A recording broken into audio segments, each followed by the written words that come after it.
Someone was shaking me hard. Lin Feng. Lin Feng, quit sleeping, get up. You little brat, your bride's run off and here you are, sleeping like a dead pig. Your bride. She took off again. I cracked my eyes open, groggy, my mind a total blank, still half convinced I was dreaming. What do you want? Can't a guy get some sleep?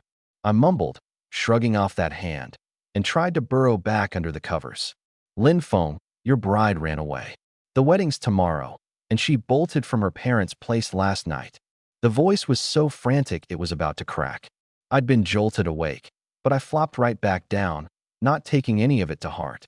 Slurring my words, I said, so she ran. Whatever.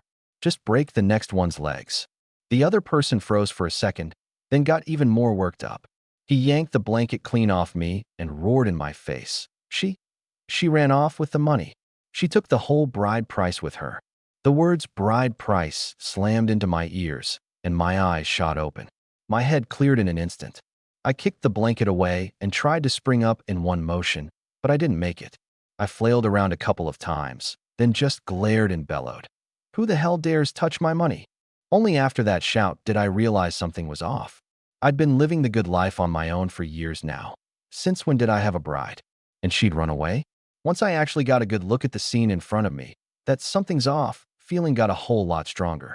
The dark-skinned man in front of me. I had no idea who he was. And this place. Light leaking through the roof, for bare walls, a rundown shack. Where was I? A condemned building?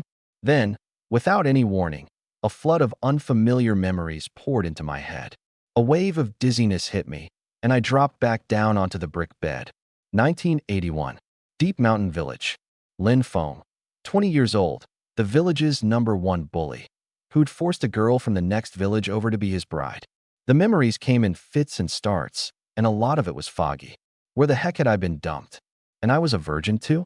All I'd done was have a couple of drinks and get on the highway. All I'd done was drive against traffic for just a little while.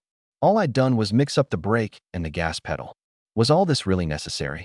As this body's broken up memories slowly came back to life, I recognized the dark-skinned man in front of me, the original owner's uncle on his father's side, Lin Dashin. 2 minutes later, my gaze gradually cleared, mixed with a fierceness that even I hadn't expected. Uncle, I said calmly, who did you say ran off? Lin Dashin swallowed hard, watching me, just now awake and radiating this strange, overpowering menace. His legs started cramping up. Your bride, Su Xiaohe. She ran off. You're supposed to get married tomorrow. In those fractured memories, I read this body's past. 3 years ago, after his parents died, this little hellraiser had nothing left to hold him back. Relying on brute strength, he'd muscled his way to the top of Deep Mountain Village in just a month, becoming the #1 bully that everyone for miles around wanted to beat down. Lazy, thieving, extorting, gambling, anything but honest work. But the guy had one heck of a build, 6 feet tall, sleek muscle all over, with startling explosive power. Add in that unreasonable temper, and he'd beaten every man in the village into submission, young and old. By now, anyone within 10 miles who spotted him coming would treat him like a walking pile of trouble and get as far away as they possibly could. Who'd want anything to do with a menace like that? On top of it all, he didn't do a lick of productive work and was flat broke, so nobody was willing to arrange a match for him. The original owner knew this himself, which is why he'd pulled a little scheme early on to reserve a wife for himself. The bride price he'd delivered a few days back had been strong-armed out of his uncle, Lin Dashin, a full 10 of those big 10 yuan bills. That was 2 years' worth of Lin Dashin's blood and sweat. If it weren't for that money, he wouldn't have given a damn whether Lin Feng lived or died. Word is, the day you delivered the bride price, that Su Xiaohe girl cried her eyes out. Wouldn't listen to anybody, Lin Dashin rambled on, bawling and screaming that she'd rather die than marry a rotten thug like you. And I heard this is the 6th time she's run off. But this time she took every last bit of money in the house.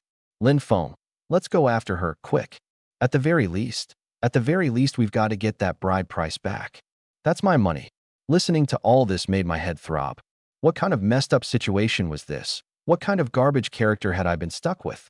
Then I looked around at that leaky roof, those grimy black walls, not a single piece of furniture, and the one blanket left with a big hole in it. half the cotton stuffing gone.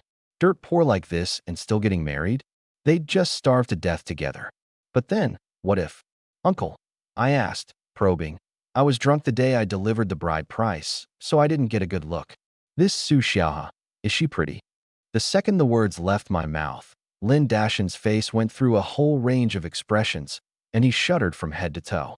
That uncle of mine had clearly hit some psychological sore spot.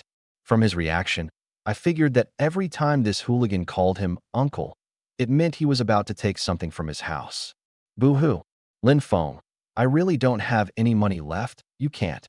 I stared, speechless, at this man on the verge of tears, my brow furrowing. What kind of awful reputation did I have in this whole village? Uncle, I'll ask one more time. This Su Xiaoha, is she pretty? I lowered my voice, and Lin Dashin jolted again. He stammered, pretty. One of the prettiest girls for 10 miles around. That day, wasn't it you who forced yourself on her for a kiss, then beat up her dad, shoved the bride price on them, and made all those threats? Under my gaze, his voice got smaller and smaller, until finally he hung his head, not daring to look at me. Now I remembered. That day the original owner really had been drunk, and so was a whole pack of his no-good buddies, all of them plastered, going on about whose daughter was the best looking. Lin Feng had roared that he was going to marry the prettiest one, and that crew, always eager to stir up chaos, egged him on. So the idiot went straight over and forced the bride price on them that very day. The prettiest one, huh? I chuckled. Fine. Since I'm here, I might as well make the best of it. Come on, let's go take a look at just how pretty this bride of mine is. It's not like I'm an unreasonable man, right? Lin Dashin didn't say a word, but I could guess what he was cursing at me inside. You little brat, you've never once been reasonable in your life. I pulled on the one set of patched-up clothes I had. They were a little tight. This build, these muscles, they were off the charts. Felt like I could take down a bear with one punch. My mind was getting clearer too, and my nearly 50 years of memories from my past life were coming into sharper focus, like they were carved into my brain. Well, I'd been reincarnated. There had to be some perks, right? I splashed some water on my face, and Lin Dashin and I had barely stepped half a foot out the door when I heard someone outside hollering at the top of their lungs. Everybody run. The tiger Lin fangs out of his cage. Then came a chorus of startled shouts and the sound of a whole crowd of people scrambling off into the distance. The corners of my mouth drooped, and I could practically feel the frustration radiating off me. This lousy village, there was no living here.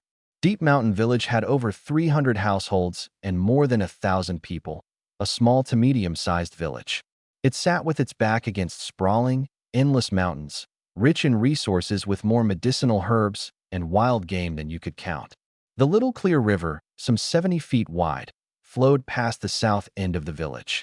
Cross the river and head southeast, half a day's walk through the mountains, and you'd reach Linjiang County town.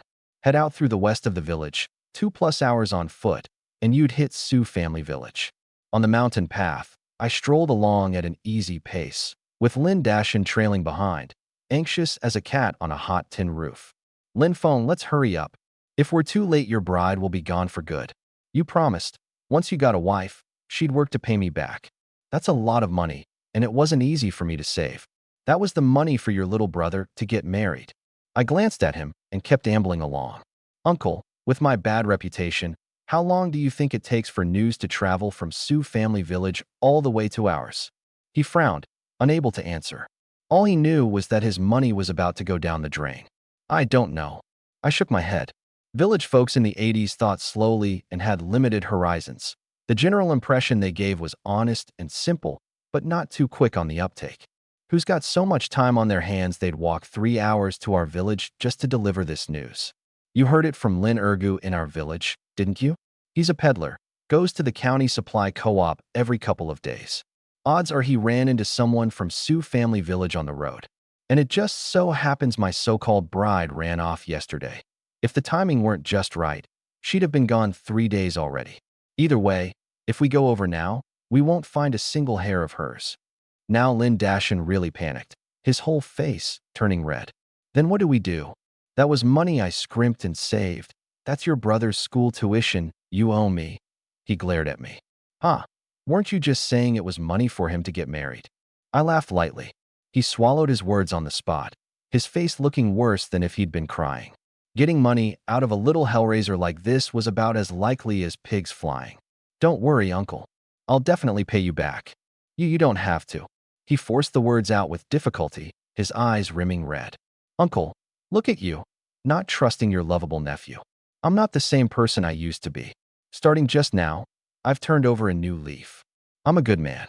I threw an arm around his shoulders and flashed him a mouthful of white teeth. From here on out, I, Lin Feng, am going to be a kind, honest, hardworking, dutiful, decent, and cheerful man. Chopping firewood, feeding the horses, facing the spring blossoms. Uncle, do you believe me? If my arm hadn't still been draped over his shoulders, I'm pretty sure he'd have already bolted. There was a consensus among the villagers, built up over the years. You'd sooner believe a sow could climb a tree than believe a word out of this guy's mouth. Usually when he started talking sweet, that was the beginning of a disaster. I believe you. Boo-hoo. I grinned. Good, glad you believe me. Uncle, you got any cigarettes on you? Hand me a pack. Boo-hoo. All right. If you don't have any, you don't have any. Stop crying. A 6-foot-tall man bawling like that. What's that look like? Come on, give me a smile. Boo-hoo, boo-hoo.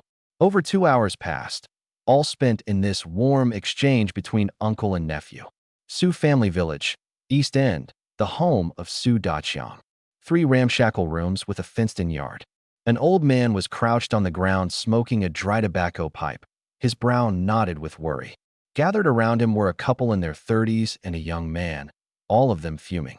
Dad, I hate to say it, but so what if second sister ran off? How could you let her take all the money? That was over 180 yuan, half a year of savings for this family. All you know how to do is drink. Why don't you just drink yourself to death and be done with it? This was the eldest daughter, Su Chunhua, and her mouth was full of complaints. That's right, Dad. Her husband chimed in, his tone belligerent. Your grandson's new clothes still aren't taken care of. We figured with second sister finally getting married off, we'd use some of that bride price to give the kid a good new year. Now the girl's gone, and so's the money. Dad, you've got to split the family's grain with us. The kid's crying at home from hunger, and I'm not going to just take it. Bullshit. The old man's youngest son, Su Dongbao, blew up immediately. Sis, brother-in-law, the grain belongs to this family. Why the hell should we split it with you? And you've got no claim to the money second sister took either. That was for me to get married with. Both of you can get lost. And with that he started shoving the couple. While they were at it, a woman came scrambling into the yard in a panic. Su family. Trouble. Lin Feng's reached the edge of the village. He's got a nasty look on his face. He's definitely here to settle a score. You're Su Xia. Have you found her yet? Before she'd even finished, Su Daqiang, still crouched there smoking, went limp all over and collapsed straight to the ground. The son-in-law and Su Chunhua stiffened up, faces full of terror, and turned to run. Su Daqiang and his son looked utterly despairing. It's over. The name Crazy Lin struck more fear into these 10-mile-around villages than the king of hell himself. That unreasonable temper, plus a few gulps of liquor, and he could smash his way from one end of the village to the other for no reason at all. Worst of all, he could take on an entire village single-handed, and nobody could rein him in. Last year at the commune's grain distribution, he happened to walk by, hoisted up 2 sacks, and just left. Over 100 people tried to stop him. 1 kick each, and they all went sprawling like rolling gourds, unable to get up for ages. He'd also carried off a whole pot of chicken someone was stewing, and when they protested, he set fire to their woodpile and nearly burned the house to ashes. Nobody could beat him, and reporting him to the police only got him locked up for a month at most before they let him out, after which he'd come back and take his revenge twice as hard. Things like this played out every few days in the nearby villages. His reputation for violence was famous and reeking. Su Chunhua and her husband had just made it to the front gate, hadn't even gotten out, when the door was shoved open from the outside with a bang. Both door panels popped out of their frame and slammed straight down onto the 2 of them. Ow! Yikes! The couple got pinned underneath the door panels. Then a playful voice rang out. That was me. Su Daqiang, Su the deadbeat. I hear my bride ran off. I've come to take a look, see what's going on. On the way over, I'd already thought it all through. Since I'd been reincarnated here, I'd make the best of it, and I ought to thank the heavens for the chance. With nearly 50 years of clear memories and a tough new body on top of that, I could do something with my life and get through it happy. This Lin Feng now was no longer the one from before. I hadn't wanted to get tangled up in this mess, but the original owner owed Lin Dashin 10 of those big bills, a full 100 yuan. In 81, in this backwater mountain village, that was no small sum. Since I was going to turn over a new leaf, I had to pay that money back no matter what. I'd come on this trip just to simply get the bride price back. Bride, no bride.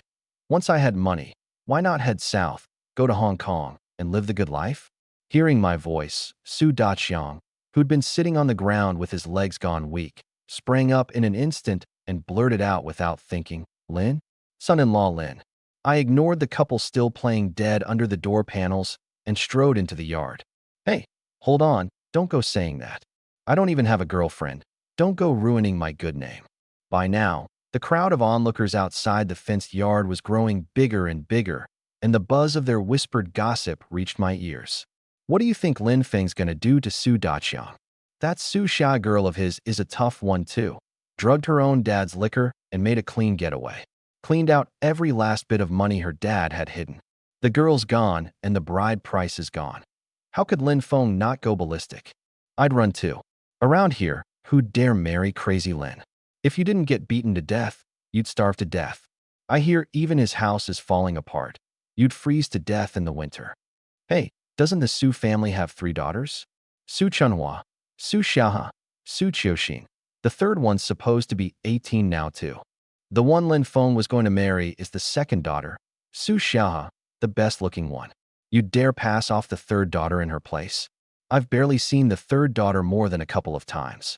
I hear she caught consumption and got locked away in a cave in the back mountains for years now. Nobody even knows if she's dead or alive. That's exactly why nobody in the village dares go to the back mountains. Consumption's contagious. At those words, the people behind him started rattling off the original owner's old scores, all talking over each other.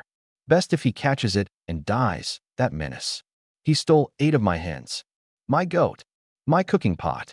Before long, half the village had gathered around, 3 layers deep. Murmurs rose one after another. I found that my 5 senses seemed to have been massively enhanced. Every one of those whispers behind me, I heard crystal clear. Good grief. What kind of 1,000-year-old menace was this original owner? Absolutely rotten to the core. Listening to all that garbage myself, even the back of my head went cold. I could have wiped out my own past self with my bare hands. Change. I absolutely had to turn over a new leaf, or one of these days someone was going to brain me with a brick. Seeing me lost in thought, Lin Dashin, following behind, got anxious. Lin Feng, the money. The bride price. Ask for the money. I snapped out of it and looked up at Su Daqiang, whose face was a mix of helplessness and fawning. So, Su Xia, she ran off, right? My tone was flat, but Su Daqiang and his son's expressions instantly went tense. That, she's gone on a long trip. Yeah, a long trip, off visiting relatives. She'll be back soon. Before Su Daqiang could finish his guilty little lie, Lin Dashin couldn't hold back. Red in the face, he roared, Bullshit. Visiting relatives on a long trip? The wedding's tomorrow. You think we're idiots? Gone is gone. Pay up, give me back the bride price. Or I'll break your dog legs. The father and son got more and more nervous, heads down and trembling, not daring to look at me. I turned to look at this uncle of mine, borrowing my ferocity like a fox borrows a tiger's, worked up for no good reason. Was that really necessary? I was set on being a good man. How could I go around breaking legs at the drop of a hat? So I softened my tone as much as I could. Heh, Uncle Su, don't listen to my uncle's nonsense. The two of us just came to check on the situation. It's fine that the girl ran off, and it's fine that the money's gone. The girl can be found slowly. A young woman out there on her own is in a lot of danger. Wouldn't want her getting swindled or hurt out there, till there's not even a body left to find. The money can be paid back slowly too. I'm in no hurry. After all, I know you live right here, and it's not that much money. You've all got a few good decades left to live. I'll get it back eventually. Starting today, I, Lin Feng, am going to be a good man. Hearing that last line, Su Daqiang and Su Dongbao's legs cramped right up, and they dropped to their knees with a thud, tears about to spill over. The couple under the door panels, who'd gotten halfway up, silently lay back down. What body? What I know where you live. What good man? To their ears, that gentle as water tone clearly meant he was about to slaughter the whole family.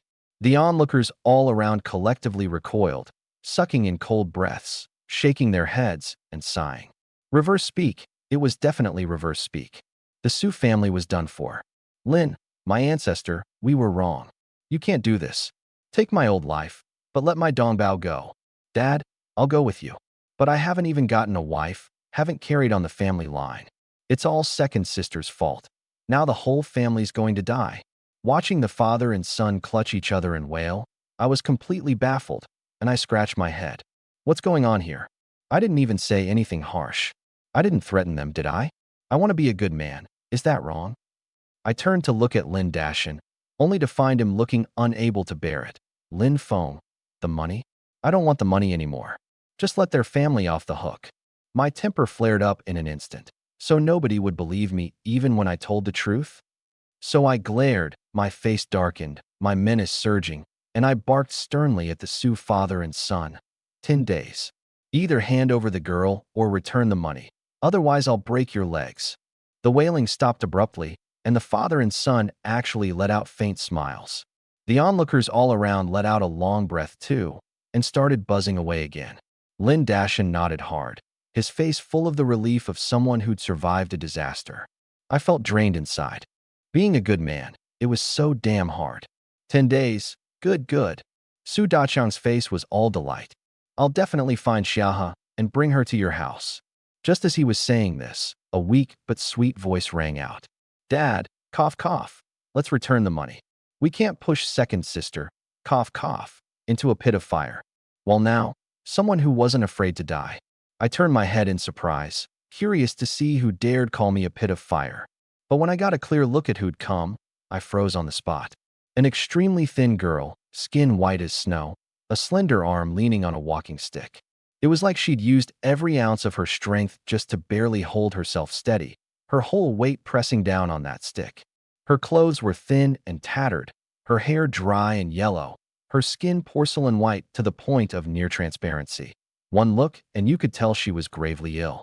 She'd covered her mouth and nose with a thick scarf, so you couldn't see her whole face.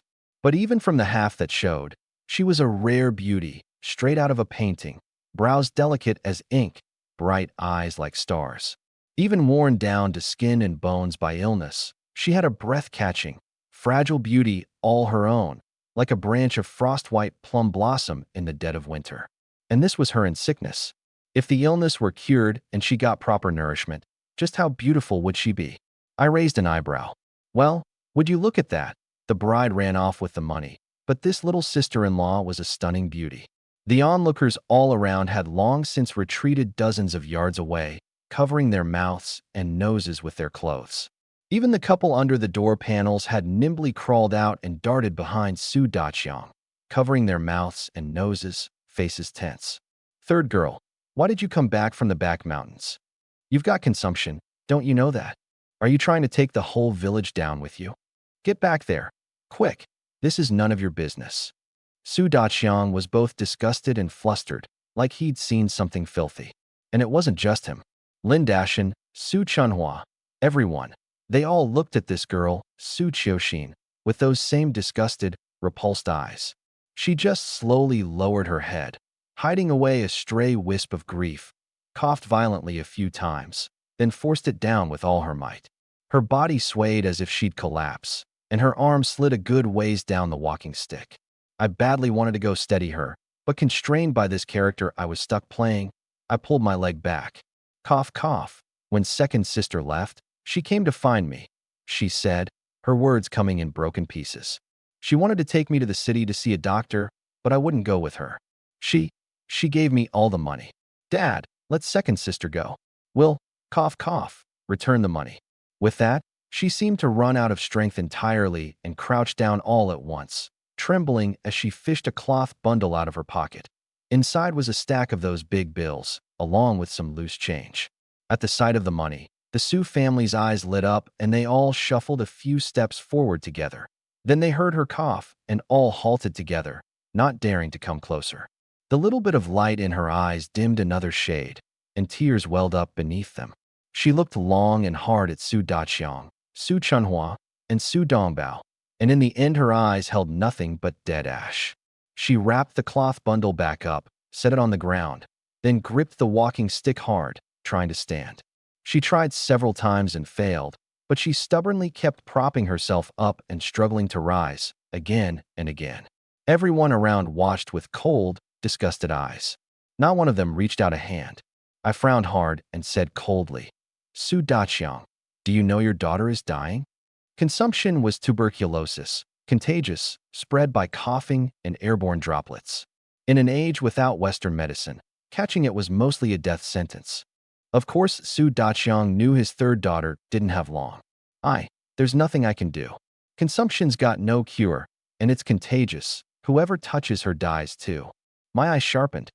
The way I recall it, the big hospital in the county town just got built this year, and they can treat it with Western medicine. It shouldn't be too late even now. There's a good chance she can be saved. I'd meant well, figuring the village was just cut off from information. But I was wrong. Hearing this, Su Daqiang, Su Chunhua, and the others were completely unmoved, their eyes still shifting away. It seemed they'd known about this all along. Then it hit me, and I understood. Tuberculosis was highly contagious. Who'd want to care for someone up close? They were scared. Worse still, treating the disease cost a fortune. She'd need to take Western medicine for at least a year or two straight, without stopping. Stop midway and it'd relapse, and she'd build up resistance, and then she'd truly be beyond saving. An expense that huge and impossible to interrupt. No one in the Su family was willing to spend it. Wait, no, that runaway bride would probably have been willing. It was just that she had no standing and no income. She couldn't change the outcome. My guess was that she'd secretly noted where Su Daqiang hid his money. Also, she could get her third sister treated. And in the end, Su Qiuxin didn't go with her because she was afraid of dragging her second sister down. Both these sisters were stubborn souls. This time Su Qiuxin came out of the back mountains probably because she knew her days were numbered, and she'd used returning the money as an excuse to see her family one last time. My senses were sharp, and I'd seen early on that this girl's eyes were flat and detached. She'd already made up her mind to die. Right now, running on nothing but grit, she finally got to her feet. She took one last look at Su Daqiang and the others, then coldly turned and swayed off, staggering forward. That back mountain was probably the burial ground she'd chosen for herself. From the chatter around me, I learned this girl was only 18, right at the age when life should be blooming, and she was about to face death all alone. At that moment, Su Daqiang rushed forward a few steps, snatched up the cloth bundle from the ground, and eagerly opened it. Then, as if it had burned his hands, he flung the cloth bundle away in disgust, keeping only the money clutched in his hands. He counted it carefully, then stuffed it into his own pocket. Lin Dashin panicked, striding over in 3 steps and grabbing him by the collar. Give it back. Hand over the bride price money. Su Daqiang spun around smoothly, clamping both hands over his pocket, and yelled at the top of his lungs. We agreed on 10 days. I'll find Su Xiaohe and bring her back to be Lin Feng's wife. The bride price isn't getting returned. We agreed on 10 days. You can't go back on it. No way. We want the money, not the girl. You deadbeat Su, you think I won't break your legs? We agreed on the bride price. 10 more days. No returns, no returns. Neither man would give an inch, and they grappled with each other. Somehow one tripped the other, and they both went down like rolling gourds. Su Chunhua, her husband, and Su Dongbao all piled on to help. But what they were grabbing for was the money in Su Daqiang's pocket. The villagers around burst into laughter, and not one of them came over to break it up. Some were even cheering it on. I didn't bother with that whole mess. My eyes moved past the crowd and stayed fixed on that struggling, frail figure walking away. Lin Feng, nephew, get over here and help me. Lin Dashin was built solid, but taking on 3 people alone put him at a slight disadvantage. Seeing he couldn't grab the money, he called to me for help. Make them return the money. What if they all run off in 10 days? Give the money back. Give it back. I lazily waved a hand and said offhandedly, return what money? Once you've handed over a bride price, There's no getting it back. Then I raised my voice. Father-in-law? Haha. So the second daughter ran off. No big deal. Consider the bride price yours to keep. Me marrying this little sister-in-law? No problem, right?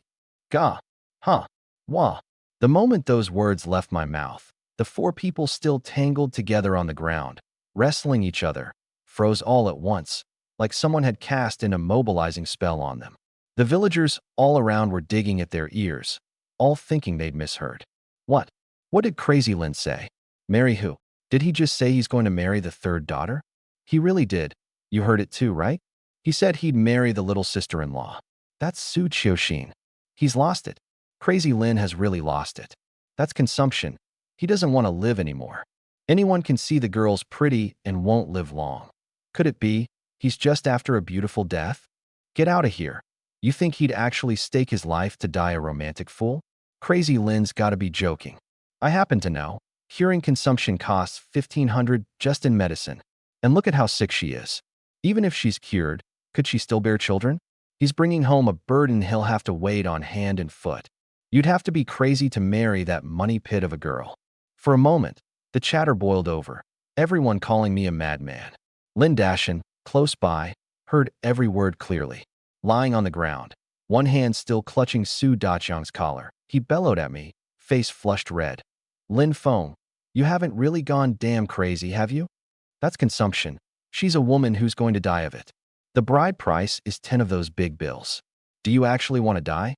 Or have you gone stupid? I paid him no mind, just swept my gaze over the crowd. It's what I damn well want. At this point, the Su family finally came to their senses, and the shock on their faces turned to wild joy in an instant. A dying consumptive could actually be married off and bring in a bride price, 100 yuan bride price at that. Their family's ancestral graves must have been sending up good omens. Good, good, good. The third girl's soul, cough, cough, she's yours to marry. Ha ha ha, what a fine son-in-law. Su Daqiang was beaming from ear to ear. Isn't that the truth? Su Chunhua chimed in, crowding closer.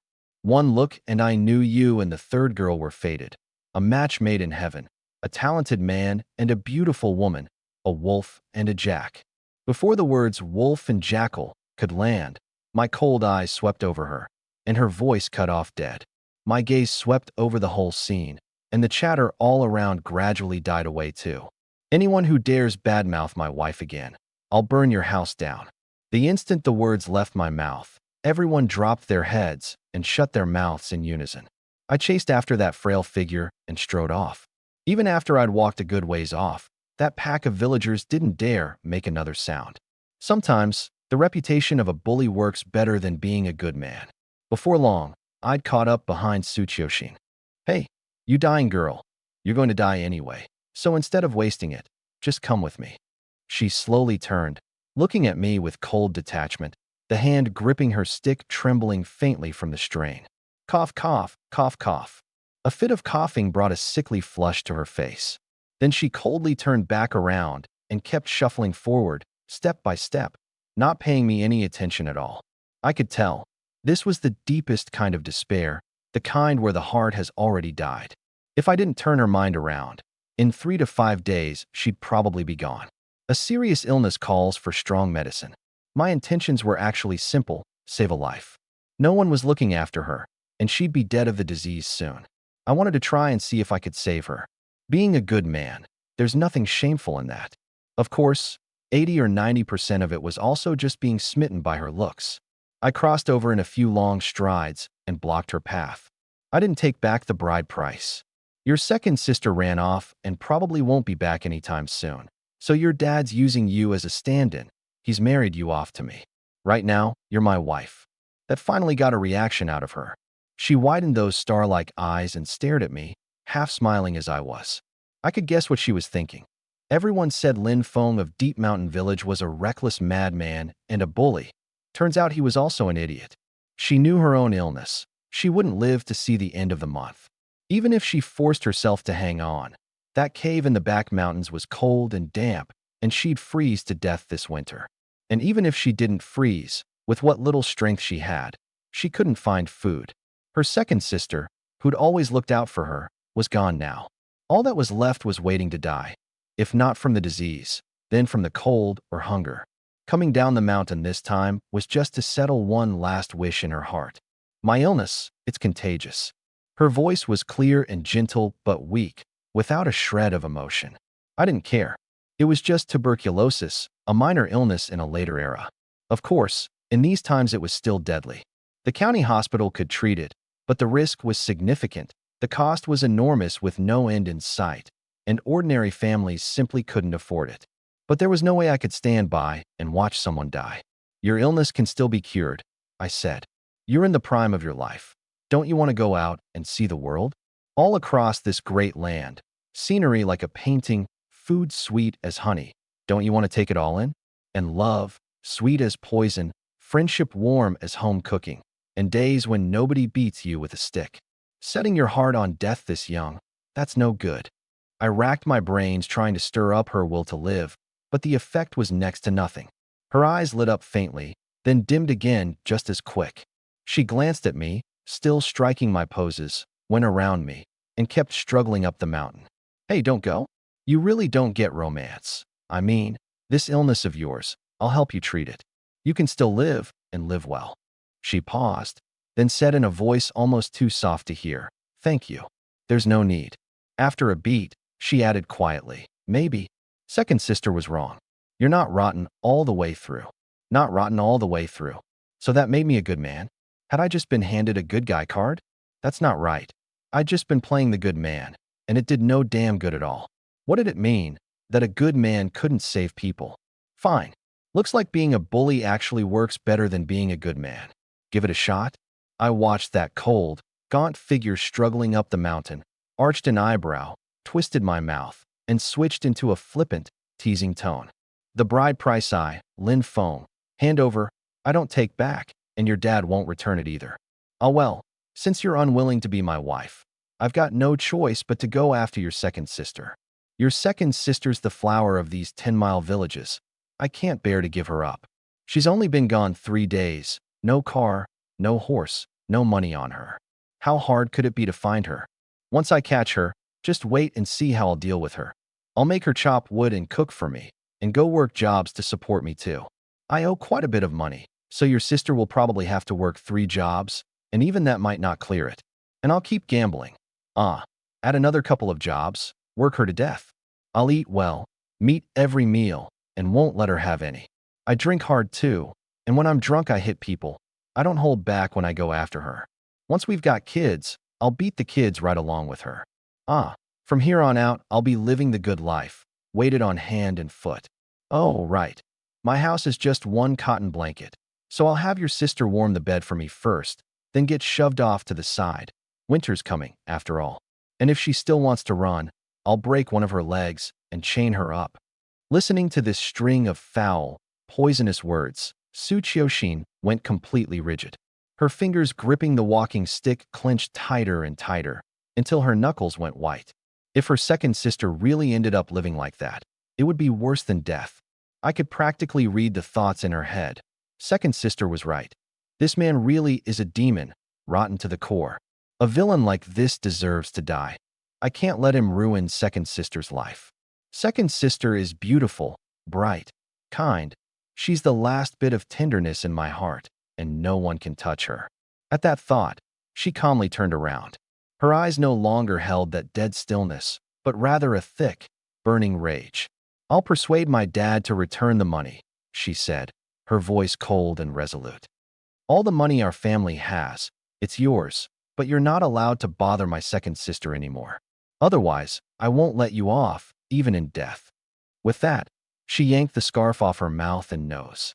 This illness that was meant to take her life had, in this moment, become her greatest trump card, a card to take us both down together.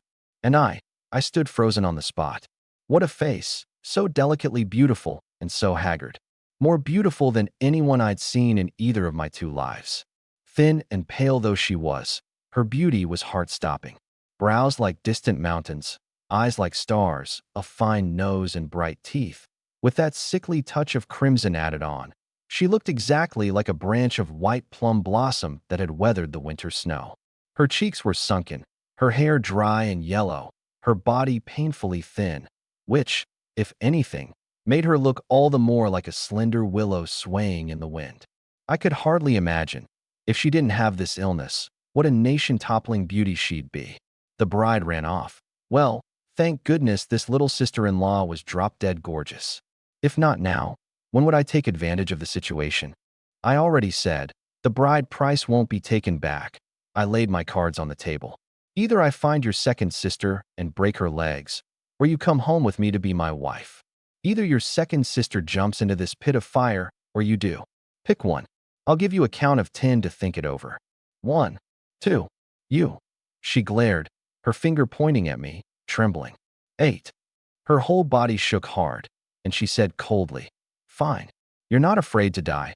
I'll rid the people of a menace. Let my second sister go, and I'll come with you. The rage still burned in her eyes as she covered her mouth and nose with the scarf again. I sighed to myself. What the hell? A good man can't get a wife, but a bully can marry a beautiful one. What kind of world is this? People's hearts just aren't what they used to be. All right, I'll let your second sister go. Come on, my bargain price wife. Grinning, I reached out to support her, but she ignored me completely, turned, and started up the mountain again. Going back on your word. The cave, cough, cough. I need to pack up. Her voice was still cold enough to keep a person at arm's length. I wasn't bothered. Seeing how much of a struggle it was for her to walk, I strode forward a few steps, snatched away her walking stick, and flung it far off with a whoosh. You? Her angry words hadn't even left her mouth when she felt herself go weightless. Her whole body lifted into the air, her head pressed against a broad chest. Instinctively, she clamped her mouth and nose shut as tight as she could. You, put me down. Cough, cough. Too close. I'll infect you. Put me down, she said urgently, struggling all the while. I carried her feather-light body and strode down the mountain. Behave, or I'll toss you off the mountain and go find your second sister instead. She went still at once, her head forced to rest against my chest. She probably hadn't expected it to be warm, solid, and, somehow, a little reassuring. Leave all that junk on the mountain. As poor as you are, there's probably nothing worth anything up there anyway. Home we go. It's getting dark, and I can't wait for the wedding night. I was just joking around. Words like that would be harmless in a later era, but in the 80s, that was being a lecher. And of course she took it for real. Her body went stiff in an instant, the crimson on her face deepening, spreading all the way down her neck and to the tips of her ears. No, it'll infect you. When I say it's fine, it's fine. You've got to take up your responsibilities as a wife. She rolled her eyes hard, turned her head away, and ignored me. Probably too exhausted, she gradually fell asleep in my arms. I slowed my pace as much as I could and walked steadier. This tiny little thing was so light, she felt like she weighed nothing at all. Too thin. What I felt against my arm wasn't flesh, it was bone. Looks like she needs some serious building up, or our kids down the road are going to have a rough time of it. By the time I reached the foot of the mountain, Lin Dashin was crouched at the roadside, sighing and tossing pebbles, still waiting for me. Spotting me from afar carrying someone, he sprang up to meet me. But the moment he saw clearly who I was holding, he bolted a good distance away, like he'd run into a raging flood or a wild beast. Lin Feng, you really have gone crazy. You dare to hold someone with consumption? Don't you value your life? Don't come near me. You'll catch it. Don't you understand? Your father had only you for a son. This whole branch of the family is going to die out with no heirs. What in the world is wrong with you? Foregoing the bride price money, actually going to marry a consumptive. Go demand the money back right now, and once you've got it, I won't even want it. Keep it to marry yourself a wife. Big brother, open your eyes up there in heaven and look. Your son doesn't want to live. Watching him so frantic, he was scratching his head and ears yet not daring to come close. I found it rather funny. However much of a scoundrel this body had been in the past, this uncle still held on to some family feeling for him after all. Uncle, quit wailing. She's my wife now. Looking at your bruised and battered face, you clearly didn't get the money back, which is fine. Let them keep the bride price. Su Qiuxin, I've married her with those 10 big bills. As for the money, I'll pay you back. I'm off, heading home. With that, I steadied my steps and headed for Deep Mountain Village. It's over, it's over.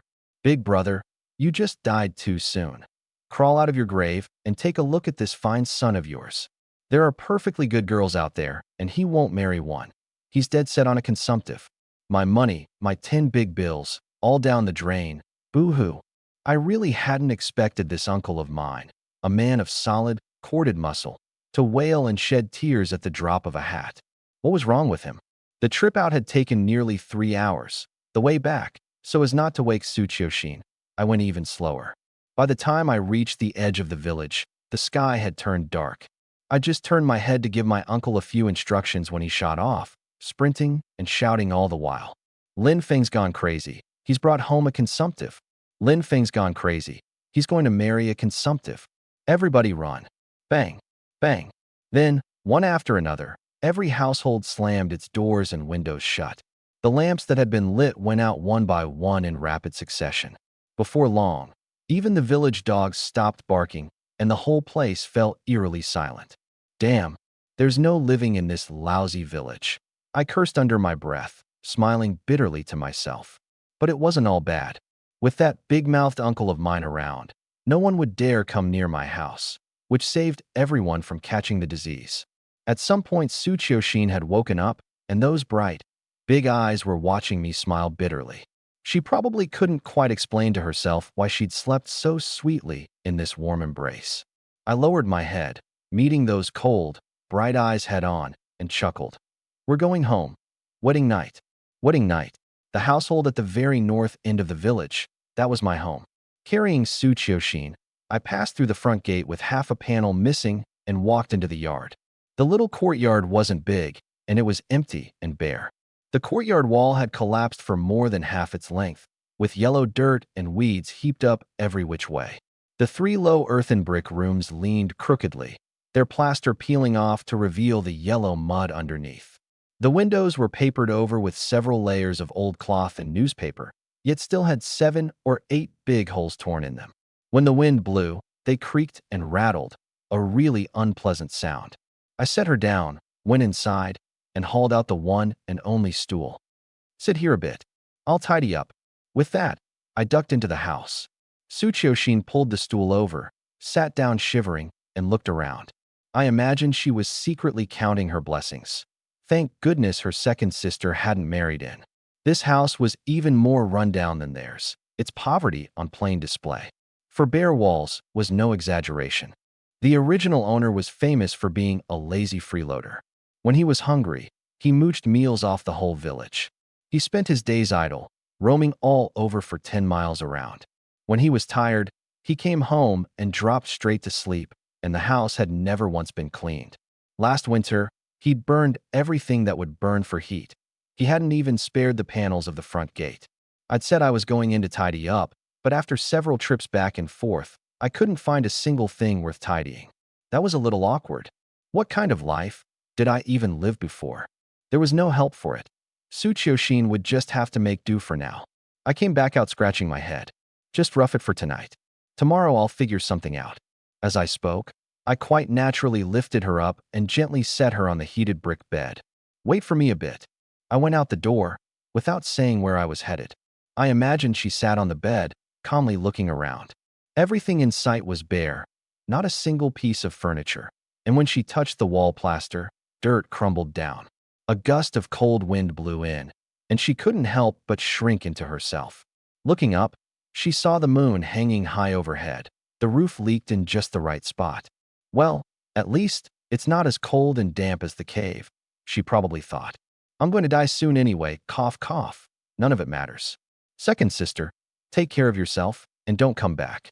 That scoundrel said the wedding night's tonight, and She sighed, her eyes full of dead stillness, crawled to the far end of the brick bed, and curled up in a ball against the wall. I went straight out to Lin Dashin's house. I knocked, not a sound from inside. The door was long since shut up tight. I didn't waste words. I walked to the wall, gave a light leap up onto the 6-foot-high top, and flipped over to the other side. Bang! The door swung open. Inside, Lin Dashin's family of 4 huddled together, faces full of panic. Well now, Uncle, Auntie, Jangwo, Xiaoqing, everyone's here. Eaten yet? I flashed a grin. My aunt, Lu Chunhua, snapped. Lin Feng, what are you here for? Get lost. You're not welcome in this house. Lin Jiangwo and Lin Xiaoqing wore faces full of indignation, but cowed by my thuggish menace, neither dared make a peep. This hooligan of a cousin didn't hold back when he hit people. Men and women alike got beaten. As for Lin Dashan, the moment I walked in, he darted into the inner room, covering his mouth and nose, terror in his eyes. Auntie, look at you, getting all worked up again. That'll age you fast. Lin Feng, what are you after this time? We've got no money left. You threw away Jiangwo's tuition, married yourself a consumptive. You're trying to drive our whole family to death. Boo-hoo. Everybody come look. I can't go on living. My nephew here is hounding people to death.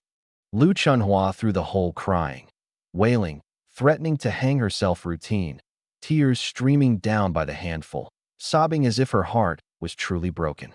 I felt a bit awkward. The old me really had been a scoundrel. He'd come to plunder every few days, never soft-handed about grabbing money. You could say this body had squandered half of my uncle's family savings. Those 10 big bills from a while back really had been Lin Jiangwo's high school tuition. In the 80s, for a mountain village to produce a high schooler was an extraordinary rarity. Supporting one high school student wasn't easy. The yearly tuition and fees ran around 50 yuan. What did that mean? A strong farm laborer in the countryside earned only 3 mao a day in work points. So even though Lin Dashan's family had 2 laborers, life was still tight. Aside from Jiangwo, who was in school, no one else had gotten a new piece of clothing in years, and they only got a bit of meat at New Year's, and sometimes even that was snatched away by the original owner. Lu Chunhua wept and wailed, drawing Jiangwo and Xiaoqing into her grief as well. The 3 of them clutched each other and cried, jointly denouncing my atrocities. My head was throbbing. This body, it had truly done wicked things. Auntie, everyone, stop crying. From here on out, I've turned over a new leaf. I'm not the person I used to be, and I'll never rob your family again. A good man. From now on, I'm going to be a good man, understand? At those words, the 3 of them cried noticeably less. But then my next line. Auntie, lend me a couple of blankets, and give me some food, would you? Oh, whoa, boo-hoo. The 3 of them instantly wailed loud enough to shake the heavens, not daring to lay a hand on me. All they could do was vent through crying. I dug at my ear, a bit speechless. Why wouldn't they believe a person? Stop wailing. What's with all the funeral crying? I'm not dead yet. I hollered at the top of my lungs. The 3 of them fell silent all at once, teary-eyed, glaring at me with rage they didn't dare express. I already said I'd change from now on, and I'll pay back the money. With that, I strode into the inner room like I knew the place well, opened the wardrobe and pulled out 2 thick blankets, then headed just as familiarly into the kitchen, wrapped up a few steamed corn buns in a cloth, spotted a small sack of millet and, after thinking it over, borrowed half a sack, grabbed a couple of heads of cabbage, snagged a handful of salt on the way, tucked the little iron pot under my arm, and walked out the door loaded up with bundles. The moment I left, Lu Chunhua's bitter, mournful cries came from behind me. Heaven strike you dead. I can't go on living. Bandit. Robber, boo-hoo. I didn't want to do it, either. But circumstances called for flexibility, and right now I had to keep the patient, Su Qiuxin, alive. I just have to pay my uncle's family back double down the road. With 50 years of major trends and knowledge stored in my head, I wouldn't do too badly in life no matter what. Loaded up with bundles, I got home. The moment I stepped inside, I saw Su Qiuxin curled up in the corner, watching me with fright. Cough, cough, cough, cough. I could clearly sense that the dead stillness in her heart was still there, her bright eyes full of distrust, like a startled, wounded night cat. That cold gaze of hers really got under my skin. I couldn't be bothered dealing with her, and just spread the thick blankets out for myself. I'll make some food. We'll eat in a bit. Don't fall asleep. I went out and set up the little iron pot in the yard to cook millet porridge, breaking a head of cabbage into it to boil together. As for that other half panel of the front gate, it didn't escape the fate of being burned either. I sighed, looking at the empty gate frame. Tomorrow I really did need to plan out how we'd live going forward. Seems like no matter what era you're in, there's no escaping one thing: making money. The millet porridge was soon done. I sprinkled in a little salt to help build her up. All I could dig up in the house were 2 chipped, broken bowls, barely usable. I filled one and carried it inside. Bargain price, wife. Have some millet porridge. Su Qiuxin gave it a cold glance, turned her head away, making it plain she didn't want to eat, and stayed curled in the corner, like a spray of withering white pear blossoms. She really was a pain to look after. My temper flared up too, and I said harshly, "You don't eat, and you won't have the energy for the wedding night. If you've got no energy, I'll go find your second sister tomorrow. She runs fast, so she looks like she's got plenty of energy. Drag her back, break her legs, and then I can rest easy." At those words, her head snapped up, and she glared at me coldly, suppressing her fury. "Are you eating or not?" I shouted again. I'd figured it out. To get what I wanted, I still had to play the bully. "Set it down. Get out." I didn't waste words. I set the bowl down and left. By the time I'd finished my own porridge outside and gone back in, the bowl was empty. I nodded, satisfied, walked over to the corner, scooped her up, and headed for the heated brick bed. "You?" Her heart clenched at once. Was this the wedding night? This scoundrel really wasn't afraid to die. She had consumption, which was highly contagious. Instinctively, she wrapped her arms tight around my neck, her whole body trembling, full of resistance. Once I'd set her on the bed and covered her with the thick blanket, her nails dug into her own flesh. Her whole body clenched into a ball with all her strength, her eyes squeezed shut tight, terrified that the moment she opened them, I'd turn into some raging beast and devour her.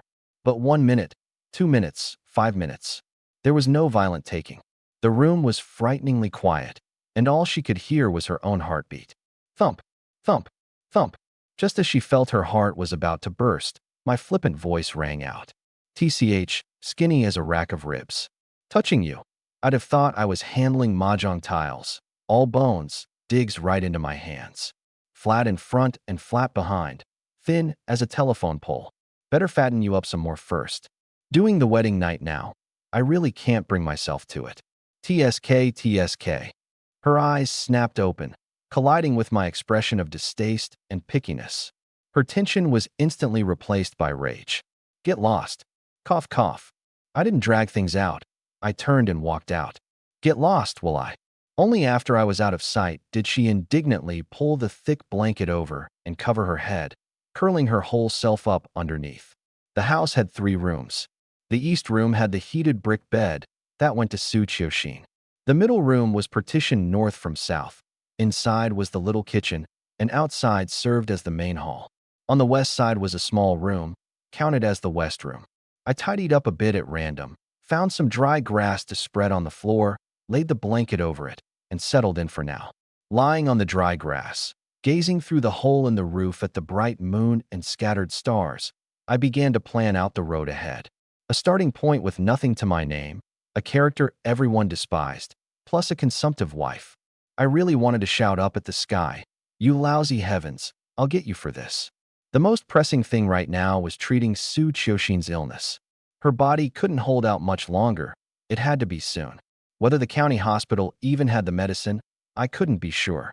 I racked my brain, searching for information about tuberculosis. In the later era, I'd had basically no contact with the disease, but I'd seen a few things about it while scrolling short videos, which happened to be useful. And whether or not it was a perk of being reincarnated, my memory was frighteningly clear. Any information I'd come across in that later life would surface before my eyes the moment I wanted it. In these times, the drugs to treat tuberculosis were rifampicin, ethambutol, streptomycin, isoniazid, plus liver-protecting medicines, and so on. Even going with the best of them, 1 month would cost around 120 yuan. Given Su Qiuxin's condition, she'd need to take them for at least a year and a half without stopping midway. Once you stopped, the body would develop drug resistance, and treating a relapse later would be as hard as reaching the sky, basically a death sentence. A year and a half. The medicine alone would come to over 2,000 yuan. And at this time, a senior worker in the city earned only 500 a year, less than 60 a month. A strong laborer in the village earned under 200 a year in work points, only 20 a month. This ravishing troublemaker Su Qiuxin. Just treating her illness would take a strong laborer 10 years without eating or drinking. No wonder no one in the Su family was willing to treat her. They simply couldn't bear that enormous financial pressure. Good Lord, a beauty really is a source of trouble. I couldn't help but mutter. But then again, if she hadn't run into me, she'd surely have wasted away and died. In the end, I was someone raised under the red flag. Standing by and watching someone die was something my conscience couldn't allow. Saying I'd marry her as my wife was just a stopgap. Otherwise, this proud, headstrong girl would never have agreed to come with me. Once you're cured, I'll sell you off to some rich landlord for 5,000, humph. I made up an excuse to myself. Looks like it still comes down to making money. Right now, I was flat broke, and if I wanted to do business with no capital, there was only one road: up the mountain. In 81, the country had just cracked the door open a little. Policy allowed urban non-agricultural residents to become self-employed business people. Note that, non-agricultural residents. And the scope was tightly restricted: retail, food service, repair services, and non-motorized transport. Just those few lines of work. You could hire at most 2 workers, plus 5 apprentices, meaning a single self-employed operation couldn't have more than 7 people in total. Rural residents were, in principle, forbidden from going into the city to be self-employed. At most, they could set up a stall and sell some of their own farm produce. Otherwise, it counted as profiteering. It wouldn't be until 87 that private enterprise would truly become legal. Unfortunately, I was a rural resident, without even the qualifications to get a license. If I wanted to do business and make money, I'd have to wait a few more years. So there was only one path left: into the mountains, into the deep mountains. North of Deep Mountain Village lay the endless mountain forest, stretching on so far you couldn't see the end even standing on the highest peak. During the famine years, the villagers had gone into the mountains to hunt. Once they'd hunted out the nearby areas, they had to venture deeper. As a result, a third of the people got lost in the mountains and never made it out. On top of that, there were wolf packs, tigers, blind bears, and wild boars in there. Hunting in the deep mountains carried terrifying risk. And starting this year, land was being allotted to individual households again, so farming became the main livelihood, and even fewer people went into the mountains. Those who did want to hunt only circled around the nearby peaks. With my build, one punch that could kill a blind bear, plus my patchy hunting and herb-gathering knowledge, I ought to be able to make some money. At the very least, I could scrounge up some Chinese medicinal herbs for treating tuberculosis and stabilize Su Qiuxin's condition first. I tried hard to recall. I think there's a formula called Yuehua pill. It's the #1 formula for treating consumption. What herbs were in it again? Adenophyra, Ophiophagon, asparagus. Muttering and calculating in my head, I drifted off into a hazy sleep. Early the next morning, I was woken by a fit of coughing. I quickly threw on my clothes and went out to see Su Qiuxin cooking in the yard, still millet porridge with cabbage. She was still wearing that patch-covered single layer of clothing, a pair of cloth shoes with her ankles showing, the thick scarf covering her mouth and nose, hiding half of that delicate, radiant face. It was getting colder and colder, winter clearly on its way, and that outfit of hers wouldn't hold off the cold. Looks like warm clothes needed to go on the agenda too, and the house needed repairs, and we'd have to buy some coal. It was all money. At least her spirits were noticeably better today. Seems she'd slept well. I deliberately put on that same punchable tone, wagging my head as I spoke. Well, look at that. Taking up your responsibilities as a wife already? Not bad, not bad. Su Qiuxin looked up, rolled her eyes at me, then dropped her head and fed the fire more kindling, treating me like air. Quite the proud little thing. Once the porridge was done, she filled a bowl for herself, carried it into the east room, and shut the door. She knew her illness was contagious and kept contact with me to a minimum. True, yesterday when I'd threatened her with her second sister, she really had entertained the thought of infecting this scoundrel and ridding the people of a menace, but when it actually came down to it, she still covered her mouth and nose up tight. I slurped down the rest of the porridge and called into the room. I'm going out for a few days. You feed yourself while I'm gone. Nobody usually comes around here, but if someone does show up looking for trouble, just cough at them. Pull out that bloody rag of yours, and it'll scare them half to death, guaranteed. Remember to air the place out, and put the blanket outside to dry when the sun's good. If I'm not back and you run out of food, go ask Lindashen's and Linday's families for some. No sound from the room. I imagined that as she listened to this string of nagging, her heart felt like someone was squeezing it hard. These words, the more you listened, the more they sounded like final arrangements before death. She was probably thinking, was she being abandoned again? left all alone again. 3 years ago, the moment she got sick, her whole family had driven her off to the back mountains to fend for herself and die. That taste of being abandoned. Right now, one corner of it was probably being pried open again. The door slid open with a whoosh, and she suddenly stood in the doorway. Where are you going?" Her voice was cold and weak, with a faint tremble to it. I was bent over washing my face. "None of your business where I'm going. You really think?"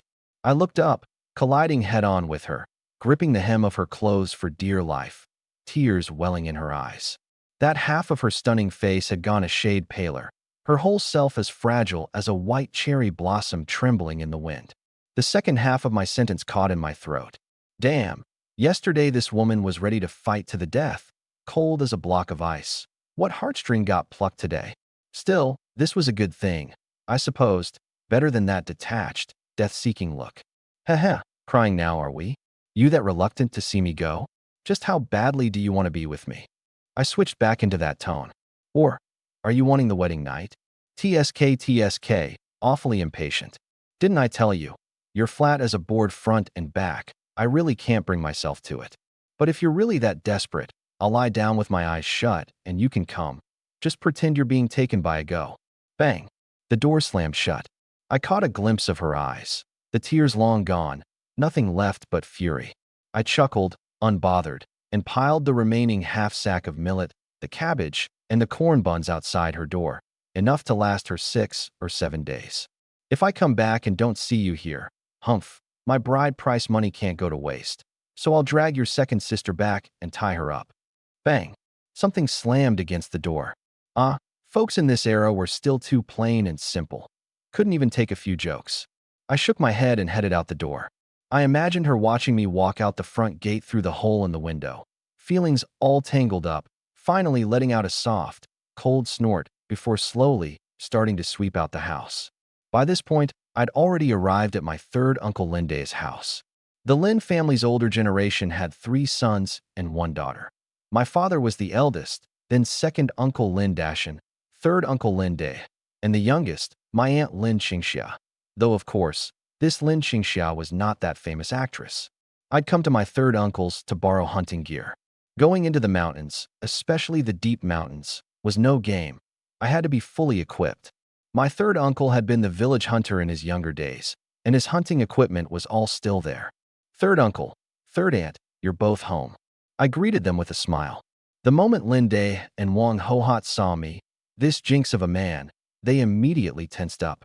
We've got no money left and no food either. Go somewhere else, please, I'm begging you. Lin Feng, I'm your third uncle after all. Stop robbing our family. Your little brother's so hungry, he can't even get out of bed. Your third aunt's getting down on her knees for you. My head was throbbing.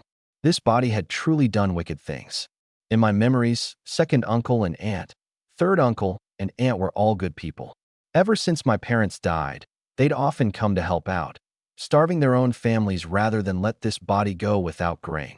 But the original owner didn't understand gratitude. He took others' kindness as his due, and eventually got worse and worse, demanding without limit, until outright robbery became just another thing he felt entitled to. It got so bad that everyone in the village would take off running at the sight of him, and even his elders had to kneel and beg for mercy.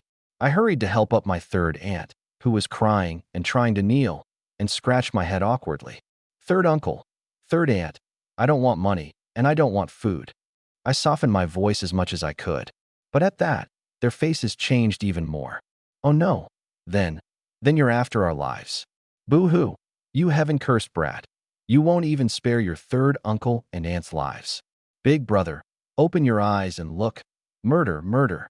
Damn, would they let a person get a word in? Was being a good man really this hard? My face darkened, and I put on as menacing a look as I could, hollering, "Stop the funeral wailing. I'm going into the mountains, the deep mountains. Lend me your hunting rifle to use." Ga? Borrow the rifle? Go into the deep mountains. Their mournful faces froze in an instant. You said, where are you going? Into the deep mountains. I said it firmly. Seeing I didn't seem to be lying, Linde silently turned and went into the inner room, dug out a cloth bundle from beneath the big wardrobe, counted out 3 big bills, carefully hid the rest away, came back out, and thrust it all at me. This is all there is. You, spend it sparingly. Wang Hohat's face was full of heartache, but she said nothing more. Third uncle, I'm borrowing your rifle. What are you giving me money for? I'm going into the mountains. But Lin Day's face changed. He stared at me gravely, his voice going cold. Don't you know how dangerous the mountains are? And the deep mountains at that. Have you forgotten how your father died back then? Of course, this body remembered. My father had been struck dead by a blind bear, and when they found his body, it was too horrifying to look at. I also remembered that on that day, the original owner had thrown a tantrum wanting meat, and it was because of that my father went into the mountains. Although this was all the original owner's fault, my mood was especially heavy. But right now, nothing I could say would help. Going into the mountains to make money was a must. Not to mention Su Qiuxin waiting for her life to be saved. I myself needed money and needed to survive. I silently picked up the money and stuffed it back into my third aunt's hand. I don't want the money. I'm going into the mountains. Even if you want to say I'm going to avenge my father. Anyone who tries to stop me now, don't blame me for turning nasty. With that, I walked into the west room, dug out the rifle like I knew the place well, took all the ammunition, and lifted the heavy hunting knife, rope, small compass, and rain tarp off the wall. The strong bough on the wall had been well maintained. I slung it over my shoulder and tied the quiver to my waist. As I left, I turned back with a brilliant smile. Third uncle, wait to eat some meat. And help me look after my wife. With that, I walked off without looking back. Behind me came my third aunt's startled cry. That stinking brat, he really has a wife? A consumptive wife? He's gonna die, he's gonna die. It was already early morning, the sun bright, the mountain forest filled with birdsong. The villagers heading out to work in the fields. The moment they saw me fully armed, all wore the expression of someone who'd seen a ghost, then muttered among themselves in twos and threes. What's this reckless punk up to? Rifle and hunting knife? He's going into the mountains. Just putting on a show? The little bastard doesn't have a shred of hunting experience. If he catches any game, I'll do a handstand and eat shit. The nearby woods haven't had game in ages. He's just a scallion stuck up a pig's nose, playing at being an elephant, i.e. faking it. He won't die in the mountains like his old man, will he? That'd be great. One less menace in our village. Come on, let's go buy a string of firecrackers from Lin Ergu and celebrate. Even across 100-some yards, I heard every word of this clearly. I couldn't be bothered to react, just kept walking forward, calm. At the edge of the village there were 5 big men, some crouching, some standing, smoking. The moment they saw my getup, they instinctively glanced down at themselves. Identical hunter's gear, rifle, hunting knife, rope.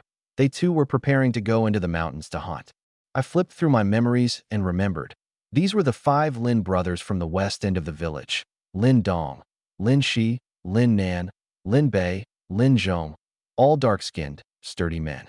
Their whole family made a living by hunting, and along with their seasoned old father Lin Laowu, they made up the only hunting team in the village that still dared to go into the deep mountains. The 5 of them were stunned for a moment, then wore looks of contempt. In deep mountain hunting, the first thing tested was experience. Without it, you couldn't even find a trace of game. Someone like me, a village good-for-nothing who'd never once set foot in the mountains, couldn't have a damn bit of experience. Instead of bagging any game, I'd end up leaving myself in the mountains. That disdain was written plain as day on their faces. In a fight, they wouldn't dare bristle in front of me, but the moment it touched on their own specialty, they couldn't hold it in. Watching those 5 mouths turned up to the sky, how could I take it?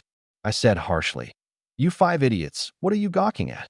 The 5 of them quickly turned their heads away, but couldn't suppress their snickering at all. "Damn, itching for a beating, are you? All of you get over here, or I'll make you." Never mind that all 5 were dark-skinned whirlwinds over 6 feet tall. When it came to fighting, I alone could take down 100 of them. Unable to escape, the 5 obediently gathered in front of me, forcing out smiles.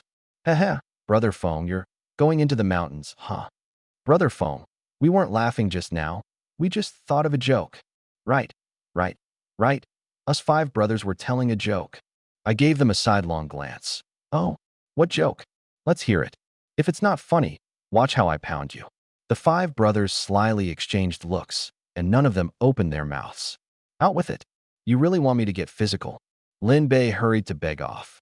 It's just, once there was a man who wanted to go into the mountains, toting a rifle and carrying a bow, and in the end he didn't catch a single piece of game, and finally, with his tail between his legs, My eyes bulged. Damn, who was he mocking?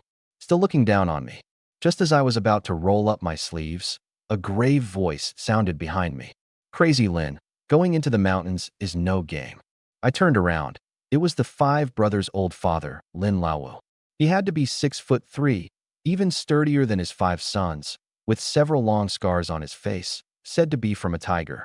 If you want to go into the mountains, just circle around the nearby peaks. It's too dangerous in the deep ones. I knew he meant well, but I had to go into these mountains no matter what. Beating your five sons is like beating a 3-year-old grandkid for me. If I run into a blind bear, I'll beat it senseless just the same. Lin Laowu frowned. Going into the mountains doesn't depend on that. It depends on experience. Poisonous snakes and fierce beasts aren't the most terrifying thing. What's terrifying is getting lost or falling sick in there. If you can't catch game, you'll starve. Also, there's a big wolf pack active in the mountains lately. You going in alone is just serving yourself up as a meal. I looked him up and down a few times, my gaze landing on the rifle on his back, and I got interested. How about we make a bet? Let's bet on who catches more game this trip. Me alone against the 6 of you. If you lose, you give me that Eagle brand double-barreled rifle. Lin Laowu could also tell this stubborn ox of mine was dead set on it. His eyes rolled. And if you lose? I'll pay you 15 big bills. Whoever welshes isn't a man who pisses standing up. I said it right off the top of my head. He didn't believe I could win at all. Fine. But on one condition, you have to stick with us. And I won't take advantage of you. When we run into game, you shoot first. My heart was crystal clear. The old man still wasn't easy about me going into the mountains alone. In the 80s, there were a lot of good people in the village. Plain, kind, sincere. Of course, there were also tyrants like the original owner, and scoundrels like Su Daqiang who left his daughter to fend for herself and die. TCH, who do you think you're looking down on? I'm going by myself. 7 days is the limit, and we'll meet at the edge of the village again. Just wait to lose. I turned and shouted to the crowd gathered to watch. Everybody bear witness. Ho! All right, we'll bear witness. Lin Feng, don't go crying when you lose. Ha ha ha. The crowd burst into laughter, not one of them betting on me. An inexperienced bully against 6 seasoned hunters.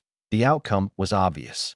The crowd, never minding how big the trouble got, just waited to watch me make a fool of myself. Yesterday he carried home a consumptive. Today he dares go into the mountains and bets against the whole Lin Laowu family. Asking for a beating, isn't he? Good entertainment. I curled my lip. A bunch of short-sighted folks. At least I'm the one who got reincarnated here. You know Ed Stafford? You know Bear Grylls?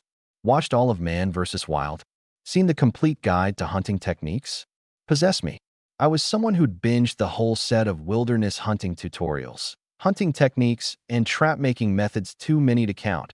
Plus this body comparable to a T-Rex, and a brain honed in the information explosion of a later age. It'd be hard to lose even if I tried. What's more, I genuinely set my sights on that double-barreled rifle. In these times, up north, an Eagle brand 16-gauge double barrel was top-tier hunting gear, priced but not available on the market, and absolutely deadly against big beasts. Right now I was going to be going into the mountains often to make money, and I badly needed a heavy weapon like that. Humph, in 7 days we'll see who's for real. I glared at the crowd, strode out of the village, and dashed into the mountain forest. Behind me, Lin Laowu shook his head and sighed, called to his 5 sons, and they went into the mountains too. The hunt had begun. Just after entering the forest, I didn't rush. First I pulled out the compass, observed my surroundings, and fixed my bearings. Then I drew my hunting knife and, while moving fast, carved marks into the big trees I passed. I still had some memory of the terrain of the nearby peaks. It was just that the game and herbs in these areas had long since been picked clean by the villagers. To gather precious herbs and hunt large beasts, I still had to head into the deep mountains. There, rarely trodden by human feet and rich in resources, was a mountain of gold and silver as long as you didn't get lost. With my now keen 5 senses, my near photographic memory, plus that hunting and herb knowledge from my past life, I firmly believed I could make money. From sunrise to sunset, I moved fast the whole way, crossing through the mountain forest for a full day. My freakish stamina kept me from feeling too tired. It was just that my stomach was growling from hunger. Luckily, by this point I'd entered the deep mountains, and herb gathering and hunting officially began. I unslung the strong bow and, by the light of the setting sun, slowed my pace, keeping an eye out for signs of beasts all around. A snapped sapling up ahead caught my attention. The break was fresh, the ground dug up, leaving a hole, as if some kind of plant's root had been dug out. Sifting through the vast memories in my head while combining theory with practice, I quickly pinpointed which way the game had gone and gave chase. The sun sank westward, and the mountain forest grew still and eerie, the scene swallowed bit by the dark. My enhanced hearing could catch the sound of a bird flapping its wings far off, the caw of a crow farther still, the hoot of an owl, the howl of a wolf behind the mountain across the way, and the crisp crunch of my own feet on dead branches and rotting leaves. A gust of wind blew over, carrying the rank, musky stench of urine straight into my face. It nearly made me gag. Whoa, it's wild goats. Lucky me. The sun hadn't fully set, and it was already quite dark under the trees, but that made no difference to my upgraded eyesight. I gently parted the grass in front of me, and 7 or 8 wild goats came into view, the lead ram pawing hard at the ground. I didn't use the gun. I drew the bow and aimed at the biggest ram. Whoosh! The ram lifted its head, bewildered. An arrow was stuck in a tree 3 yards away from it. Damn, should have practiced with the bow first. Quick as a flash, the herd sensed danger and bolted. I drew my hunting knife, threw all my strength into my legs, and my body shot forward like an arrow off the string. In the blink of an eye, I'd crossed over 10 yards, caught up behind one goat, swung the knife, SHFF. The goat pitched to the ground and stopped moving. Without even checking my kill, I burst forward again, tackled another tall goat down, and slit its throat as it lay on its back. When I got up again, the rest of the goats were nowhere to be seen. Heh, 2, 1 big, 1 small. Not bad. I hadn't expected my own body to be this freakish, catching a wild goat mid-sprint in an instant, and 2 of them at that. At this rate, going toe-to-toe with a blind bear or a tiger didn't seem out of the question. I tied up the 2 goats and slung them on my back. Not far off there happened to be a little stream. I gutted them and washed them clean. By now the sky was fully dark. I chopped down a few dead trees, built a fire, cut off 2 big goat legs, and set them roasting over the flames, then filled the iron pot with stream water and boiled it. An hour and a half later, the roasting meat smelled mouth-watering. With just a bit of salt rubbed on, I took a bite. The crispy aroma burst in my mouth, the meat inside tender rather than tough, carrying a faint smokiness and the sweet freshness of goat. I chewed in big mouthfuls, grease running down my chin, my hunger filled all at once. Pure bliss. Wonder if my bargain price wife has eaten yet. Muttering that, I went back to feasting. Before long, both big goat legs were in my belly. Burp, so full. Meanwhile, back at my rundown home in Deep Mountain Village, Tsuchiyoshin took a nap at midday and waited all the way until evening, but I still hadn't come back. She heated up a corn bun, poured out a bowl of hot water, and ate it bit by bit. The corn bun was mixed with coarse bran and scratched at her throat, yet she ate it with satisfaction. For more than 3 years now, she'd almost never eaten her fill. Most of the time she went hungry. The wild fruits, wild greens, and tree roots and bark in the back mountains, plus the little bit of sweet potato and potato she grew herself, were nowhere near enough. There'd been a few times she'd nearly starved to death, and it was only because her second sister brought her a little food now and then that the grass on her grave hadn't grown 3 feet tall. To be able to eat a corn bun, in her eyes, was already happiness. I imagined that as she ate, she muttered under her breath, "Scoundrel Lin Feng. No idea where he's off gallivanting. Cough, cough. Better if he doesn't come back. Humph. Second sister, where are you? Little sister misses you."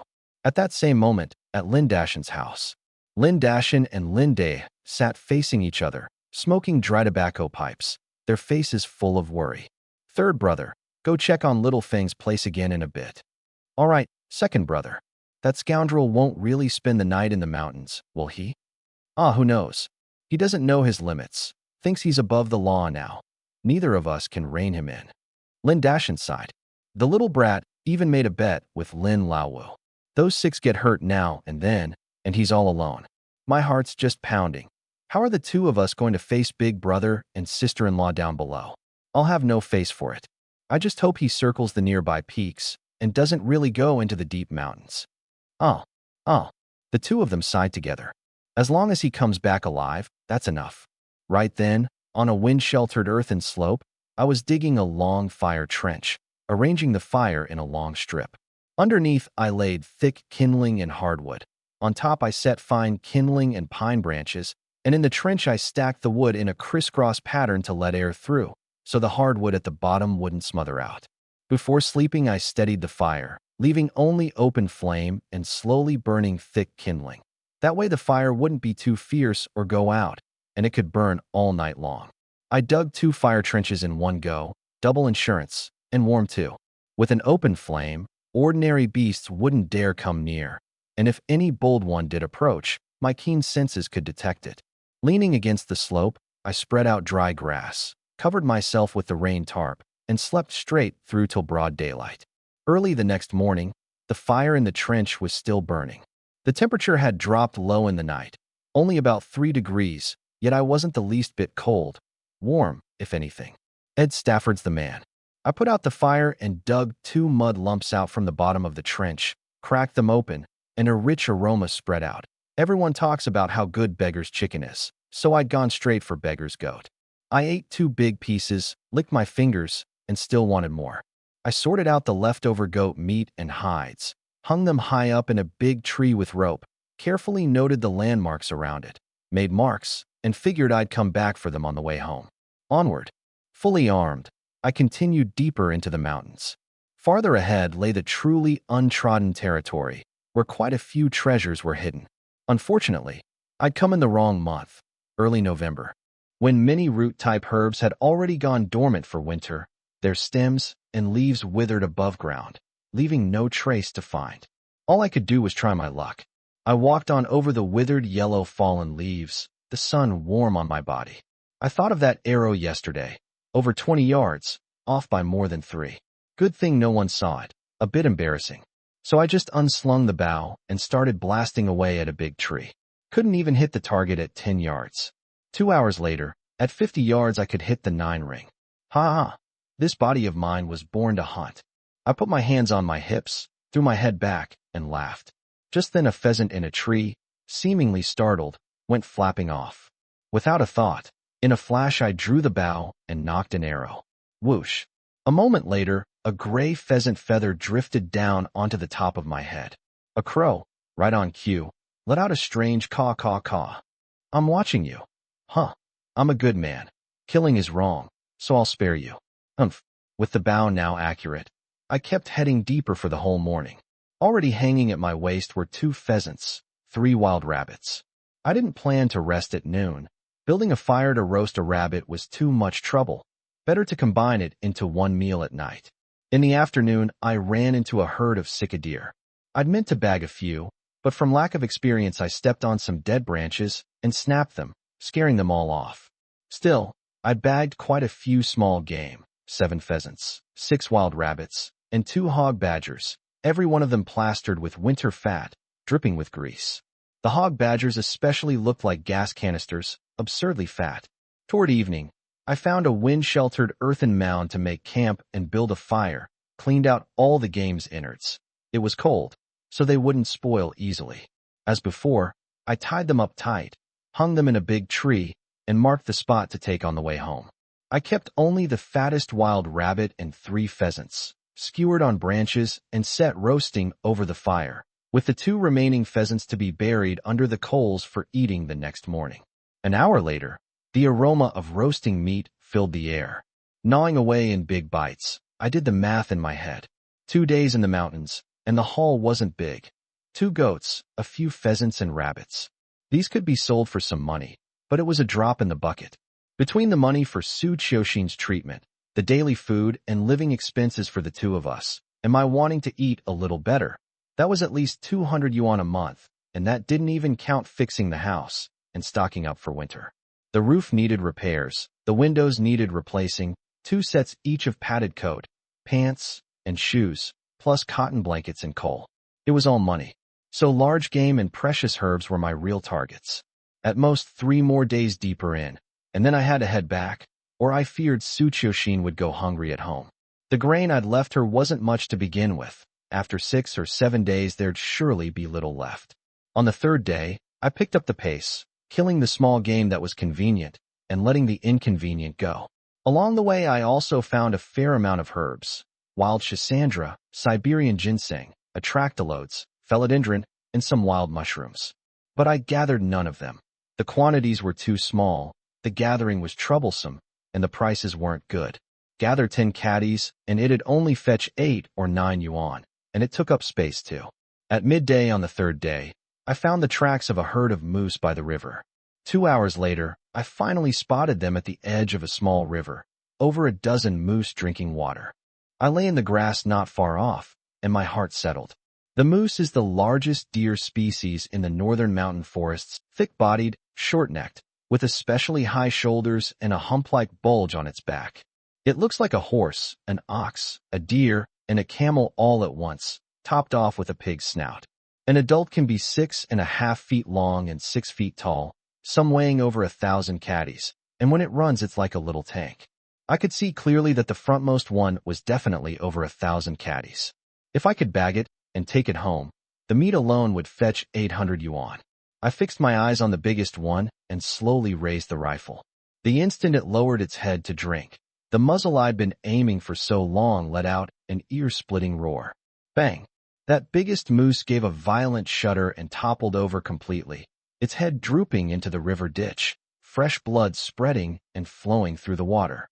The startled herd scattered and fled. I seized the chance, swung the muzzle sideways, and in a flash fired again. Bang! A hard-charging moose pitched headfirst to the ground, then struggled up bawling, ran only a short way, and collapsed once more. I was overjoyed. 2 big moose. I'd struck it rich. I was rich. I drew my hunting knife and rushed over to the one still struggling. With one stroke, I ended its suffering. They say as common folk, today we're truly happy. Ha ha! Humming a tune, I dragged both moose to the riverbank, expertly gutted them and cleaned out the innards, and decided to just make camp right there. I cut off a big slab of foreleg meat and roasted it until it sizzled with grease, carefully sprinkled on a layer of salt, the aroma filling the air. One bite. Crispy outside, tender inside, the juices spreading in my mouth, no gaminess or fishy smell, with just a touch of pine smoke. The more I chewed, the tastier it got. Grease ran down my chin, and I nearly swallowed my own tongue along with it. If only I had some soul-stirring sauce and a swig of aged liquor, my very soul would have ascended to heaven. A whole big slab of roasted moose, a good 10 caddies, I finished in one go, and still wanted more. I patted my belly, thoroughly content, satisfied. That night, I decided to head back to Deep Mountain Village. The 2 moose, minus their innards, still came to over 1,500 caddies combined, plus those pheasants and rabbits, the 2 wild goats. In the dead of night, the flames in the 2 fire trenches flickered between bright and dim, and I lay on the dry grass beside them, sleeping soundly. A few wolf howls sounded not far off, but I didn't take them to heart. Then all at once, something changed. The bushes not far away swayed wildly back and forth, the sound of snapping branches and rustling leaves drawing closer from a distance, charging in a straight line right toward the fire trench. My eyes snapped open and I sprang up, gun raised in one hand, scanning my surroundings warily. Those bushes had been knocked askew by some unknown beast, like a giant python bursting a path through, fast and dead straight. The hand gripping my gun tightened, my heart pounding hard, adrenaline surging. Damn, what the hell is that? It's not a blind bear, is it? Just as I was about to pull the trigger, a hulking wild boar suddenly shot out. The bristles along the back of its neck stood straight up, its body heaving as it charged, hoofs flying, sending gravel scattering. But the way I saw it, it had the look of something fleeing in a blind panic. You son of a, there's a road to heaven you won't take, and instead you head straight for hell. Just as I was about to pull the trigger, the boar abruptly changed direction and charged toward the fire. I was a little confused. Don't all beasts fear fire? Why was it coming to roast itself? In that instant of my confusion, the bushes on all sides began to sway wildly again. The huge commotion once more brought my heart to my throat. Holding the rifle didn't seem to make me all that much safer. The deep mountain wilderness really wasn't so simple. Danger lurked everywhere. Suddenly, a mighty wolf howl split the air. Awoo! My arm trembled. Oh no, a wolf pack! I glared angrily at that boar, which had already flopped down by the fire trench, panting hard. Damn it! This wasn't a beast walking into a trap. This was a refugee fleeing for its life. It had probably been chased by the wolf pack until it had nowhere to run, so terrified it didn't even fear the fire. Woo-woo. Oh woo. I turned back to see two wolf heads poking out from the bushes, teeth bared, glaring at me. In the firelight, those fierce wolf eyes glowed an eerie green, looking ready to tear a man to shreds the next second. Then more green lights appeared, drifting and circling all around like will-o'-the-wisps. My scalp prickled. A rough count, at least 20 of them. These beasts kept testing me at the border between firelight and darkness. Them pouncing was only a matter of time. If it were 3 or 4, my hunting knife could carve through them like slicing melons. But these were more than 20 untamed, vicious wolves. One wrong move, and I'd fall for their trap. Damn it, strike first. Bang! I aimed at the frontmost one and fired without hesitation. A single agonized howl, and that wolf pitched to the ground, motionless. At the gunshot, the pack drew back, but before long they came prowling and closing in again. A few starving wolves darted out, bit down on the dead wolf's neck, and dragged it into the grass. Then came the sounds of tearing, chewing, snarling. I swallowed hard. These things were truly ruthless, not even sparing their own kind. I stopped caring, raised the gun, and fired 3 rounds into the bushes where they were feeding. Bang, bang, bang. A continuous string of agonized howls rang out. In the pitch black, I couldn't tell how many I'd hit. Wherever there was green light, I fired. When I ran out, I fell back to the fire, reloaded, and kept at it. I don't know if that boar had something wrong with it. It wasn't afraid of the gunshots at all, and had even set its eyes on the moose meat beside me. Damn, I'm fighting for my life here, and you're still thinking about eating? You're the one who drew them here. You touch my meat. I'll put a clip in you first, you believe me? And whether or not this creature actually understood, it stopped eyeing the meat, turned its head, and looked at me pitifully. You become a spirit or something. Second brother pig, is that you? Right then, another wolf howl rang out. The pack sprang into action, no longer just prowling. They all burst out of the bushes together, more than a dozen of them, teeth bared, lunging at me. I was alarmed. I raised the gun and fired 2 shots, and the 2 in front pitched down at the sound. But with only 2 shots fired, the ones behind had already pounced right up to me. In a flash, I hurled the rifle out like a club, and one wolf was knocked flat, unable to get up.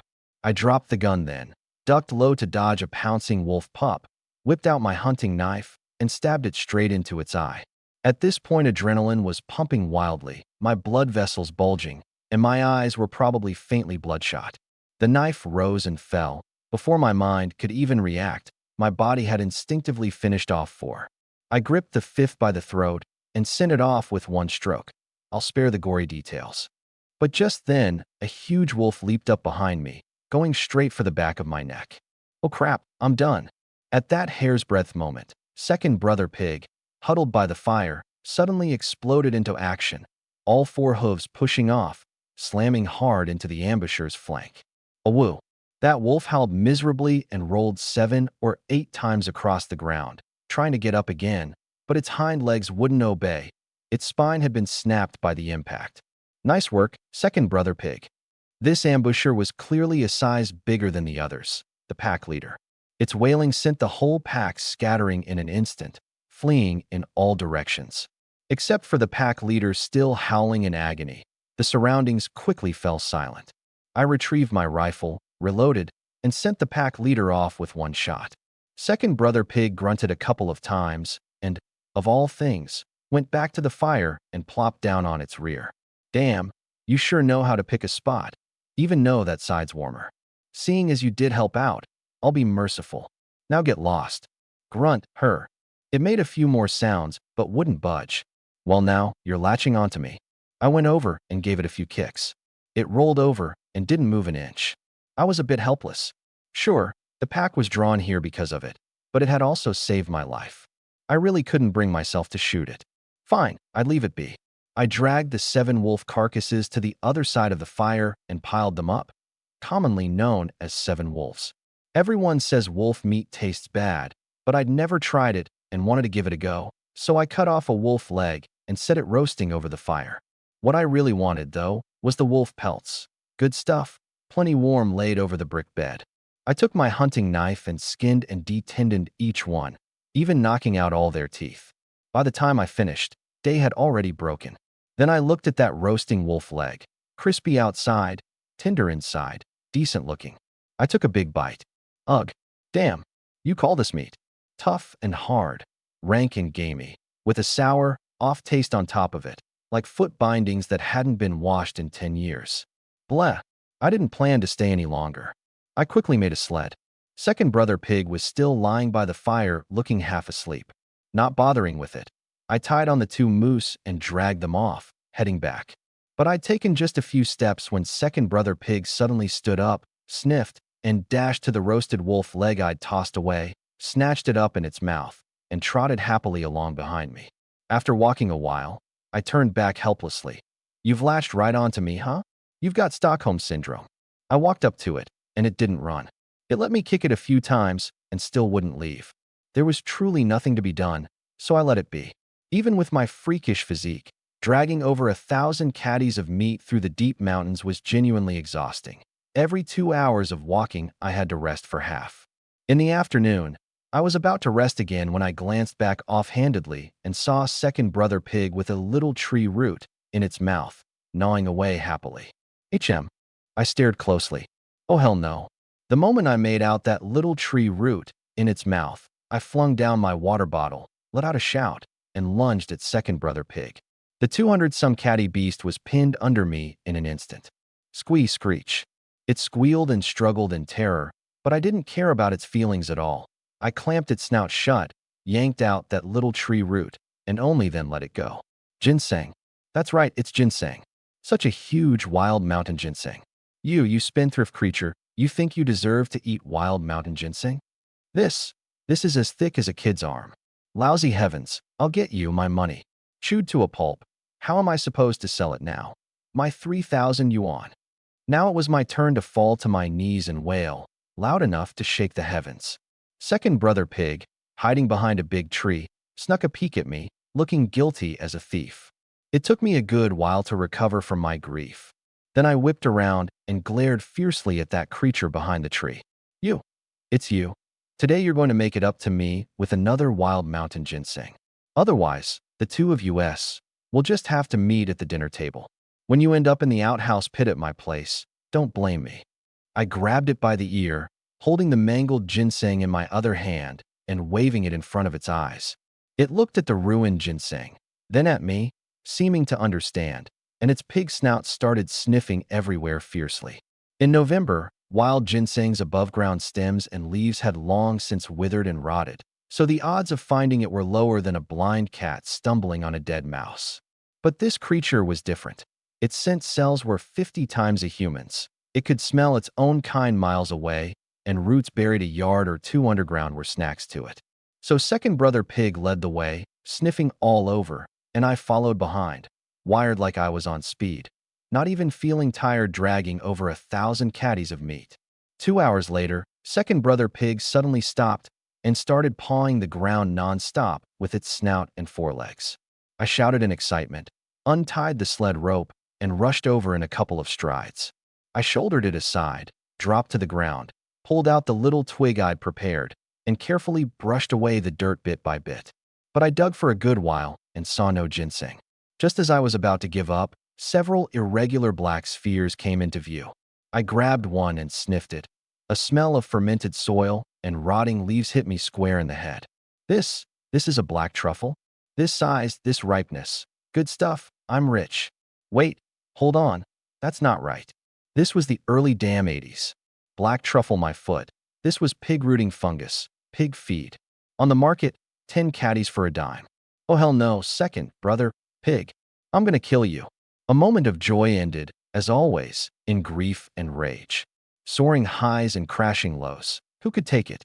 Once again, I pinned second brother pig down and gave it a good thrashing, holding back, purely venting.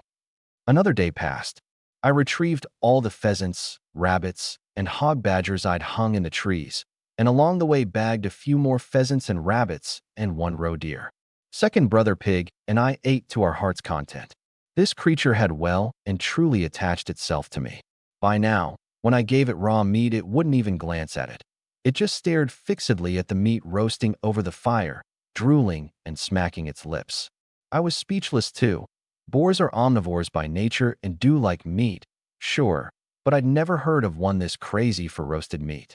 And this was a glutton, eating a dozen-plus catties in one sitting.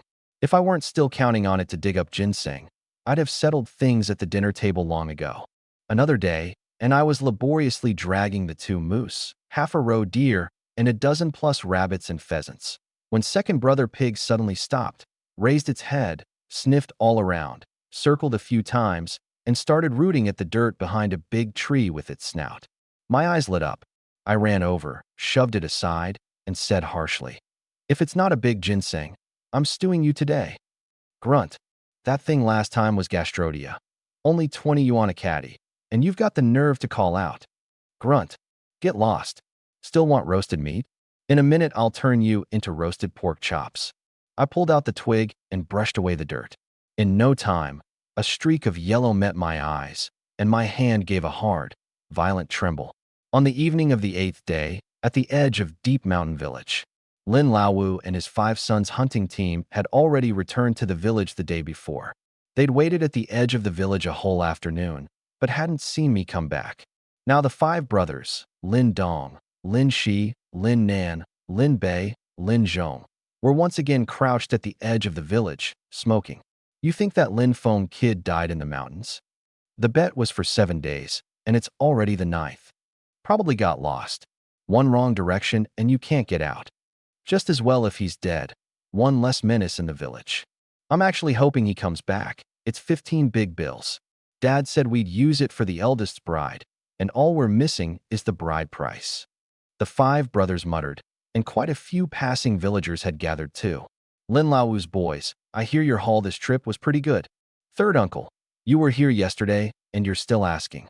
Lin Laowu and his boys had their waists full, at least 30 pheasants and rabbits, plus a roe deer, and they gathered a good bit of medicinal herbs too. Lin Dong, your family's going to have a fat new year. You're too kind, second uncle. Come to my place for a drink at New Year's. And you 5, stop waiting for Lin Feng. First trip into the mountains, and he goes straight for the deep ones. He's probably buried in there.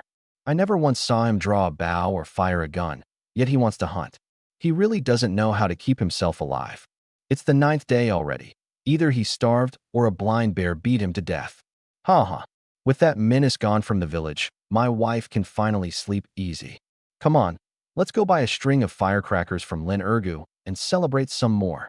At this point, Lin Dashin and Lin Dei, who'd been waiting early at the edge of the village, hoping I'd come back alive, couldn't stand to listen anymore. Damn, anyone who dares say Lin Feng's dead again, I'll beat you to death. Whatever else, I was still their nephew. Soon, my second and third uncles were tangled up in a brawl with the gawking villagers. Farther off, a graceful figure leaning on a walking stick gazed out beyond the village, her eyes dim. Su Qiuxin hadn't wanted to go out, and was afraid to. She had consumption. Whoever saw her, their eyes held either disgust and dread of bad luck, or terror and distance, all wishing to avoid her at all costs lest they suffer and catch the disease. That isolation and coldness were oddly uniform. One look at her was considered filthy. But I'd said I'd be out for 5 or 6 days, and now it was the 9th day, and I still hadn't come back. Word had spread all over the village that I was dead. I imagined that, for reasons she couldn't explain, she'd still brave the whole village's pointing and whispering to walk all the way out to the edge of the village. She was hoping I'd come back, hoping that the person who'd given her a little light and warmth wouldn't die like she was going to. Though there were times she really did want to beat this big scoundrel to death. Time slipped by bit, and the last little glimmer of light in her eyes gradually dimmed. Ignoring the pointing all around, she turned to leave. Right then, A cynical, devil-may-care voice rang out. Well now? Second uncle, third uncle, what are you doing a brawl? Look at the two of you, all bruised and battered, pinned to the ground and getting beaten. How embarrassing. Here, let your nephew avenge you too. Let's see what's what. Lin Dashin and Lin Dae, being pinned to the ground and pummeled, looked up with delighted surprise. The five brothers and the villagers all around, in an instant, seemed struck by an immobilizing spell, staring blankly at me. I came strolling over, briskly, dragging a big sled. The sled left several deep furrows behind it, proof that it was ridiculously heavy. Little foam, you're not dead. Lin Dashin scrambled up, ran to my side, and looked me over from head to toe. Third uncle had been a hunter too, and seeing I was fine, immediately noticed the game behind me. Little foam, you caught all of this? The five brothers' eyes went wide too, fixed on that enormous sled. Was this something a human could do? The two moose alone were over 1,000 caddies. How on earth had he dragged them back? And there was even more on top. Lin Foam, how could you possibly haul that? Are you even human? Lin Bei asked, stunned. Of course I couldn't haul it alone. Even with this freakish physique, I couldn't drag this much game back by myself. But I wasn't alone. That's what second brother Pig was for. A 280 caddy build wasn't for show. Even with the two of us working together, it was walk half an hour, rest half an hour, rushing as fast as we could, and we still got to the village a day and a half late. Of course I hauled it back, all by myself. I was born with the strength of a god, so what? You don't know. A few days ago a blind bear took one punch from me and cried for half a day. If it hadn't run fast, heh. I bragged loudly, showing off. Yeah, keep blowing hot air. Little foam, can you even finish all this? Share some with us. Lin Dashin and Lin Dae were already beside themselves with excitement. Never mind whether their nephew was bragging. This whole sled of game was the real deal. The villagers all around were already so envious and jealous their eyes had gone red and their mouths were watering rivers. Little foam, quick, let's go home. Don't pay them any mind. Anyone who dares come grab it, you just beat them half to death. Bring out that bully side of yours. Let's see who dares step up. The two of them were so excited they were tripping over their words, pushing hard at the sled to help me. But that big sled didn't budge an inch, and they both went red in the face, straining. I rubbed my nose. Damn, I'd bragged too big just now, a little embarrassing. The sled was this heavy, and even I had a hard time hauling it. Second uncle, third uncle, hold on a bit. Let me get a helper. What helper? Didn't you say you hauled it back yourself? Yeah, it was just me. When I said helper, I never said it was a person. With that, I let out a whistle. Before long, a heaving, snorting sound came from the woods beside us, and a huge boar came thundering out, kicking up sand and dust. Oh crap, a boar, a big boar. Quick, grab the rifle. Run? You still want to shoot it? You're insane. This is nearly 300 caddies of deep mountain veteran. First boar, second bear, third tiger. You think that's a joke? The crowd at the edge of the village went into an uproar in an instant, running for their lives back into the village. In the blink of an eye, there wasn't a soul in sight. Lin Dashin and Lin Dae, who hadn't run yet, had legs cramping up and instinctively wanted to bolt, but seeing how calm I was, they didn't dare move. That helper I'd mentioned, it couldn't be this big fella, could it? Second brother Pig didn't care about any of that. In its eyes there was only me and roasted meat. It thundered over, the very ground trembling, its 4-inch tusks a chilling sight. Once a male boar reaches adulthood, it's over 6 feet long, its shoulders reaching an adult's waist. Its hide is thick to begin with, and years of rolling in the wild have coated it in a layer of pine sap and mud armor over stone. Even small caliber guns can't punch through it. Add its immense strength and astonishing stamina, and that pair of tusks can rip open a blind bear with one thrust, snap a bear's leg in one bite. Put it this way, one-on-one in the deep mountain wilderness, even a blind bear is no match. If it hadn't run into a wolf pack of 20+, second brother Pig would be the overlord of these mountains, swaggering wherever it pleased. Even going head-to-head with a big wolf pack, it'd make them pay with 10 lives. Ella little foam, it's charging over here. Lin Dashin's voice had gone up an octave. I gave him a sidelong glance, perfectly calm. What's to fear? In the woods, one of me takes on a dozen of them. If this one weren't so well behaved, I'd beat it right along with the rest. The two of them, trembling, rolled their eyes at me in unison. Second brother pig came thundering to my side and nuzzled its head hard against my leg. I skillfully looped a rope around it. I turned to look at the spot where Su Qiuxin had been standing. There was no one there anymore. Come on, let's go home. Good haul this trip. Let's go take stock. Second uncle, third uncle, take plenty back. Let your families have some good meat. Ah, okay. The two agreed with their mouths, but their eyes stayed fixed the whole time on second brother pig heaving and hauling on the rope ahead. Novel, truly novel. They'd heard of hunting with a hound, but hunting with a boar, wouldn't that make it boar hunting? The three of us, plus second brother pig, dragged the game home together. In the yard, Su Qiuxin sat on the family's one and only stool, watching me stride in. Those star-like eyes held a few threads of light amid the detachment. Just sitting there, she had a fragile, easily shattered air, like a slender willow swaying in the wind, ready to break at a touch. I arched an eyebrow. Wife, I'm back. Did you miss me? Probably missed me so much you couldn't sleep. Saw you at the edge of the village just now, playing the wife waiting for her husband's statue. After all, we haven't had our wedding night, so your desperate yearning is completely understandable. The few threads of light in her eyes turned instantly into flashing blades. If looks could kill, I'd have died 1,000 times over. Cough, cough, cough, cough. She shot me a fierce glare, propped herself up on her walking stick, and swayed to her feet, heading inside. I frowned. She hadn't been this weak before I left. Had her condition worsened?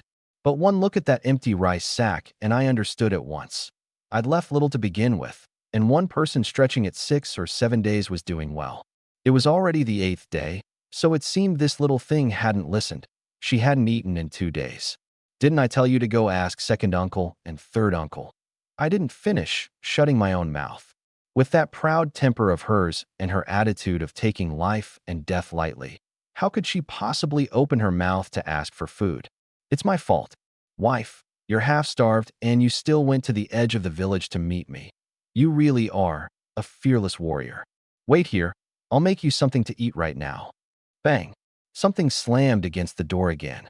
I chuckled, and under my second and third uncle's odd looks, drew my hunting knife, cut off a wild goat leg, and set the goat meat stewing. Second brother pig made itself right at home, circling the yard several times, and finally started rooting around at the collapsed section of the wall. I paid it no mind and turned to the sled. Second uncle, third uncle, good haul this trip. 2 big moose, 2 roe deer, 12 pheasants, 15 rabbits, 2 wild goats, 3 hog badgers. Oh, and 1 second brother pig who latched on and won't leave. I plan to take the 2 moose to town to sell. The rest I'll split 3 ways, so everyone's family gets some good meat. The moment the words left my mouth, the 2 of them waved their hands over and over. That won't do, little phone. This is what you risked your life to bring back. Just give us 1 chicken and 1 rabbit. That's enough for our families. Right. We're just riding on your coattails here. Sell the rest for money. Winter's coming, you've got to fix the house, and also. I was exasperated, so long-winded. Fine, bully Lin phone, activate. I glared, menace radiating. Do as I say. I'm giving you face here. You believe I'll beat you? At the sight of me flaring up, the fear of being dominated for years past came flooding back. They shrank their necks, at a loss. Fine, so you're not going to listen to me, is that it? Come here, let your nephew loosen up those joints for you. I blocked the doorway, shook out my arm, making it clear I was about to get physical. The 2 immediately caved, saying with total certainty, we'll split it. 3 ways, splitting it right now. I rolled my eyes, refuse a toast only to drink the forfeit. Lin Day took the initiative, grabbing the hunting knife and expertly portioning the meat. Third uncle had been a fine hunter in his day, deft with a blade, and in no time he'd skinned all the unskinned ones and, like a master butcher, sorted everything neatly. Little phone, these 2 moose. I don't think you're allowed to sell them in town. Lin Dashin wasn't quite sure. Some policies had come down that the villagers only half understood. Selling them out in the open, that seems like it'd count as profiteering, Lin Day said too. I waved a hand. Second uncle, third uncle, no need to worry about that. This mountain man has his own clever plan, just wait and see. And I can't sell at all. I have to leave a portion for second brother pig. This glutton eats 15 catties a meal. I'm about ready to go to the feed factory and grab some pig feed. Will that work? Will it eat that stuff? Lin Dashin hadn't finished when Lin Day's startled cry rang out. Oh damn, this is wolf pelts. So many wolf pelts. Little Fong, you ran into a wolf pack. The very bottom of the sled was lined entirely with wolf pelts, which third uncle only discovered when he got to the last of it. I arched an eyebrow, smug. A puny little wolf pack, easy pickings. Only 20 some. I sliced them up like cutting melons, one in each hand. See that biggest one? That's the pack leaders. The two exclaimed, good heavens, 20 some. Counts as a small pack? Do you have some kind of misunderstanding about wolf packs? I waved a hand, indifferent. I've beaten up 3 blind bears. A puny little wolf pack. I've got it handled. Incredible. Nephew, that's incredible. Waving my hand, I listened to a full 10 minutes of praise. All right, third uncle, take all the wolf pelts back and treat them. It's getting colder by the day. Make my wife a wolf pelt mattress. Ah, little Fong knows how to care for someone now. Good, good. Don't worry. Third uncle guarantees he'll get it done for you as soon as possible. Su Qiuxin, eavesdropping inside, curled her lip and cursed under her breath, yet didn't notice the warm current flowing through her heart. I thought to myself, what ill intentions could I possibly have? It's just that a certain little sister-in-law is drop-dead gorgeous, and I'm coveting her, so I'm striking first. Once her illness is cured, I'll have a nation-toppling beauty for a wife. Perfect. At this stage, naturally I had to pour my heart out to this gorgeous little sister-in-law, seize the high ground of her affections first, and then wouldn't the good days ahead be close at hand? Lin Dashin and Lin Day went home to fetch a cart to haul the meat. When they came, they brought second aunt, third aunt, along with Lin Zhangwo, Lin Xiaoqing, and third uncle's son Lin Jianxi. Looking at the cart piled full of meat, their mouths grinned crooked with joy. They praised me over and lingered, not wanting to leave. It was only Su Qiuxin's constant coughing that finally scared them off. I couldn't tell whether she was doing it on purpose. An hour later, the goat meat in the pot had stewed until it was falling apart. I filled a big bowl and set it outside her door. Bargain price, wife, come eat. No response from inside. I called several times to no avail.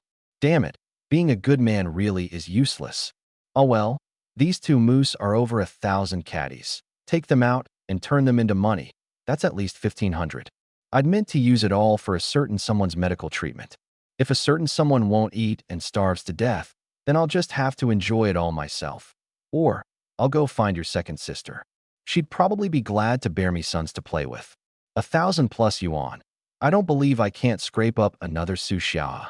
The words had barely left my mouth when the door was yanked open with a bang. Su Qiuxin stood in the doorway, glaring at me furiously. You. Cough, cough. You said you'd let my second sister go, cough, cough. I deliberately put on a scoundrel's air, teasing. I did say that. But the condition was you being my wife. If you die of illness or starve to death, tell me, doesn't my bride price money go down the drain?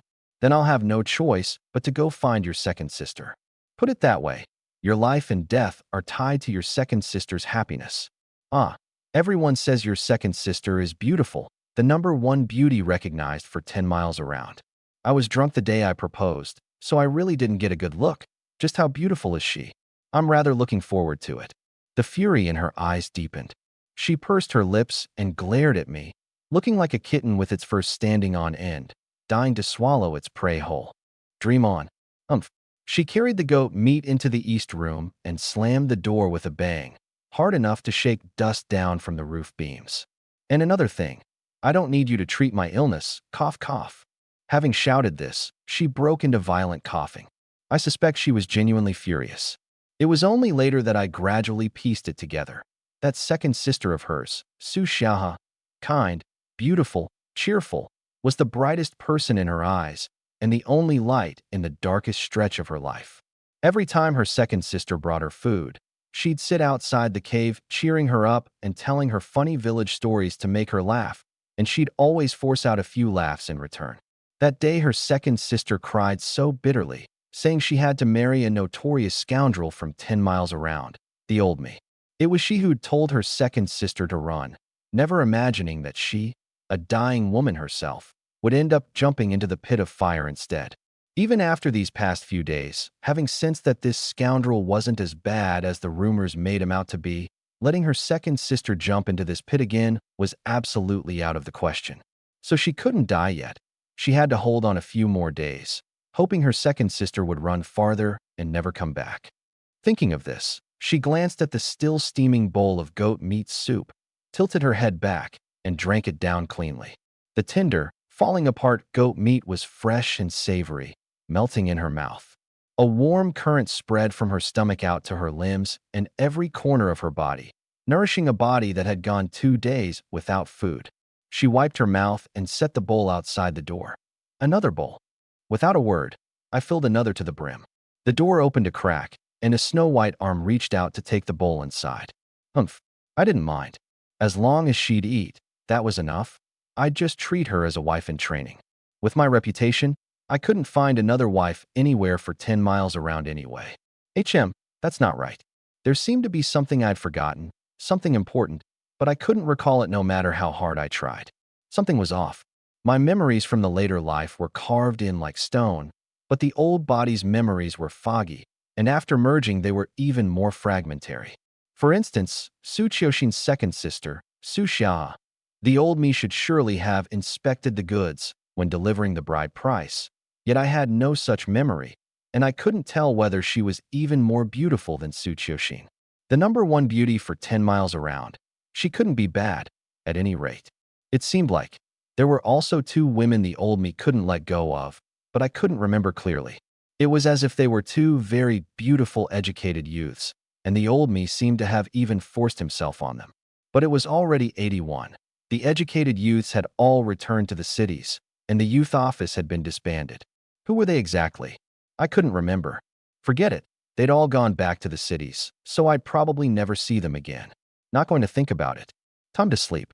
Early the next morning, I slept until the sun was high. The exhaustion from days of trekking completely swept away. I splashed some water on my face and walked out of the room to see Su Qiuxin locked in a standoff with second brother Pig. She'd turned her walking stick into a weapon, pointing it like a sword at second brother Pig, who was pawing the ground and ready to charge. A sickly, frail woman who couldn't even stand steady against a nearly 300 catty boar, tensions ready to snap. But one look at the meat stewing behind her, and I understood. I'd forgotten to feed second brother Pig last night. Haha, didn't expect my wife to be a lady warrior. Seeing me come out, the hand gripping the stick dropped, and a wave of after-fright and weakness hit her.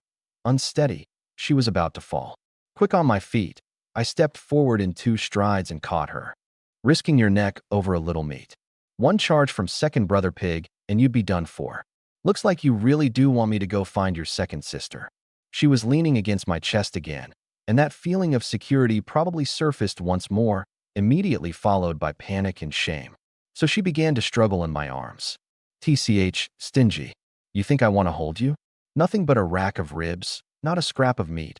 I'd rather hold a telephone pole. Take a look. Even if I put my hand on your backside, I wouldn't grab so much as an ounce of flesh.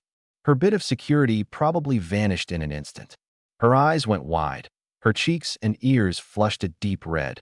She clenched her back teeth and struggled even harder. Cough, cough, get lost. Seeing her face gone red with anger, I still didn't let go. Instead, I turned towards second brother Pig. Come here, second brother Pig, this is my wife. From now on you've got to listen to her too, you hear? Come on, call her mom. Second brother Pig seemed to understand, its little eyes glancing at her in my arms, then leaning close for a sniff. Grunt, grunt, oink. She raised her hand and pummeled my chest in a flurry. Whoever heard of making a boar call someone mom? Haha, it's called second brother Pig. From now on the 2 of us will raise it together. Cough, cough, put me down, cough, cough. She was still glaring, but to me she just looked adorably fierce. Those star-like eyes, even breathing fire, they were beautiful beyond compare. Seeing her coughing nonstop, I stopped teasing and carried her inside. Bang! The moment I stepped out, something slammed against the door again. Seeing me come out, second brother Pig moved in to nuzzle up against me. I shoved it away in disgust. Get off. If you could turn into a beautiful woman, never mind 300 caddies. I'd hold 1,000 caddies of you. I found a beat-up basin, cut off 10 caddies of roe deer meat, and chopped it into chunks, poured the goat soup from the pot over it, and tossed it to the pig. Tsuchiyoshin and I ate the stewed goat. I sorted through the game once more, then carefully took a cloth bundle out of my shirt, examined it closely for damage, and only relaxed once I saw it was intact. You inside. Get ready, you're coming to town with me. Yesterday, after Lin Dashin hauled the meat back, he'd returned the flatbed cart. Today's trip to town would depend on it. There was no other way. It was 81. Deep Mountain Village was remote, and it was common to spend 2 or 3 days walking to visit relatives at New Year's. Transportation was extremely inconvenient. The only advanced means of transport in the village was the village secretary's second-hand bicycle, and that had been issued from above to make it easier to attend meetings at the township. All I could do was haul the flatbed cart on foot to the county town. Taking stock of the remaining game. 2 moose. I planned to keep one, mainly as rations for second brother pig, that glutton. I'd buy some pig feed in town to mix in, and it could last a good while. The big one for sale weighed 900 caddies, plus 50 caddies of roe deer meat for pheasants and 5 rabbits. The remaining wild goats I'd keep for us to eat. Third uncle had already portioned all the meat yesterday. I piled the meat in the middle rear of the cart bed, wrapped it tightly in coarse cloth, and spread a thick layer of dry grass at the front. Everything was set. I pushed open the east room door and saw Tsuchiyoshin curled up in the corner. Let's go. I'll take you to town. She was unmoved, curled in the corner, her gaze cold. I'm not going, cough, cough. I don't owe you anything, and you don't owe me anything. Her tone was icy. She understood in her heart. Treating her illness would cost an enormous amount of money. Her second sister had inquired long ago, and though she didn't know the exact figure, she understood from her second sister's despairing eyes that an ordinary family simply couldn't bear it. If I really did treat her, she could never repay me. But I didn't care about any of that. As a model youth from a later age, standing by and watching someone die was something my conscience couldn't allow, and I wanted her to be unable to repay me. Unable to repay was perfect. Repay me with your body, then. I was well versed in that. Put plainly, I was coveting her body, and this way things would come together more easily. I, Lin Feng, was above board, thoroughly above board. Look, you're forgetting again. Think of your second sister. With that, ignoring her furious glaring and struggling, I scooped her up in a practiced princess carry, set her down on the flatbed cart, and covered her with a thick blanket. Second brother pig, you stay and watch the house. There's food in the basin, ration it out. Don't run off. Wait for me to come back. Second brother pig pretended not to understand and tried to nuzzle up to me again. It only settled down after I kicked it several times. Tsuchiyoshin tried to jump off the cart, but was pressed back down by me in a couple of moves, and I pulled the cart off. Her whole self wrapped in the blanket with only her head showing. She gazed at the back of the figure pulling the cart ahead, her emotions hard to read. I imagined she was mulling it over. Was this scoundrel a good man, a bad man, or a villain? Everyone said he was a bully born rotten, but these past few days, in any case, a thread of curiosity and moved feeling had probably slipped quietly into her heart. The villagers still steered clear of me, but they dared to gossip away from a distance. Look, crazy Lin's heading out. Isn't that the consumptive woman he's got on the cart? Yeah, I can see clearly. It's that pretty sickly one. He's not about to sell her off, is he? Are you stupid? Who'd buy a consumptive, unless they don't want to live? You never know. City folks might be into that sort of thing. There's nothing Lin Feng wouldn't do. Sell her off, and he's rid of the consumptive and gets money out of it. Just get the consumptive out of here already. Lately, I don't even dare go outside. A filthy disease like that. Whoever touches it gets bad luck. And that woman's no good person either. Probably caught it somewhere shady. That's Su Xiaoha's little sister, Tsuchiyoshin. Both sisters are. I hear Lin Feng wanted both sisters. You think Lin Feng's a good man? You all don't actually think he's taking her to get treated, do you? Ha ha. Kakik. The gossip grew louder and louder. I counted as a headline figure for 10 miles around. Every move I made got chewed over. Tsuchiyoshin, with her sharp ears, heard all this idle talk on the cart, lowered her head dejectedly, and buried herself entirely under the blanket. I frowned, turned back to see that gesture of hers, and my face immediately turned ugly. You've all got nothing better to do, huh? Every one of you like a bunch of gossips. Get lost. Let me see who's here. Fine. Tonight I'll be in your wives' beds, settling the score. I swept my fierce eyes over them, and the onlookers all dropped their heads in unison, turning and scattering like startled birds and beasts. Everyone firmly believed this bully was truly capable of such a thing. There were, however, a few women whose eyes lit up as they sized up my build. I moved fast and was soon out of Deep Mountain Village. Head south across the river, turn southeast, walk half a day, and you'd reach Linjiang County town. After walking a stretch, I turned back to see her still shut up entirely under the blanket, only her suppressed coughing audible. I knew those words earlier had trampled her pride and ground it under my heel a few times, and she'd probably fallen back into brooding. Sickness of the heart is the hardest to cure. I felt a bit worn out. So then, little sister, you sit on the warm brick bed. Oh, your big brother's pulling the cart, hey. Me and Sister Chioshin, all lovey-dovey, swaying along. Oh, Sister Chioshin, you sit on the brick bed. Hey, your big brother's climbing over the wall. Whoa. The high, ringing song echoed back and forth through the mountains. The occasional passerby looked over, faces full of contempt, yet listened intently. Corrupting public morals, the world's gone to the dogs. What were those lyrics again? Under the blanket, Su Chioshin stopped coughing, her whole body going rigid. What was this scoundrel singing? I sit on the brick bed, you climb over the wall. The more she listened, the deeper her nails probably dug into her flesh. Sure enough, her second sister was right. This was just a scoundrel. One song done, I cleared my throat and launched into the next. When the moon comes out, I duck into the haystack, and call for my wife. Sing the song to Su Chioshin, and hearing it, she ducks under the covers. Give her a hug. Oh, give her a hug. Hug Su Chioshin till she's doubled over laughing. The passers-by burst out laughing one after another. A few young girls and young wives spat and, blushing, cursed me for being shameless. This was the 80s, after all. Folkways were still very conservative. I figured that right now, under the covers, her urge to die and her urge to kill were rising together. Should she kill this scoundrel first, and then take her own life out of shame and rage? Hug Su Chioshin and get on the brick bed. Oh. She suddenly flung off the blanket and bellowed with hatred. Lin Feng, sing one more line, and I'll beat you to death. Well, see there, now she's got plenty of vigor. She sat on the cart sulking, glaring fiercely at my back, the depression, coldness, and sorrow in her heart all gone, leaving only the urge to kill me. Humph. I chuckled and stopped singing.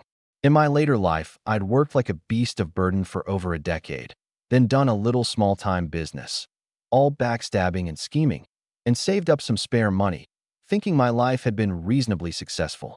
Thinking about it now, what kind of success was that? Just the difference between an ordinary beast of burden and a higher-grade one. But these past few days in this time and place, I felt comfortable, at ease. No phone, no social obligations, no mortgage, just warm sunlight pouring down on me. The big trees on either side of the road sliced the sunlight into flickers of bright and dim. Without realizing it, I tilted my head back, squinted comfortably, and the corners of my mouth curled up. She probably caught that smile of mine. She was startled for a moment, and looking at the scenery around her again, the world seemed a good deal brighter. More than 4 hours on the road, and I didn't rest once. Walking into the streets of the county town, it was far livelier than the countryside, people coming and going. Face after face, somewhat dark and plain, brimming with radiant smiles. Most people went barefaced, their hair oily, lips chapped, their clothes mainly army green, black gray, and blue. No cut, no shape, thoroughly plain and simple. Occasionally a few fair-skinned, fashionable young men walked by, drawing repeated turned heads. Bicycles, rarely seen in the village, were common in the city. Phoenix, forever, flying pigeon. In these times they were the Mercedes and BMWs in people's eyes. The slogans on the walls had a period feel too. Fewer, better births, happiness for life. Family planning benefits the nation and the people. At the intersection, there were volunteers with red armbands directing traffic on their own initiative.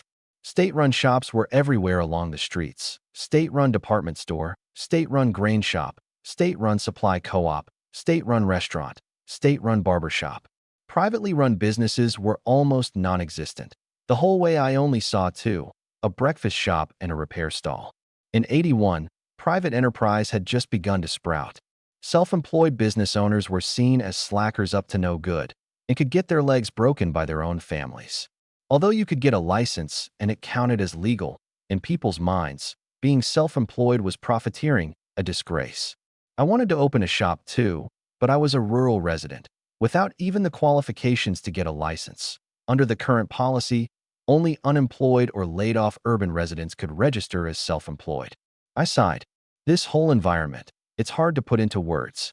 One second I put out the moose meat, the next second I'd get hauled off and judged for profiteering. As for the state-run supply co-op, don't even think about it. They only took goods from within the state plan, from qualified units. They'd never dare accept moose meat, and it'd be easy to get reported. So there was only one path left. I pulled the flatbed cart around the county town streets, looking here and there, seemingly aimless. Tsuchiyoshin didn't ask questions either, curiously glancing all around, keeping her mouth and nose covered tight with the scarf, terrified of infecting others. Until 4 in the afternoon, when I spotted a group of people on the street, and my eyes lit up. A slouchy street thug with a cigarette dangling from his mouth, swaggering along with a duck-footed stride, wore a jacket and a garish head of permed long hair, leading 7 or 8 punks dressed much the same, sauntering along and running roughshod over everyone. The corner of my mouth curled up, my own kind.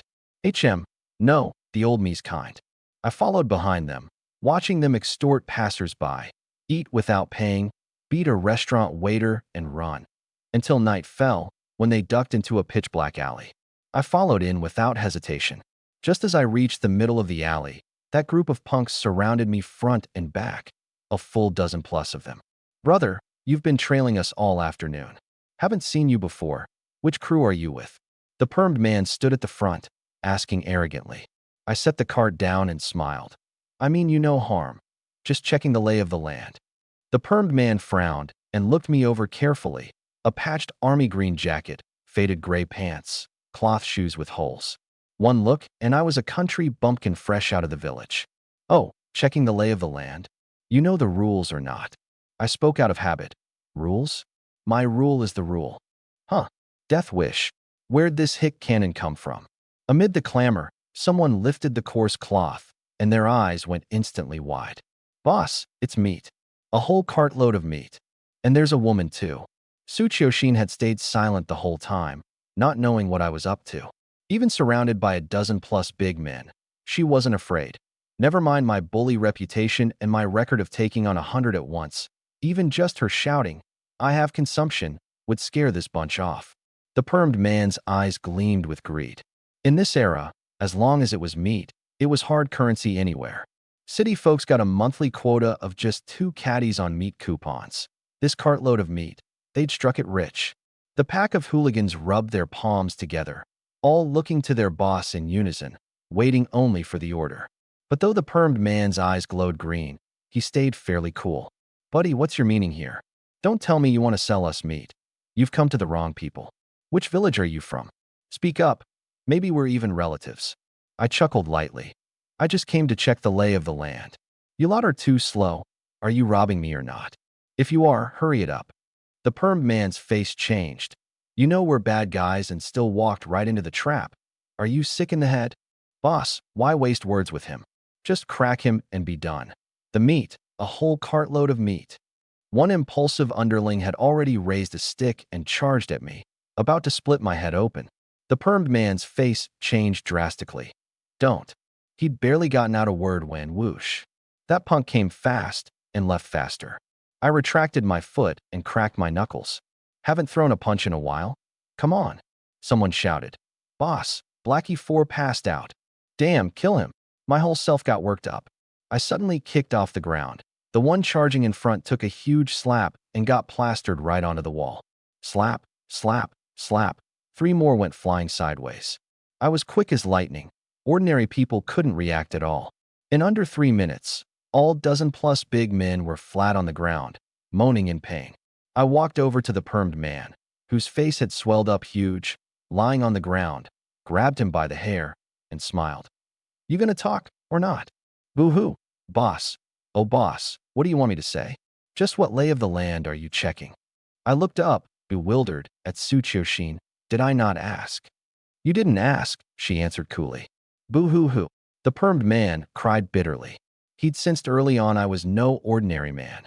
That Blackie-4 kid had really brought down disaster. Oh, I smacked my forehead. Damn it. I didn't ask, but couldn't you have just spoken up on your own? Slap. His other cheek swelled up too. You're a hooligan and you haven't got a shred of initiative. How are you going to grow big and strong and create new glory? He wanted to die on the spot. In this area, he was somebody, too, usually leading his underlings down the streets in style. Boss, ask whatever you want to know. I'll tell you everything. Slap. I smacked his head again, still throwing fancy phrases at me, and I go back on my word at that. There's a black market in the city, right? Take me there. He was thoroughly aggrieved. It's just that little thing? Boss, you should have said so earlier. The biggest black market in the city is over on the east side, in the old city district, along the city wall. Lots of people know it. Slap. I'll just ask you, are you going or not? Take me there. Not caring about the one still lying on the ground, the permed man and I cut through the alley and headed east. Another hour of walking, and we finally arrived. By now it was 9 at night, and the black market at the old city wall on the east side was open. Here there was just a single flat road paved with gray brick.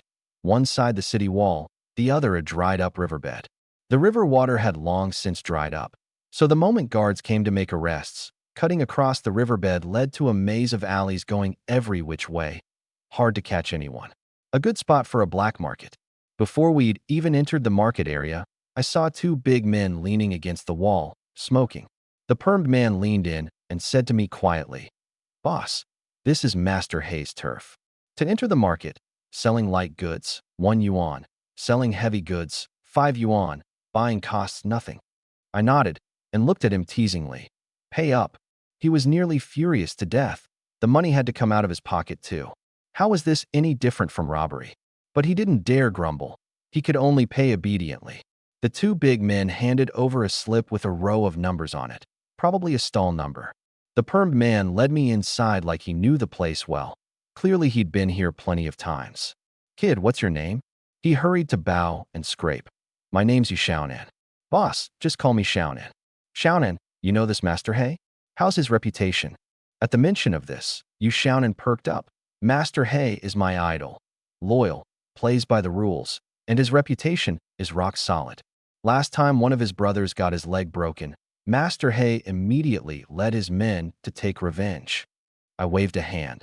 Go find a scale and pass a message to that Master Hay. Tell him I've got big goods. Have him get 3,000 yuan ready. Get it done, and I'll give you 10 caddies of meat. Xiaonan's eyes lit up. Boss, I'm on it. And he darted off. While he was off finding a scale, I turned to Tsuchiyoshin. Sorry to put you through this today, coming along to sell meat. Once the meat's sold, tomorrow I'll take you to the hospital. For your illness, you'll first need a sputum test and a blood test, and probably an x-ray to check your lungs too, to make sure there aren't any other complications. She curled up under the blanket, saying nothing, but the way she looked at me grew even more complicated. She probably hadn't expected this man to really treat her illness, and with money he'd risked his life in the deep mountains to earn, at that. While her father, eldest sister, brother-in-law, and little brother were all hoping she'd die. She lifted her face and, for the first time, showed a radiant smile. Thank you. Her voice was so soft it was almost inaudible, but I heard it, and I saw that peerless smile. Worth it. If I'm going to be a devoted simp, then so be it. Who told me to be coveting her body? No need to thank me. I'm just after an earlier wedding night. An eye roll. Xiaonan soon brought over a scale, then darted off again. Ignoring him, I lifted the coarse cloth to reveal the big slabs of meat. Tsuchiyoshin didn't get involved either, walking over to the city wall to sit and watch me sell. In the 80s, meat was a hot commodity at the black market. The people passing by instantly crowded around. Don't shove, don't shove. With coupons, 8 mao. Without coupons, 1 yuan too. The words had barely left my mouth when countless arms holding money and coupons shot out before me in a flash. Cough, cough. Cloth coupons, grain coupons, Industry coupons, oil coupons, sugar coupons. I'll take them all. With a buzz, everyone at the whole ghost market rushed over. Give it to me. Me first. I've got 6 kids at home. Buddy, I got here first. This trip, I'd only brought 1,000 some caddies of meat, and there were too many people, all gone wild.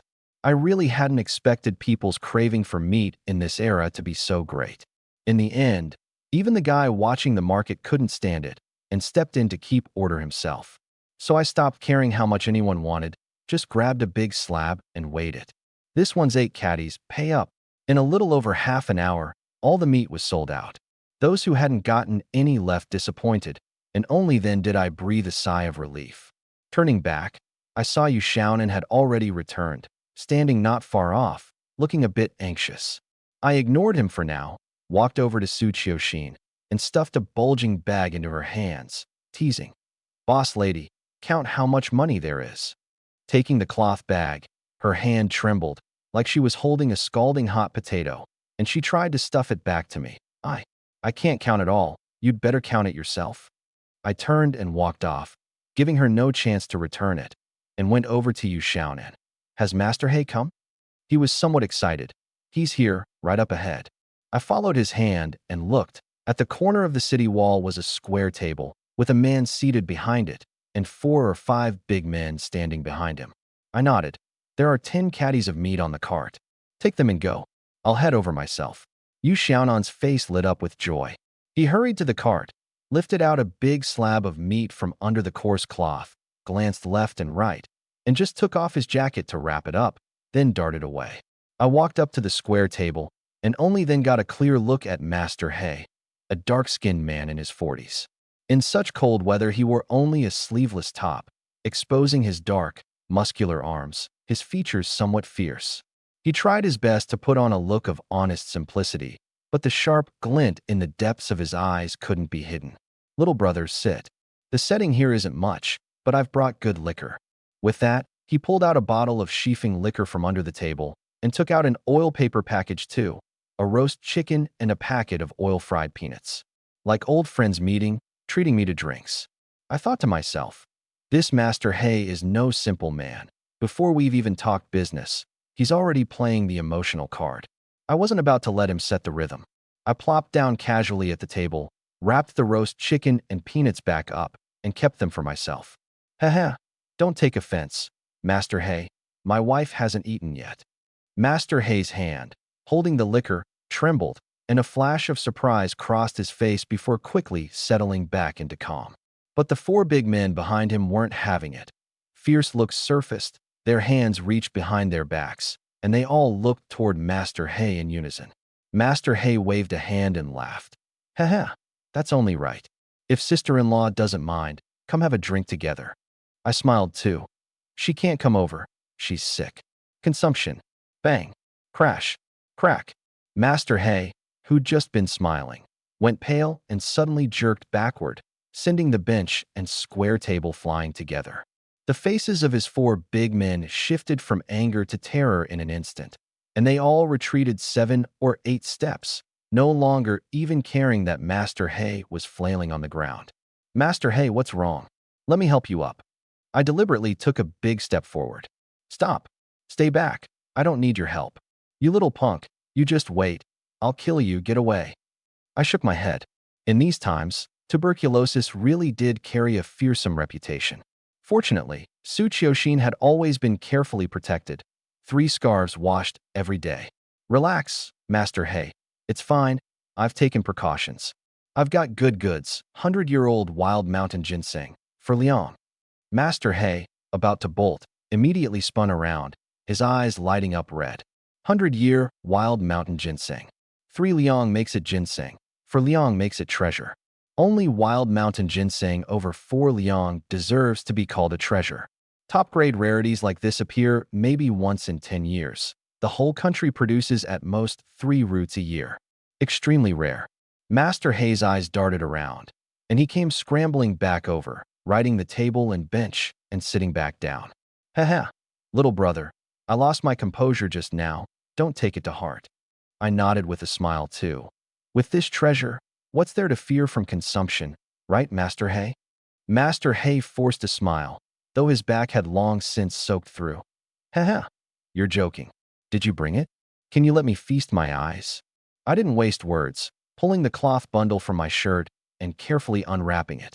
A yellow-brown ginseng root came into view, shaped like a twisted, shrunken old gnarl, with a long, slender reed head stacked up, dense sunken reed bowls, and clear iron wire markings on the main root.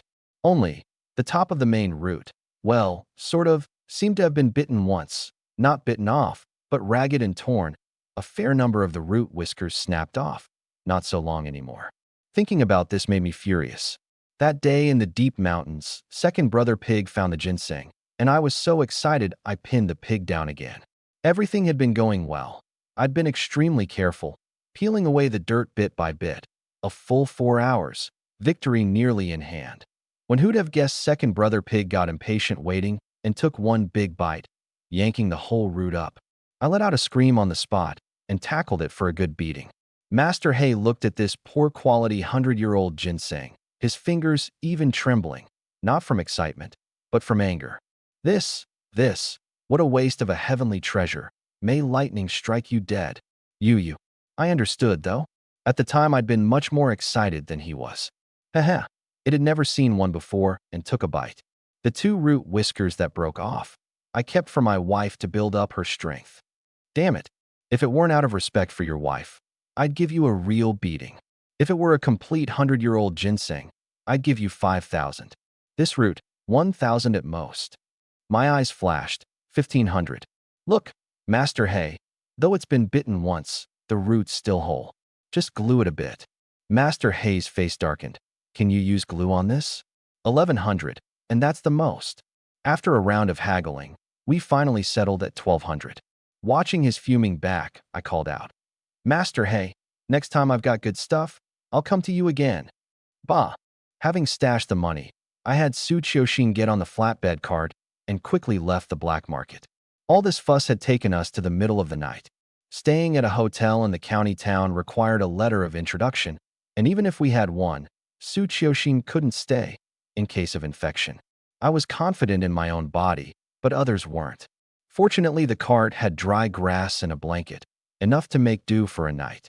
Not far from the county hospital, I stuffed the still warm roast chicken into Su Qiuxin's hands, along with the 1,200 yuan. You hold on to it. I'll come ask for it when I need it. She took this fortune in a daze, even more at a loss. She'd probably never seen this much money before. Earlier, she'd counted the meat proceeds, over 500 yuan, the rest all cloth coupons, oil coupons, industry coupons, grain coupons, sorted into stacks and bundled by type. Now another 1,200. I'd handed over the money offhandedly, but to her it felt heavier than 1,000 caddies. I imagine she was mulling it over. He trusts me just like that?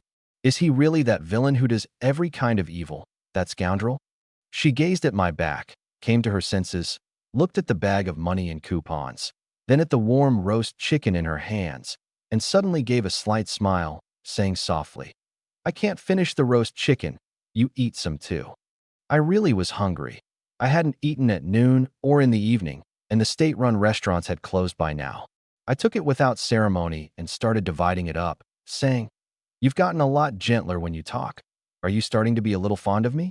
If you are, say it loud. I can take it. Worst case, I'll just give in to you. There was no help for it. My words carried the momentum of jokes from my later life. Hard to break. But to people of her era, this was just being a lecher. She snatched away her divided portion of chicken, pursing her lips and glaring. Get away from me. I didn't mind, walking a few steps off and squatting down to eat. Only then did she carefully untie her scarf and start eating in small bites. The night wind was a little chilly, and I barely slept, while she slept soundly. Early the next morning, the two of us were already waiting at the hospital gate. Since we weren't sure whether the exam required an empty stomach, neither of us had eaten breakfast.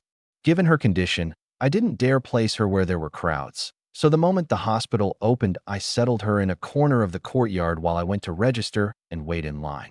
The moment the doctors inside heard it was tuberculosis, they instantly tensed up. In this era, tuberculosis was a virulent, contagious disease with a high mortality rate. Anyone who heard of it was afraid. Several doctors, fully suited up, took her in separately. As a contact, I got some simple checks too. After that, there was nothing more for me to do. I just paid and paid and paid some more. When the results came out, the doctor's expression was extraordinarily grave.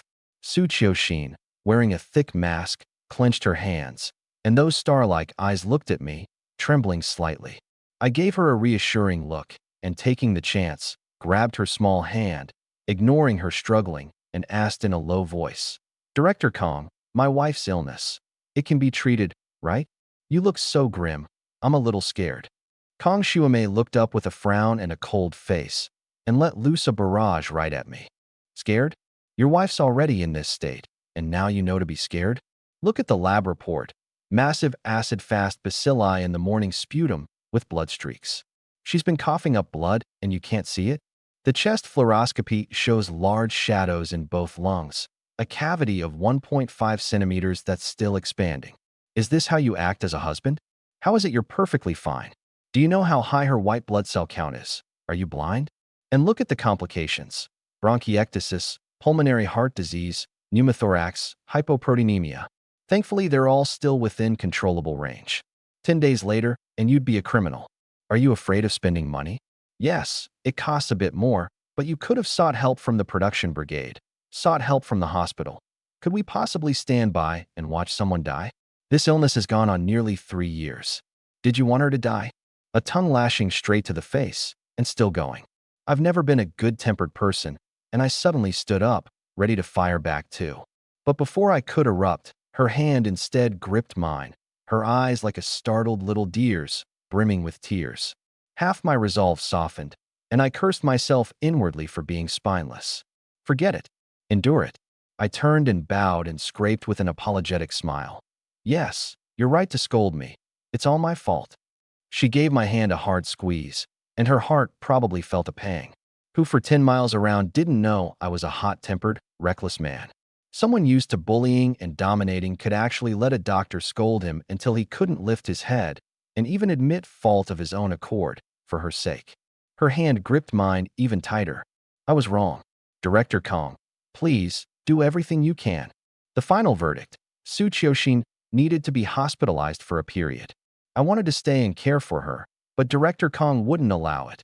Caring for a severe tuberculosis patient required specialized doctors to avoid spread. I said goodbye to her through the curtain. I'll head back first. Listen to the doctors during this time. I'll come get you in half a month. She stared fixedly at the curtain, as if trying to see me through the cloth and into her eyes. I'm going now. If you don't come get me, I know the way, I'll walk back myself. Her voice was very soft, but I heard it clearly, and my heart felt sweet. Oh ho, I said you were fond of me. Can't do without me. Now you're stuck on me. I'm just too excellent. Can't be shaken off even if you try. The nurse beside her struggled hard to hold back a laugh, and Su Qiuxin's face flushed bright red. Get lost. Sure thing. That little air of parting was instantly wrecked. At the county-town state-run supply co-op, I switched into big shopping mode. Selling the ginseng and the meat together, I'd earned over 1,700 yuan, plus several stacks of coupons I hadn't counted. I'd left Su Qiuxin 1,000 yuan and some coupons, and I carried over 700 in most of the coupons. The house was short on everything now. I had to buy. The cotton-padded jackets, cotton pants, cotton boots, and army greatcoats needed for winter, I bought 4 at a time, 2 each for her and me, to rotate. Amazingly, even in 81 there were down jackets, 70 yuan apiece, with a very unfashionable style, and I gritted my teeth and bought 2. Underwear, socks, cotton quilts, rice oil salt and pots pans bowls ladles, 2 sacks of flour, 2 sacks of rice, all kinds of storable potatoes, pumpkins, cabbage, and of course second brother pig's pig feed, picking the best. Money flowed like water all afternoon, and the cart was packed to the brim. Furniture, a sewing machine, the trendy 3 rounds and a sound, and 24 legs, those I couldn't afford. Only 100-some yuan left, and that had to go toward repaying Lin Dashin's bride price. This money really doesn't last. Looks like I've got to make more. Guess I'll have to go into the mountains again in a few days. By the time I finished, it was nearly dark. I was anxious to get back. Whatever I hadn't bought I'd get next time. Just as I was about to leave town, I suddenly heard someone calling me from behind. Lin Feng. Lin Feng. It really is you. I thought I got the wrong person. I turned to see someone driving a donkey cart catching up to me. It was the village purchasing agent, Lin Ergu. In his 30s, small and thin, a bit weasel-faced, shrewd and quick-witted. He'd been to elementary school, could do sums and work people, and was on friendly terms with the town's shop clerks. Every few days he'd make a run to the county town, buying the rice oil, salt, towels, and detergent the villagers needed, and stopping by the post office to pick up letters on the side.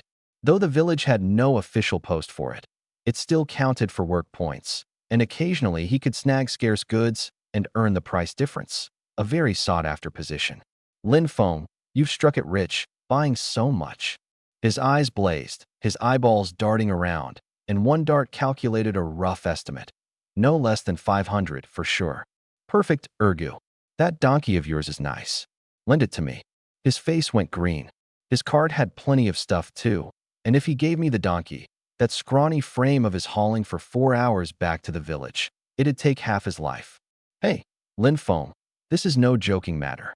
You're asking for my life here. We're friends. I treat you to drinks all the time. You can't do this. I curled my lip. Could anyone who drank with the old me be a good person? Among the pack of no-good friends who egged him on to deliver the bride price that day, Lin Ergu was one of them. Then get lost. Roll your eyes around again, and I'll gouge them out. Still daring to eye my stuff. He reluctantly withdrew his gaze and gave a dry laugh. Lin Feng, I went to the post office today. There's a letter for you. An urgent registered letter. Seems pretty pressing. I was slightly stunned. I didn't know anyone out of town. How could someone have written me a letter? Even my youngest aunt Lin Qingxia, married the farthest away, was only a day's journey off, and besides, she couldn't read. I stared at him suspiciously and said harshly, You dare trick me, and I'll break your legs. Haha, I wouldn't dare. But Brother Feng, next time you strike it rich, count me in. Hand over the letter first. I glared. He gave an awkward smile and pulled a letter out of his bag. Just then, several people suddenly darted out from the roadside and kicked him. Ow! Lin Ergu got kicked straight into the ditch. That person ignored him and swiftly picked up the fallen letter. I was a bit dazed. Someone writing me a letter was strange enough. Someone coming to snatch it was even stranger. The 5 letter snatchers all wore Zhongshan suits, with sharp, hard features. They didn't look burly, but their movements were nimble and their strikes decisive, clearly trained. The one who'd picked up the letter turned to leave without so much as a word. Hold on, that seems to be my letter. He turned back and said coldly, You're not worthy. Oh ho ho, there goes my temper. I slowly set down the cart, leaned my body forward, and my legs suddenly exploded with force. I abruptly caught up right behind that man and delivered a flying kick of my own. He hadn't expected me to be so fast, and hastily blocked with his arm, but my freakish strength could pin second brother Pig to the ground and grind it into the dirt. Crack! A muffled grunt, and he went flying backward, rolling 7 or 8 times on the ground before stopping. The other 4 cried out in alarm and immediately surrounded me. Everyone attack. Haha. A fight. Who else but me? Bang. Bang. Bang. I held my strength back, every punch landing solid, and in under 2 minutes I was the only one left standing. This bunch did have some technique. I took several punches, but they didn't hurt at all. The first one to fall, seeing he couldn't win, pulled out the letter and tried to stuff it in his mouth to destroy the evidence. Alarmed, I ran over fast, pinched his mouth, and wrested the letter away. Haha, you little punk, you think this is a spy movie? Let me see what big secret this letter's got. I tore open the envelope and was about to open it when the man on the ground said coldly, I'd advise you not to read it. It's no good for a hooligan like you. And besides, you can't read, can you? The old me might not have been able to read, but the current me could. Can't a guy be self-taught? The letter's opening line, Lin Feng, you are a total scoundrel. Damn, this wasn't written by a woman, was it? The second line, you have a daughter named Qin Xiaoxue. My head exploded. What the hell, a daughter? The third line, you have the right to know, but I hope you never see her. The fourth line, don't ever appear before us again. You scoundrel. You scoundrel. Only 4 lines, but they carried a lot of information. My head was a bit muddled. I patted my forehead and looked at the 5 people on the ground with a frown. You know the woman who wrote this? Oomph, she was right after all. You're just a scoundrel, a lowlife. You've even forgotten her? But forgetting is just as well. From now on, our family has nothing to do with you. And don't you dream of having any contact with her. Ask all you want, I won't say more. And my sister has no shortage of suitors, and they won't. Forget it. You're on your own for good luck. Having said this, he stood up and walked off without looking back. My frown deepened, but I didn't stop them. These people were clearly after the letter. If I hadn't just happened to run into Lin Ergu, the letter would have been retrieved long ago. Clearly, they didn't want to have the slightest entanglement with me. But that child, I felt a bit of a headache. The old body's memories were even messier, impossible to untangle. As I put away the letter, Lin Ergu finally crawled carefully out of the ditch. My eyes darted, and I casually grabbed him by the collar and hoisted him up. Ergu, are there any women surnamed Chin in our village? Meeting my savage eyes in midair, he immediately put on an apologetic smile. Brother Feng, everyone in our village is surnamed Lin. Counting the outside brides, there's only one surnamed Chin. Annie Chin on the west end of the village, over 200 caddies. What about the villages around here? His eyes dodged away, clearly not wanting to say, his little eyes darting straight toward the cart. When we're back in the village, I'll give you a pheasant. Say nothing more, and I'll have no choice but to break one of your legs. I didn't push too hard. For a petty man like this, a little benefit does the trick. Otherwise, he'd always be watching you from behind, and I hate trouble. A flash of delight crossed his face. I'll tell you. There really is no one surnamed Chin in the villages around here. But a year ago, when the educated youths returned to the cities, there was one surnamed Chin Wan. Brother Feng, you don't remember? She was beautiful, drop-dead gorgeous. She and another female educated youth were together called the Twin Flowers of Linjiang. The guys chasing those two could line up from here to where the Yellow River meets the sea. Brother Feng, you forgot. You were always harassing her. I immediately glared, scaring him into silence. Educated youths, huh? The old me had really committed a great sin, truly a rotten soul. Do you know where Chinwan is from? I don't. Didn't you say Twin Flowers? What's the other one called? Songyuro. Given the old me's character, there was no way he'd only fix on one. Did I ever do anything out of line to them? His eyes went odd.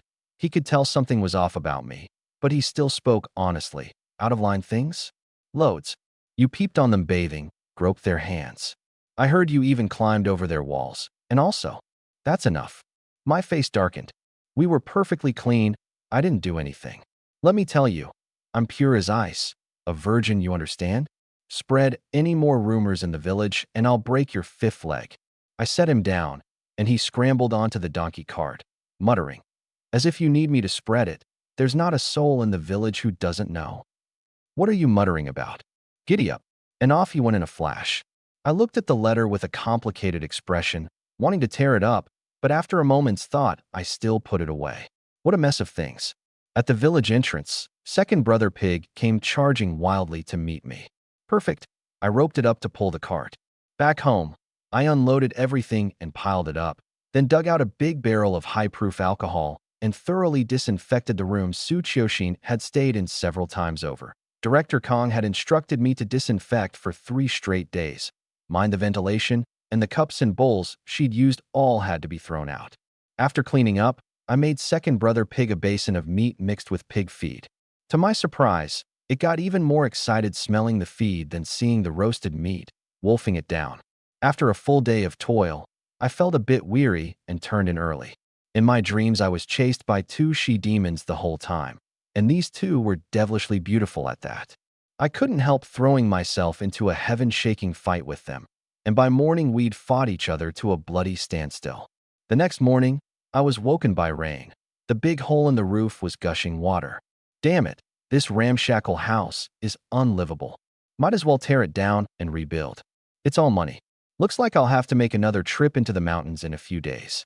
Because of the rain, second brother Pig was excitedly pawing the ground and rolling around in the yard. Jiangnan, Haiqing City, the Qin family's old Western-style house. In the spacious living room, the teak floor was polished to a shine, and the redwood sofa had a warm, mellow patina. The Qin Guoyang couple, who'd just been rehabilitated a couple of years back, were looking at the person across from them with faces full of anger. On the sofa opposite, a beautiful woman with gentle features was playing with a child using a cloth doll. A faint smile touched the corners of her mouth, her black hair falling smooth and soft, her bearing radiating the gentle glow of motherhood. Xiaowan, a scoundrel like that, and you still wrote him a letter? Aren't you afraid he'll latch onto us? Qin Guiyang's voice was stern, his eyes full of anger and disappointment. That's right, Xiaowan. He got you pregnant before marriage. Our whole family's become a laughingstock. Qing Zhou is a good boy, too. He doesn't even hold it against you. Hasn't called off the engagement even so. Our two families have been close for 3 generations. He says he'll treat Xiaoxue as his own daughter and swears he'll be good to you your whole life. The mother's words carried both persuasion and a bit of reproach. Qin Wan, playing with the child, didn't even lift her head, a flicker of dimness passing through her eyes. Dad, Mom, I'll only ever write that scoundrel this one letter and never see him again. But he is, after all, the child's father. He has the right to know. And I won't marry Wu Qingzhou. All I want in this life is to raise Xiaoxue to adulthood. Not marry? Nonsense. Qin Guiyang bellowed. How old are you? 22. And you'll stay a widow in life without marrying. If you still have that scoundrel Lin Feng in your heart, I'll cripple him right now. I won't let him ruin your whole life. Qingzhou's from a good family, handsome and talented, and he doesn't even mind that you have a child. What more do you want? The light in Qin Wan's eyes dimmed another degree. She gently picked up the child and headed for the second-floor bedroom. Wu Qingzhou's so wonderful, you marry him. I won't anyway. Qin Guoyang was beside himself with rage, pointing at her back. You're impossible. I've already had your brother intercept your letter. That scoundrel won't even get the right to know. Dad. At the same time, in a courtyard house in the capital, a similar scene was playing out. Only in that courtyard stood a target, with a portrait of Lin Feng riddled full of holes. Deep Mountain Village. Right now I was mooching a meal at Lin Dashan's place. This time, unlike the cold reception last time, second Aunt Lu Chunhua brought out a bottle of Shifeng liquor with a face full of smiles, attentively pouring me a drink. My cousins Lin Jiangwo and Lin Xiaoqing had smiles on their faces too. Lin Dashan picked up a piece of meat and put it in my bowl.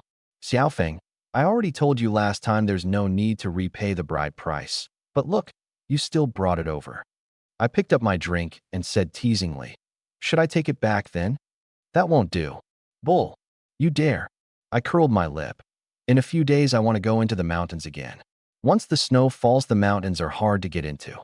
Lin Dashan's expression turned serious, and he advised, can't you wait until next spring? If you want to go into the deep mountains, better go in May. There's plenty of medicinal herbs in the mountains, sometimes more profitable than hunting. I didn't see it that way. I had second brother Pig, so finding herbs was just as convenient. Lin Jiangwo said excitedly, brother, take me along. I want a bag of wild boar so we can eat it into the new year.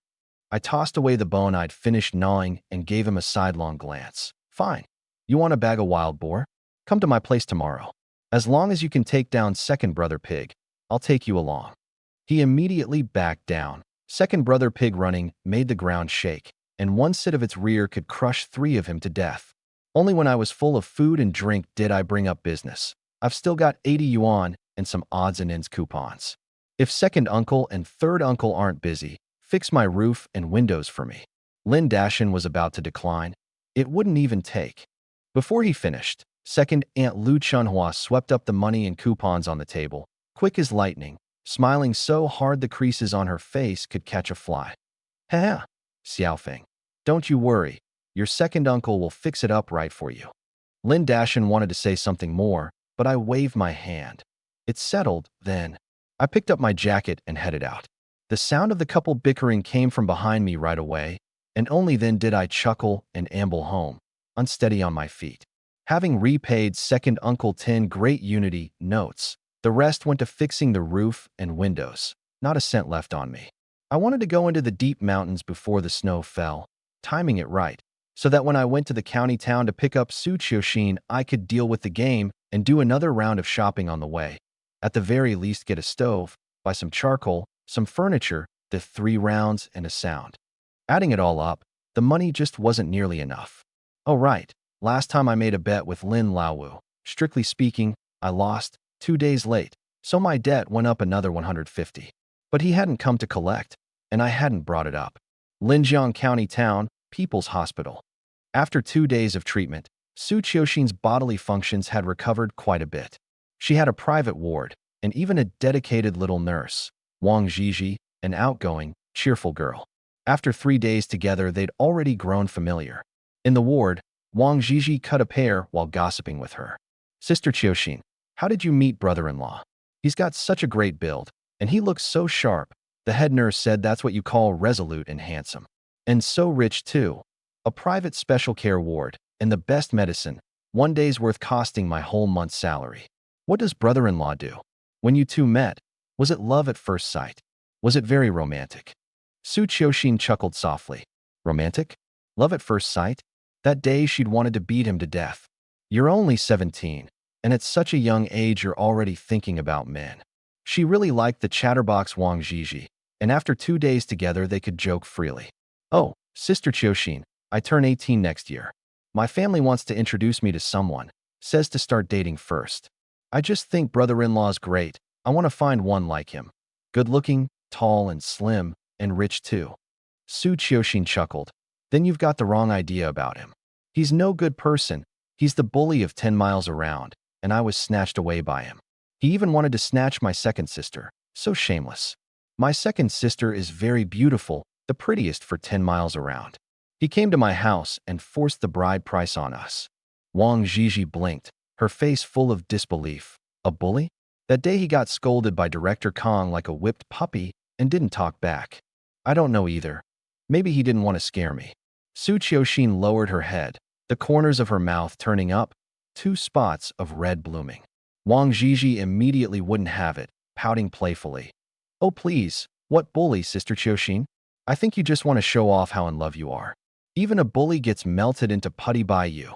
These past few days she didn't know what had gotten into her. She kept thinking of that person, and sometimes he was even in her dreams, so annoying.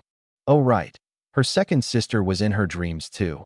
She dreamed her second sister came back and married Lin Feng, and she woke with a start, tears still on her face.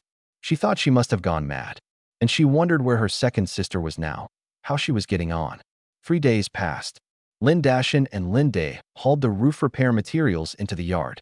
I didn't know how to fix a house, so I just watched the two of them work. At noon and in the evening, the 3 of us had a little liquor and big bites of meat. These past few days, watching the changes in me, their nephew, their hearts were probably quite gratified.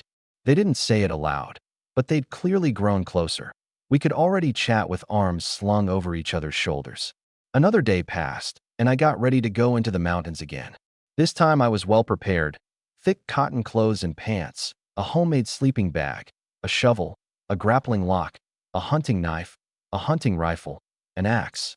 Even second brother Pig was strapped all over with various seasonings and a cooking pot.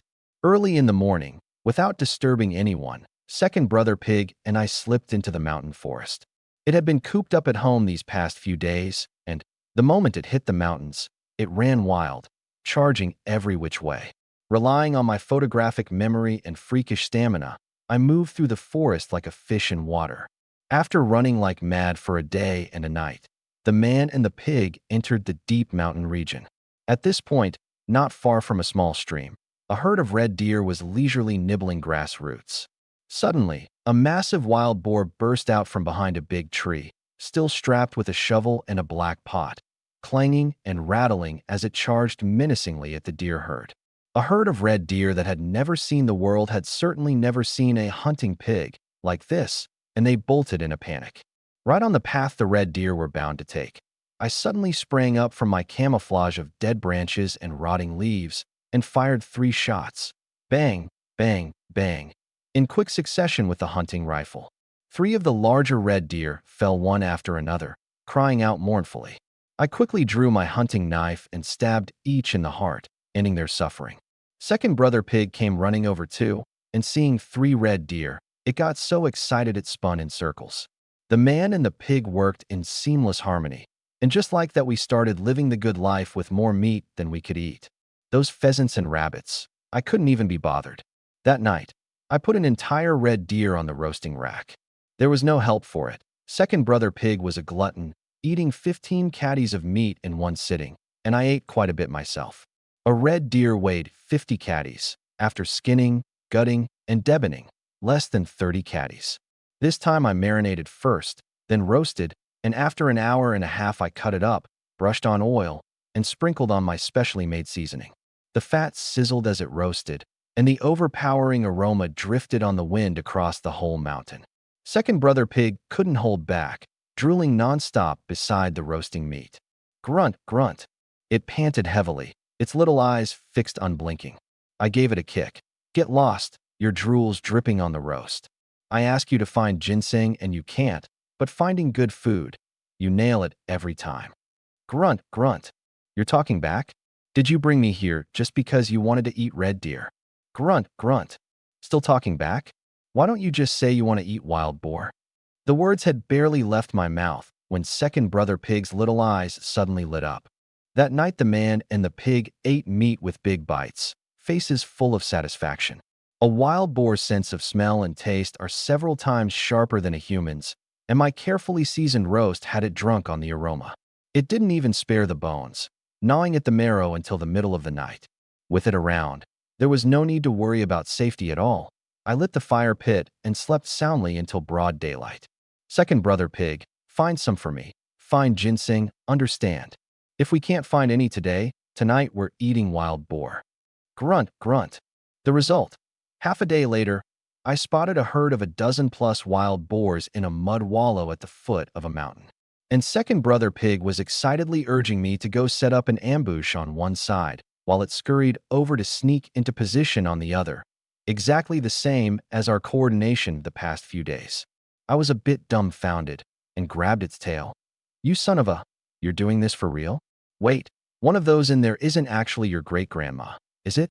You'll even eat wild boar. Are you still a pig? You're a devil.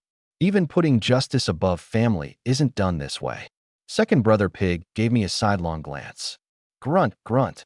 Oh ho, never thought. Second brother pig, you've turned traitor to your own kind too. Look at your rotten, shameless self. Aren't you afraid word spreads through the forest, and you won't be able to show your face? Grunt, grunt. What? Oh, a love rival? Then no problem. We're just taking down that biggest male boar, right? Next, the man and the pig went into action. Still the original plan. Second brother pig scares them, I ambush.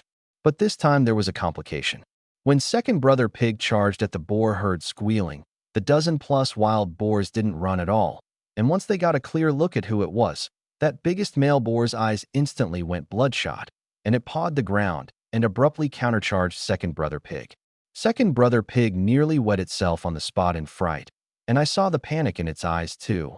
It hadn't reached adulthood yet, weighing under 300 caddies, while that male boar was clearly a size bigger. The difference in strength was obvious at a glance. Just as the two were about to collide, second brother pig suddenly chickened out, made an abrupt turn, and ran, and even circled around, actually charging straight toward my position. Oink! Oink! Damn it, second brother pig, you screwed me over. Can you imagine the scene of two big wild boars charging straight at you like little tanks? And behind them a herd of a dozen plus, big and small, the earth trembling, a fierce wind buffeting my face.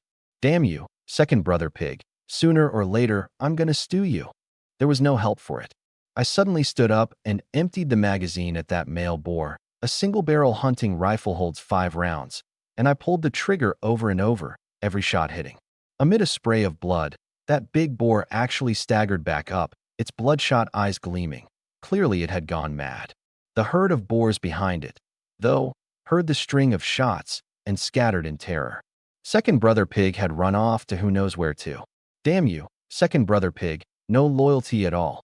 The maddened big boar galloped on all fours, sand and gravel flying. Its speed somehow twice what it had been. I sprinted backward hard, but still a half-beat too slow. I'm done for. At the critical moment, second brother pig suddenly burst out from the side, its eyes bloodshot too. Thunk! Its sharp tusks instantly pierced the big boar's belly, blood spraying everywhere. The big boar was knocked over and couldn't get up for a long while. I seized the chance to reload and fired 3 shots in a row, splitting its head open. Afterward, I tackled second brother pig and gave it a good pummeling. Damn you.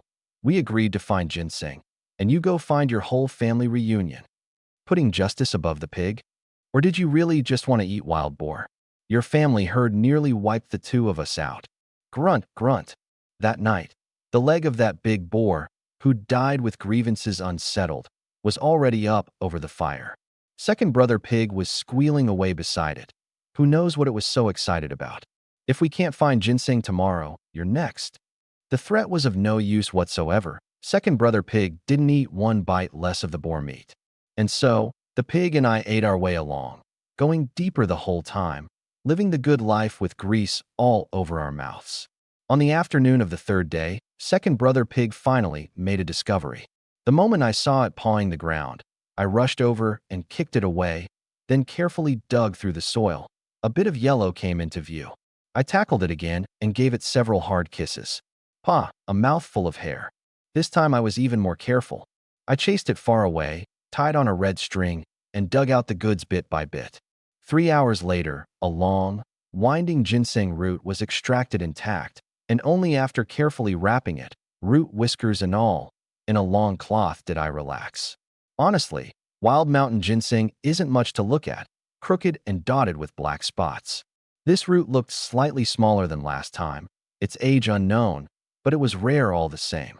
That night, to reward second brother pig, I added a portion of earth-braised meat, tossing in the wild fruits I'd gathered on the way, making it even fresher and more layered in flavor. It nearly swallowed its own tongue.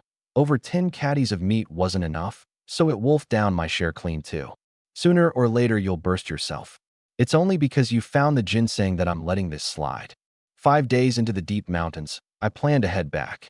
The return trip would take 4 or 5 days too, which would put me right on time to go to the county town and pick up Tsuchioshin when she was discharged. So the next day I set off on the return journey. This time I made a stretcher and strapped the game to it, one end tied to second brother pig, the other end carried by me. 500 caddies of weight. The man and the pig handled it with ease, and the return trip went a good deal faster. That night I was sleeping soundly, second brother pig still snoring, when suddenly a gunshot jolted both the man and the pig awake.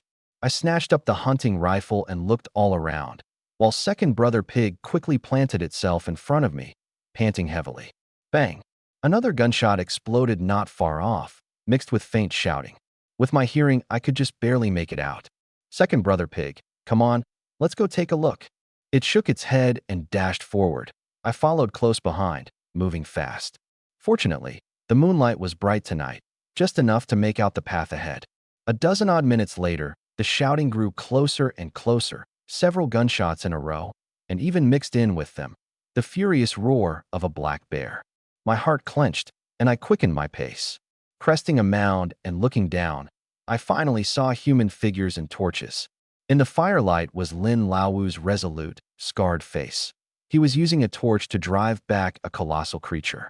Beside him, Lin Bei, Lin Nan, and Lin Zhong were likewise holding up torches and hunting knives, roaring, trying to force back that adult black bear.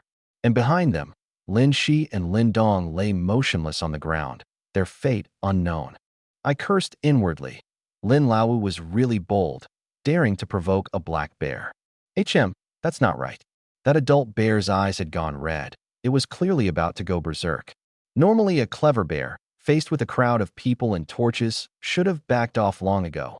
Retreating is the smart move. A black bear that survives to adulthood is a cunning thing. Unless it was starving, or I scanned around carefully again, and finally, at the edge of the firelight, I spotted a half-grown cub lying on the ground, whimpering feebly, probably shot. Not good. It's a mother bear. The moment the cub goes silent, she'll go berserk immediately. A maddened mother bear recognizes no one. Once she enters a frenzy, the savage urge to destroy will bite and smash everything around to death. Her pain sense dulls, her speed increases, her smell and hearing max out, and with her thick layer of autumn fat, even hunting rifle rounds to the body won't make her flinch. Her whole aim is to kill every living thing before she dies. This is deadly. But standing by and doing nothing was definitely out. My conscience couldn't take it. Second brother pig, circle around behind it, and pick your moment to strike. Just don't get smashed to death. I patted its rear to set it in motion. Grunt, grunt. I moved forward, found a suitable position, and set up the hunting rifle. At this point, I didn't dare strike either. The slightest provocation would probably send the mother bear straight into a frenzy, and Lin Laowu and the others would be torn to shreds in a single breath. Just as I was caught between two bad options, that idiot second brother pig actually snuck sneakily over to a spot not far from the cub. Grunt. The air between the two standoff sides froze in an instant. Lin Laowu and the others went rigid all over, even holding their breath. The bloodshot streaks in the mother bear's eyes suddenly surged, turning her eyes a solid red. Don't. Damn you. I told you to circle around behind the mother bear, and you go after the cub. Have you no public decency at all? I screamed madly inside, but it was already too late. Grunt. Second brother pig suddenly put on a burst of force and rammed its head into the cub. The pitiful cub was flung flying, rolled a dozen plus times, and stopped breathing outright. Ruhar. The mother bear instantly went berserk, her bloodshot eyes locked dead on second brother pig, all four limbs pounding the ground as she charged like mad, earth-shaking. And second brother pig turned tail and ran, as if it had completed its mission, dashing straight for my hiding spot again. Yeah, the man and the pig had been doing this the whole time these past few days, coordinating flawlessly. You son of a… Damn it. Damn. Second brother pig, you godforsaken pig teammate. You are just a stupid pig. If I ever trust you again, I'm you. Cursing away inside, I gritted my back teeth and, no longer hiding, leveled the rifle and aimed at the bear's head. Bang, bang, bang. 3 shots in a row, then I turned and ran. Hearing the rumbling behind me, the crack of trees and shrubs being snapped, I knew I hadn't killed her. At the foot of the mound, Lin Laowu let out a long breath, but his expression grew even graver. Dad, that's Lin Feng's boar. I saw the little iron pot strapped to it. Lin Bei's face was anxious. Lin Laowu turned to glance at Lin Shi and Lin Dong lying on the ground, and said in a low voice, I know. Lin Bei, you stay and look after your big brother and second brother. Lin Nan, Lin Zhong, grab the hunting rifles and follow me. He's risking his life to save us. If I'd been there, I'd definitely have shouted. I didn't want any of this either, damn it. Though I was already running flat out, this wasn't daytime, and my field of vision was too limited. The distance between us kept shrinking, and behind me the mother bear's heavy panting was clearly audible. Go chase second brother pig. Damn it. What are you chasing me for? I'm not the one who killed your son. Every grievance has its source, every debt its debtor. I ran in a blind panic.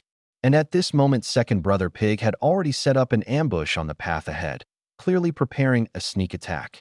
I really hadn't expected it to be a scheming little devil too. Just as I ran past a patch of tall grass, and the mother bear came bearing down right behind me, second brother pig suddenly sprang up, wildly ramming into the mother bear's belly, its sharp tusks piercing her gut. The mother bear immediately turned sideways, her bloodshot eyes flashing as she raised a paw and slammed it down hard. Luckily, second brother pig was quick. It dodged most of it with a swing of its head, leaving only a few deep, bloody gashes on its face. Grunt. Roar. I seized the chance to turn around, and the hunting rifle opened fire right away. Bang bang. One round hit the mother bear square in the head, blasting off half her face, the bone laid bare. Even so, the one remaining bloodshot I held no fear, only endless fury. Unable to catch second brother pig, she charged berserk at me again. Wang Laowu, you people are committing a sin. Another few minutes of a hair-raising chase, and just as I reached the edge of a cliff, with nowhere left to retreat, I steeled my heart and charged straight for the cliff's edge. By now the mother bear had chased to within 5 meters behind me, danger like a thorn in my back. The cliff was right in front of me. I picked my moment, leaned my body back, and dragged both feet against the ground for an emergency stop. The instant the mother bear lunged toward where I'd been, I abruptly sidestepped, drawing on the powerful strength of my waist and core. The enormous momentum sent half the mother bear's body plunging over the cliff, but by that barest of margins, her powerful grip forced her to a halt. Seeing the mother bear about to rear up on her hind legs and bring her forepaws crashing down, My soul nearly left my body. At the critical moment, that scheming devil's second brother pig suddenly burst out, ramming its head into the frenzied mother bear's rear. Twin tusks, 1,000-year kill. Roar, roar. The mother bear lost her balance entirely and pitched headfirst off the cliff. The drop here wasn't tall, only a dozen-odd meters, but it was enough to prove fatal to a badly wounded creature. Bang! The sound of the giant beast smashing into the base of the mountain echoed through the peaks. I lay at the cliff's edge and looked down. The mother bear hadn't moved at all. She was probably dead. Thinking of the treacherous second brother pig, my tension abruptly turned to rage. But just as I turned around, a fiery red flashed by, catching my eye in the moonlight. What is that? I rubbed my eyes and looked again. Amid the gray-brown rock wall, a splash of alluring, enchanting red. Taking a careful sniff, there was also a rich, calming medicinal fragrance. Damn, isn't that? Just then, rapid running sounds came from the forest behind me. Lin Laowu came running anxiously with Lin Nan and Lin Zhong, all three panting heavily from the sprint. Huff, huff. Lin Feng, are you all right?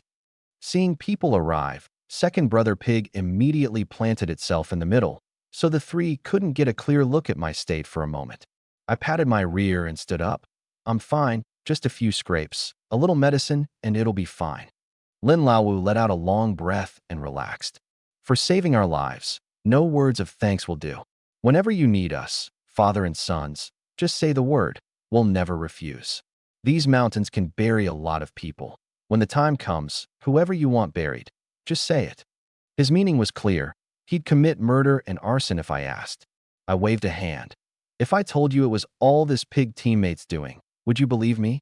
With that, I kicked second brother pig's rear, exasperated with the good-for-nothing. All it does is cause trouble. Haha. All I know is you saved us, father and 6 sons. From now on our lives are yours. Lin Nan and Lin Zhong, following behind, nodded solemnly. Brother Feng, our lives are yours from now on. No second word about it. All right, enough of that. It's making my skin crawl.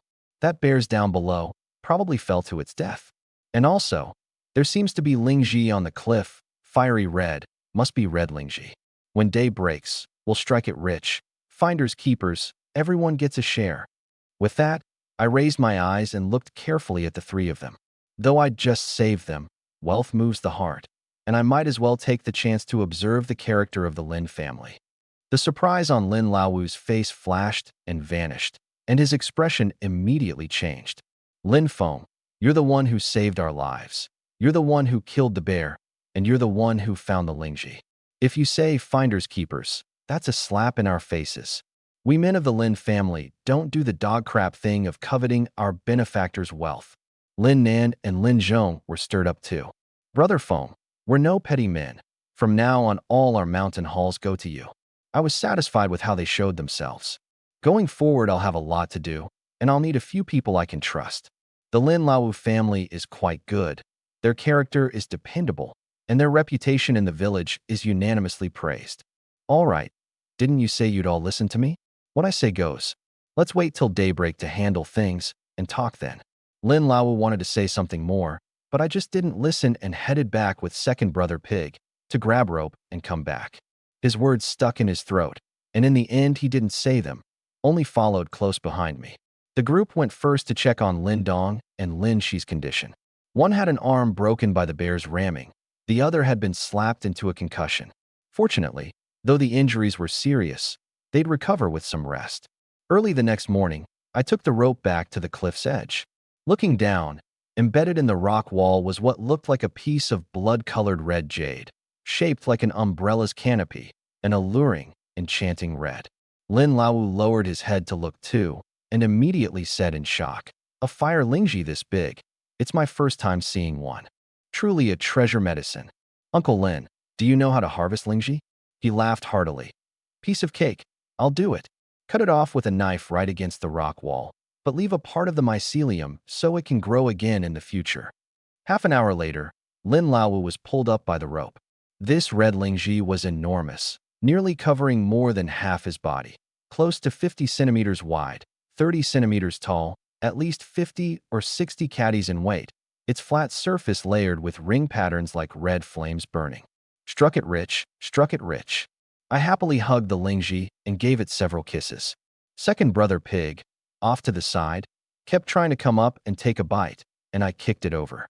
Lin Laowu chuckled beside me. Don't be fooled by how big it is now. Freshly harvested Lingji is full of water. Once it's shade-dried and oven-dried, only 8 or 9 caddies will be left. At the supply co-op, it can sell for 400 yuan, and it can be exchanged for a fair number of work points too. I curled my lip. I say, Uncle Lin, you're too honest. You go into the deep mountains to hunt just to exchange for work points? Have you never thought of selling to others in the city? He shook his head. If the game we hunt doesn't go to the commune, who does it go to? And selling to the supply co-op requires a slip too. I smacked my forehead. So plain and simple. When we go to town this time, come with me. I'll show you what a price difference is. All right, what about that bear down below? They all say bear paw is delicious. Just how delicious? I really wanted to know. Lin Laowu was a bit troubled. Lin Shi and Lin Dong are hurt and need to be carried back. The bear meat can only be hidden and retrieved later. But we can take the important parts first. Is it the bear paws? I hear they're really delicious. I licked my lips, dying to try. He smiled and explained, no, it's the bear gallbladder. Then the 2 front paws. The hind paws are much worse, but still not bad. The bear fat and bear hide are good things too. Lin Laowu really was a veteran hunter, rich in experience. What's valuable and what isn't, it all rolled right off his tongue. This time we'll just take the bear paws and gallbladder back and carry as much meat as we can. I made the call. The Lin family quickly got to work. 2 days later, in the night, the Lin Laowu family and I returned to the village under cover of dark. I understood full well the principle that a tree taller than the forest catches the wind. 2 consecutive mountain trips with huge hauls were enough to make most of the village green with envy. I just feared someone might pull a dirty trick. I'm not afraid of that, but I hate trouble. The haul this time was very good. Over 1,000 caddies of red deer meat, wild boar meat, and bear meat brought back, 1 big ginseng root, 1 giant fire lingji, 2 bear gallbladders, 1 big, 1 small, and 8 bear paws. This time I planned to keep more meat. That glutton second brother pig needed a stockpile of rations, and after Lin Laowu helped smoke it into jerky, it wouldn't spoil easily. The evening before Su Qiuxin was discharged, I took Lin Laowu, Lin Nan, and Lin Zhong and pushed the flatbed cart to Linjiang County Town again. After a satisfying meal of meat buns, I led the 3 to the old city wall black market on the east side. I found the market watchman and said I wanted to see Master He, but was refused. I flew into a rage on the spot and beat the 5 watchmen until they were calling me Grandpa, and only then did someone go report it. Half an hour later. Damn it. Let me see who dares come make trouble at my black market. Master He came swaggering up with a duck-footed stride, leading 5 or 6 big men, arrogantly. Haha, Master He, it's me. I greeted him with a smile. The moment Master He saw it was me, his face changed instantly, and he turned to leave. Damn it, the black market's closed today. Hurry and leave. It's the consumption devil. Lin Laowu and the 2 others looked at me, puzzled. Didn't he just say they were on friendly terms? Doesn't look like it. I awkwardly rubbed my nose, then said coldly, Master He, if you drive me off, I'll dare send my wife to your house. Master He's steps froze, and he immediately turned around. Haha, little brother, so it's you. What good goods have you got this time? Master He, you're not being decent. Last time there was roast chicken, peanuts, and liquor. Why no hospitality this time? Master He's face darkened further, but he still waved for someone to go prepare. Same little square table, with liquor and dishes. I didn't stand on ceremony, inviting Lin Laowu and the other 2 to eat together. I say, little brother, if you haven't got good goods this time, don't blame your big brother for getting rough. Oh, you come try roughing me up. I've never lost a fight in the village, the kind where I take on 100 and win big. Brother, that's not how you brag. Take on 100? 100 ducks, maybe. Master He gave a sidelong glance, face full of disbelief. Lin Shi, who was head down gnawing on the roast chicken, looked up. What Brother Feng said is true. I fought in it last year too. Half the village's able-bodied men went. Yeah, 1 punch from Brother Feng, and I was down, laid up at home for 10 days. Lin Nan, also not looking up, I got kicked 8 or 9 meters away, and my leg was lame for half a month. Master Hay sized up the burly Lin Shi and Lin Nan, somewhat disbelieving, but the two spoke earnestly and simply, not like they were lying. Ahem, little brother was just joking. Let's talk business. Seeing him back down, I smiled and took 2 cloth bundles off the cart. Master Hay waved his subordinates far away and, half believing, opened the first one. At his first glance at the mountain ginseng, he sucked in a cold breath, another top-grade old ginseng, and freshly dug from the ground at that. In this season the ground shows no features at all. How on earth did this bunch find it? With the painful lesson from last time, he inspected it carefully all over. No bite marks, root whiskers intact. Haha, little brother. One look and I knew you had real skill. Brother, I love making friends with capable men like you. Why don't the two of us become sworn brothers?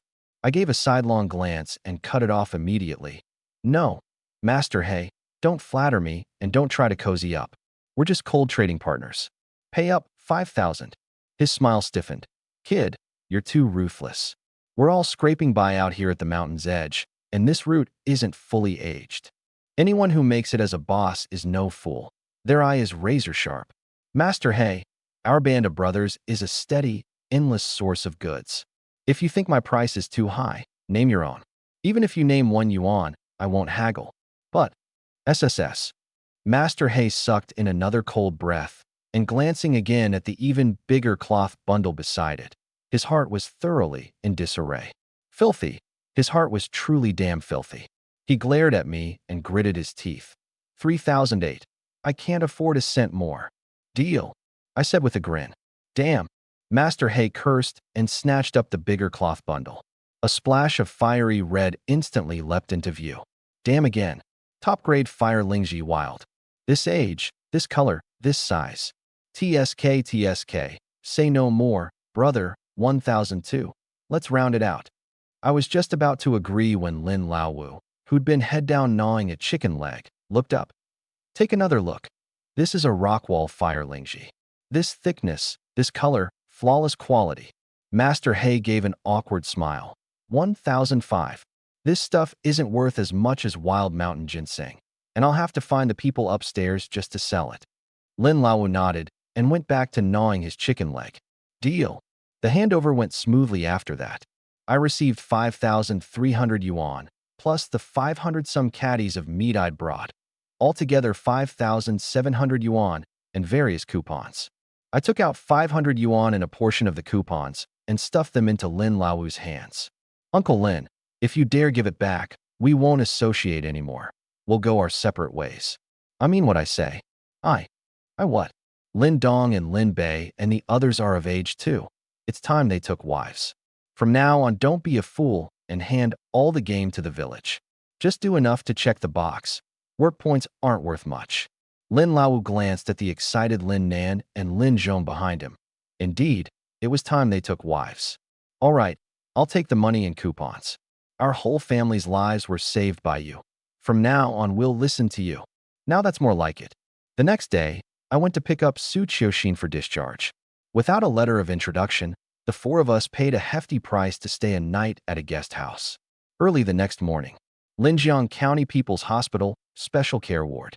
Su Qiuxin got up in the morning with a faint smile always at the corners of her mouth. Her somewhat haggard, pretty face was white as porcelain, beautiful as blossoms in full bloom. After half a month of treatment, her condition had greatly improved. Her spirits were strong, she'd put on quite a bit of weight, and her face had filled out. That warm little smile, those bright eyes, that serene bearing. The nurse Wang Zhizhi beside her was dazzled by it. Sister Qiuxin, you're just too beautiful. Brother-in-law really has luck built up over 8 lifetimes. Even haggard like half a month ago, you were a great beauty, and now that your condition's improved, you're a peerless beauty. I'd love to marry you home and put you up on a pedestal to cherish. Su Qiuxin was a bit embarrassed, 2 spots of red blooming on her face, adding to her charm. It's true. You haven't noticed. The male doctors crowding around the special care ward door are thick as a market fair, all wanting a few extra looks at you. Humph, a bunch of lechers. Su Qiuxin looked up and outside. There really were quite a few male doctors moving about. A few had walked back and forth several times, glancing into the ward each time they passed the door, and the moment they met her eyes, they'd immediately straighten up and puff out their chests with a confident smile. She frowned. She hadn't noticed these past few days, just thinking the hospital was this busy, never imagining. She picked up the mask from the table and put it on. The little nurse Wang Jiji shot a sidelong glance outside and drew the protective curtain shut. "What are you all looking at? Got nothing to do." "Humph, a bunch of shameless ones," knowing full well Sister Chioshin's already spoken for.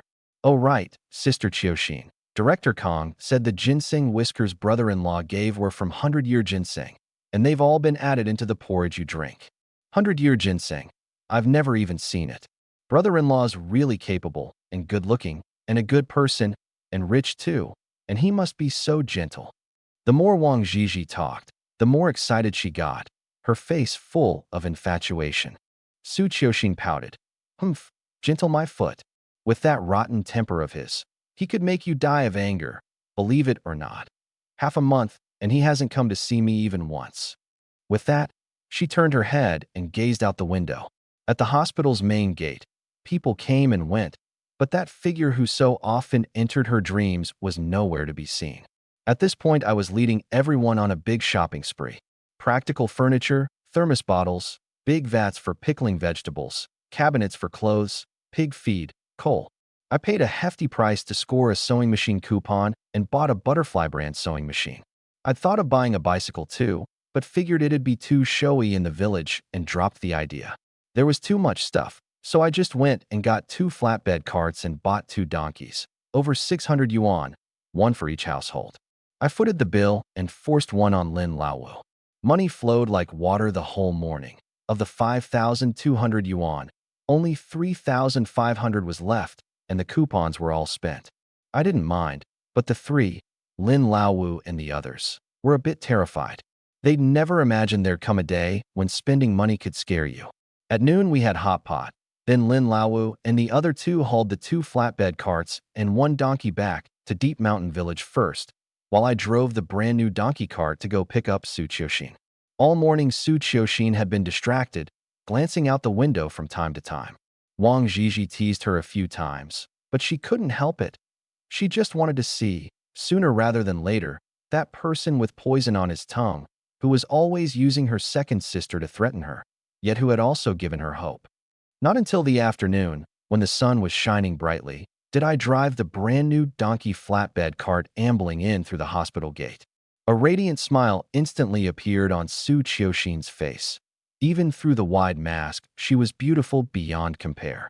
"Oh, brother-in-law's finally here. So handsome. If he swept me off home." One line from Wang Jiji made Su Qiuxin feel inexplicably uncomfortable inside. Her smile faded and she pouted. "He's no good person, Jiji. Don't be fooled by his looks." First, I went to find Director Kong to understand Su Qiuxin's condition. This time, she didn't lash out with harsh words. "Thanks to those 100-year ginseng whiskers of yours, they replenished quite a bit of her vital energy, and her condition's under control. From now on, she takes medicine every day. It'll take a while, maybe over a year, and comes for a checkup once a month. No heavy labor. Keep things sanitized and ventilated. And also, no you know what. The risk of infection would be very high." Director Kong, if the 2 of us do you know what, can I take medicine too? Can I treat it while also? Get out." I noted down the precautions, picked up 2 months' worth of medicine, completed the discharge paperwork, and only then made it to the special care ward area. Seeing me come in, Su Qiuxin's star-like eyes instantly lit up, though she said nothing. It was Wang Jiji who called out with a flushed face. "Brother-in-law, you're here. These days Sister Qiuxin's missed you so much. Couldn't eat, couldn't drink, missed you till she nearly coughed up blood, the whole person. Gained several sizes, all haggard, even calling out for you in her dreams." Su Qiuxin cried out in embarrassment and anger. "Jiji, talk nonsense again, and I'll rip your mouth off. It's you who's pined away several sizes, isn't it?" Pa. Seeing her in this state, my heart felt sweet as could be. My wife in training finally had a bit of me in her heart. A good thing. "Wife, you missed me till you nearly coughed up blood. Missed me till you gained weight?" You did gain weight." I sized her up and down brazenly, until she flushed and grew uncomfortable. No longer a telephone pole. You've put on some flesh, but still no curves front or back. What's going to happen to our future daughter? In this era, that kind of talk was a bit lecherous. She looked up and glared hard at me. Who's going to bear you a child? And a small one isn't necessarily a daughter. Pa. With that, she picked up the little bag she'd packed and walked out of the ward. In the corridor, a few bold male doctors wanted to seize the last chance to move in on her. But what kind of person am I? I'd long since seen through their little intentions. I strode forward and, amid her startled cry, swept her up in a princess carry. You. What are you doing? Put me down. This is a hospital. I chuckled. So you mean, as long as we're not in a hospital, I can hold you? That's not what I meant, I what? It's settled, I said domineeringly, shooting a provocative look at those male doctors. 5 or 6 young doctors instantly fell silent and slunk away, sullen. Downstairs, just as I carried Su Qiuxin out of the lobby, several police officers suddenly rushed over and surrounded us. Lin Feng, put her down and come with us. A middle-aged officer, hand on the gun at his waist, spoke sternly. I was a bit stunned. Su Qiuxin was bewildered too. Lin Feng, did you hear me? Put the hostage down. What? What hostage? I glanced at Su Qiuxin in my arms, equally bewildered. Comrade officer, you mean her? A hostage? Right. Hurry and let her go. I actually thought the black market thing had been exposed, so I set her down accordingly. But in that instant, several officers swarmed up, pinned me to the ground, and cuffed me. Hey, comrade officers, is this really necessary? Su Qiuxin was panicked, shoving the officers and shouting, haven't you got it wrong? We haven't done anything illegal. Lin Feng is a good person. Before she could finish, several people came running anxiously into the hospital lobby. Her own father Su Daqiang, her sister Su Chunhua, brother-in-law Qin Jianxi, and little brother Su Dongbao. The moment they came in, they grabbed Su Qiuxin. Oh, my little sister, thank goodness you're all right. Your brother-in-law, our dad, your little brother, we were all worried sick about you. Comrade officers, it's him. It's this bully Lin Feng, abducting an innocent woman by force. My poor little sister was still sick, and she was snatched back to his home by this demon, who then hypocritically pretends to treat her illness. Pa, you woman abducting bully deserve to die. Su Chunhua wept with streaming tears, gripping Su Qiuxin's arm, so she couldn't move while pointing at me and glaring. It's not like that. It's a misunderstanding. Su Chunhua clamped a hand over her mouth and let out another round of wailing. Su Dongbao came up to help too, restraining Su Qiuxin so she couldn't speak. Su Daqiang planted himself in the middle, old tears streaming, loudly denouncing me. My poor daughter. I've got 2 daughters not yet married off, and it's this Lin Feng. He's the bully, the scourge of 10 miles around. Comrade officers, this can't be faked. Just ask around and you'll know. He forced betrothal gifts on my second daughter Su Xia, trying to marry her by force. My second daughter fled, unable to bear the shame. And to this day, nobody knows where she is. We don't even know whether she's starved to death. My poor daughter. And this scoundrel, seeing my second daughter had run off, then abducted my third daughter. Everyone, judge for us. Is there any justice left in this world? Our whole village knows about this. Su Daqiang cried and shouted, even louder than Su Chunhua, the very picture of a loving father. Qin Jianxi and Su Dongbao, eyes brimming with tears too, loudly recited my evil deeds and all the wicked things I'd done over the years. The clamor rose wave upon wave, the 4 of them pinning Su Qiuxin in the middle and drowning out every word of her defense. She was so anxious her face flushed red and she coughed nonstop, struggling desperately, but to no avail. The onlookers all around, faced with the Su family's tearful accusations, began to look at me with sharpening eyes. The young doctor who'd wanted to confess his feelings to Su Qiuxin earlier began denouncing me too. And finally they lined up in a row, separating me from the Su family. The crowd of onlookers finally lost it, cursing and denouncing me endlessly, and a few hot-tempered ones even took out their precious eggs and hurled them hard at me. Everyone was on the Su family's side. The only ones who still believed me were Director Kong and Wang Zhizhi. Wang Zhizhi was so anxious tears came down, ceaselessly defending me, to no avail. She wanted to step forward to rescue Su Qiuxin, but was held back by Director Kong. Don't go over. Feelings are running high right now. You'll only get hurt going over. Leave it to the comrade officers. They'll get to the bottom of it. Pinned to the ground, I cursed 10,000 times inside.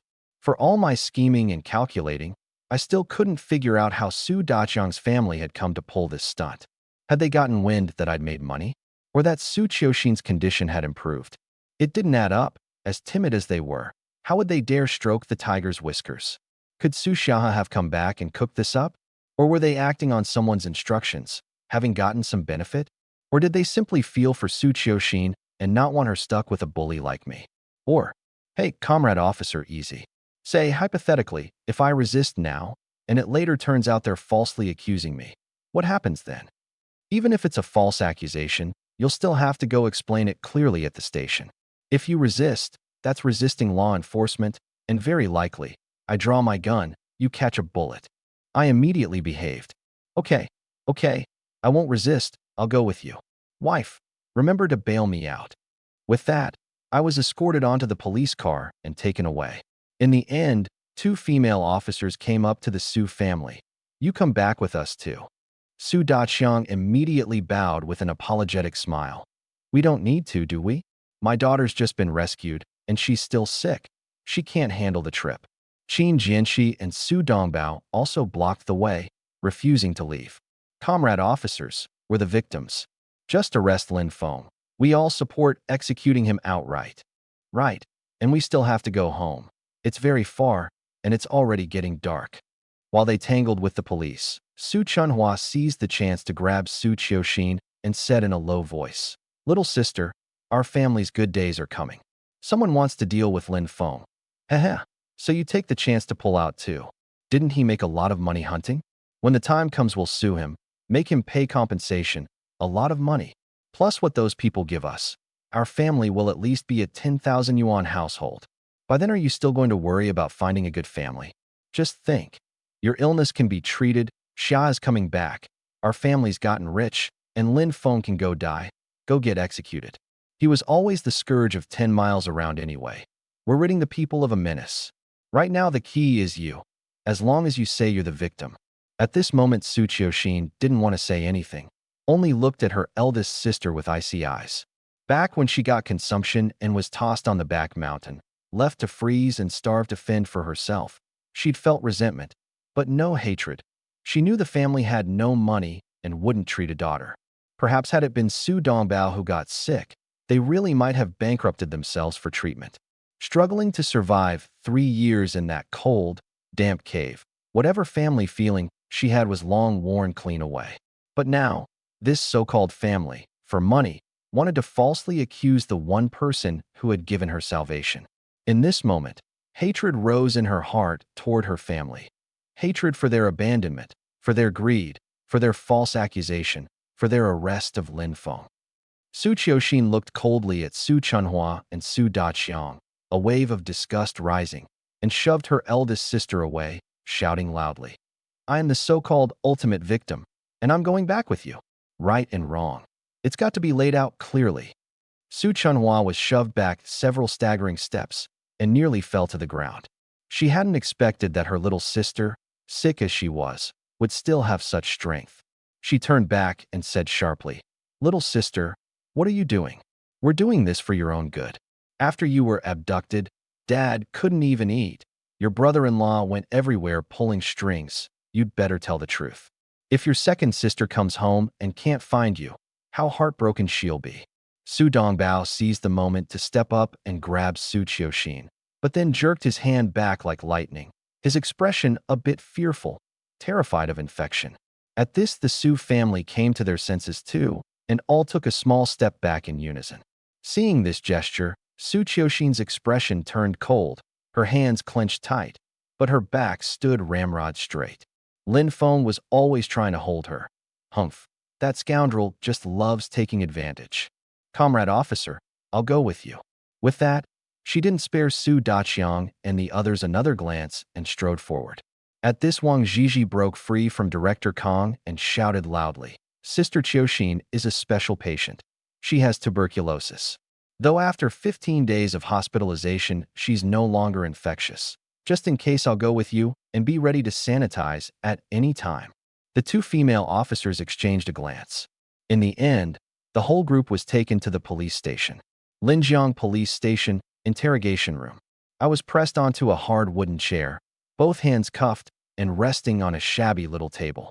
Across from me were two desks and two uniformed officers, with leniency for confession, severity for resistance written on the back wall. A 40-watt desk lamp was pointed straight at me, glaringly, so I couldn't make out the two across from me clearly. The space was enclosed, windows and doors sealed, walls mottled, dim and damp, with a musty smell, and very quiet. I nodded to myself. They'd pushed environmental pressure to the extreme. Name, sex, place of origin, address. Once the routine was done, one of the officers spoke coldly. "Talk. Why did you abduct an innocent woman by force?" I fiddled with the cuffs, calm-faced. "I object. I did not abduct any woman by force, and I countersue the Su Daqiang family for false accusation." The situation now wasn't complicated. Su Daqiang's family accused me of abducting, detaining, and coercing Su Qiuxin. Based on the family relationship, Su Daqiang could barely count as an indirect victim, so the suit was reasonable enough. But Su Qiuxin was the actual party, the so-called ultimate victim, and everything hinged on which side she took. In the past, had I not transmigrated, had the original body's temperament held, Su Qiuxin, snatched back, would likely have lived a miserable life, possibly even beaten to death. So her cheap father-in-law using her as a raft to try to do me in was genuinely possible. But what they didn't know was, I was no longer the original Lin Feng, and Su Qiuxin was no longer the original Su Qiuxin. I advise you to behave and confess properly. You really think we don't know what kind of man you are? Deep Mountain Village, Su Family Village, the top dog of 10 miles around. I suddenly laughed. Haha, you flatter me, you flatter me. It's all just the folks giving me face. Slam. The officer on the left smacked the table. You think this is something good? They didn't say anything good about you. You're just a village tyrant. Now the folks of Su Family Village are all testifying for Su Daqiang, saying you forcibly abducted his daughter, and you still won't admit it. I sized up the table smacker and smiled. Oh, they say so, and you just believe it? You, a police officer, don't you have judgment of your own? Do they have evidence? Catch a thief with the loot, catch adulterers in the act. It's whatever they say goes. A pack of that family's lies can't pin a crime on me. Shouldn't you first ask the party involved? What does Su Qiuxin say? The two officers exchanged a glance, somewhat surprised. A farmer, who can't even read all his characters, understands the law. By rights, they should have looked at Su Qiuxin's statement first, but orders had come down from above to close my case quickly, and these two had no choice. Lin Feng, you won't shed a tear till you see the coffin. Of course we'll ask Su Qiuxin. Right now we're dealing with your problem. As long as you plead guilty, we'll be lenient. Besides, you didn't hurt the girl, and you even got her medical treatment. As long as you plead guilty, this matter's over. At most a few days detention and a bit of money. It's not your first time being detained, is it? And that family's accusing you of rape too. An unmarried man and woman under one roof. Who can say for sure? Of course we don't believe that. But the confinement and coercion, you've got to admit to those, right? It's no big deal anyway. Hearing this, I instantly grew alert. This wasn't right. What did he mean, no big deal? Even in the 80s, cops shouldn't be inducing confessions. Clearly they were treating me as an unworldly farmer to be hoodwinked. Comrade officers, did you take money, or did orders come down from above? Let me give you a word of advice. We mustn't set foot on the road of crime. Slam. Lin Feng. Oil and salt won't get into you, huh? If you don't plead guilty now, once Su Qiuxin sues you, you'll only end up in front of a firing squad. I'm not scaring you. I gave him a sidelong glance. Oh ho, you think this master got scared as a kid? Believe it or not, I'll find a lawyer or a judge and ask whether the way you're questioning is even proper. Who exactly ought to be shot over inducing and extracting false confessions? And I don't know whether they've bribed the political department director. I'll go ask. Even if they bribed him, no matter, there's still the city's political department. I just don't believe there's nowhere to reason things out. These words made the two seated officers immediately stand up, their faces changing drastically. Lawyer? Judge? Political department director? The city? If even one of them came to investigate, the two of them would be finished. This Lin Feng, was he really a farmer? How would he know so much? The people above had probably oversimplified this. Ahem, Lin Feng. We were just conducting a normal interrogation. Don't talk nonsense. Since you won't plead guilty, then we'll wait for the party's statement. But I still advise you. An early confession means a lighter sentence. Think it over carefully. With that, the two got up and walked out of the interrogation room. I didn't bother with them, calculating inside. Just who had I offended? Clearly, Su Daqiang was the blade, and he'd even had a word with the police station. This person had considerable clout. The folks for 10 miles around couldn't pull this off. They were all farmers, could barely read a few characters, hadn't the brains for it. Could it be? A flash of insight. And I thought of one person.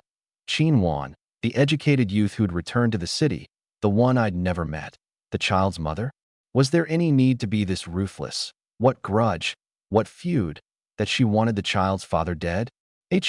Seems there really was a big grudge. In this era, ruining someone's good name was like destroying their whole life. Then, she'd still gone to the trouble of writing all the way to tell me I had the right to know. Rather courteous of her. Something's off. Seems like. There was also that beautiful educated youth. The two of them called the twin flowers, Qin Wan and Song Yuro. Could it be that Song Yuro? I hear she went back to Beijing. Could she have gotten pregnant too, and been so furious she wanted me dead? It couldn't be. The two of them taking revenge together? I'm in the light, the enemy in the dark. Best to meet all changes with steadfastness. If it really is those two women coming after me, I honestly wouldn't know what to do. In an office at the police station, Su Qiuxin was giving her statement. As the party involved, her words were crucial. But she really didn't like the two taking her statement. One a balding middle-aged man, the other an effeminate-looking pretty boy, wearing 2 layers of masks, keeping their distance for fear of infection. Yet Wang Zhizhi, who'd come with her, had already said she wasn't infectious. As long as she took her medicine on schedule, she was no different from an ordinary person. Hello, I'm the deputy director of the police station. My name is Wei Ji. I'm Wei Fa. We're the police. Don't be afraid. Lin Feng's already been arrested. Can you tell us how Lin Feng kidnapped you? The two tried their best to appear gentle, but the questions they asked were very leading. Su Qiuxin frowned and looked coldly at the two hiding far away. I wasn't kidnapped by Lin Feng. I went with him of my own free will. The balding Wei Ji's pen tip paused. This was completely different from what the Su family had said. If Su Qiuxin went willingly, the whole thing would flip entirely. Wei Fa's eyes turned cold, and he said urgently, "We've investigated. Lin Feng is a lawless scoundrel, and your second sister was driven off by him. And he has violent tendencies. Didn't he beat you?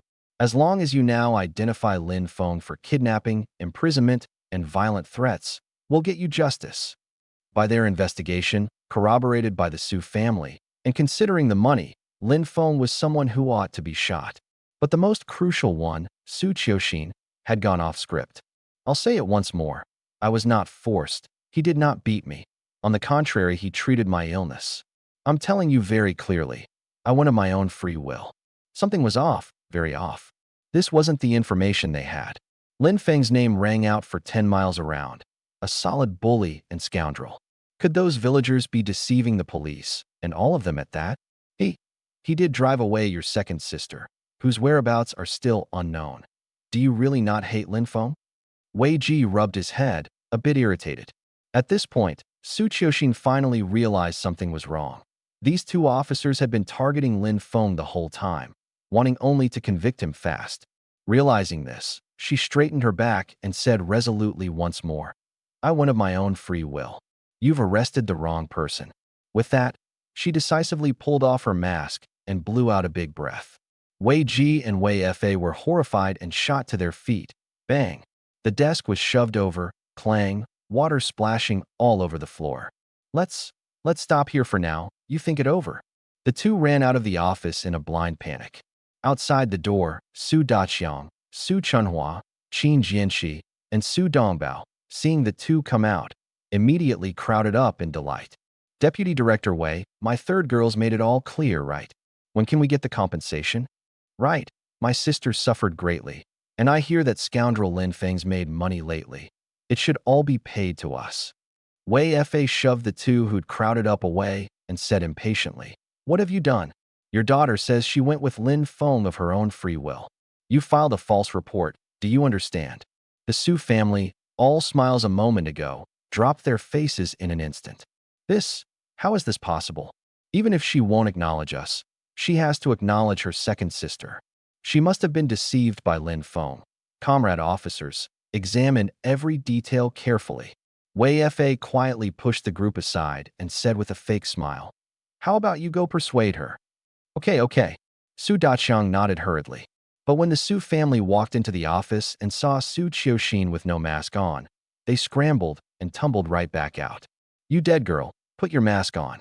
Don't you know what disease you've got? Do you want to kill the whole family? Hurry up and sue that Lin Feng. Our family's still waiting for the compensation to build a house for your brother and get him a wife." Hearing this, Su Qiuxin closed her eyes and was silent for a long while, the expression on her face shifting constantly: grief, coldness, and finally settling into indifference.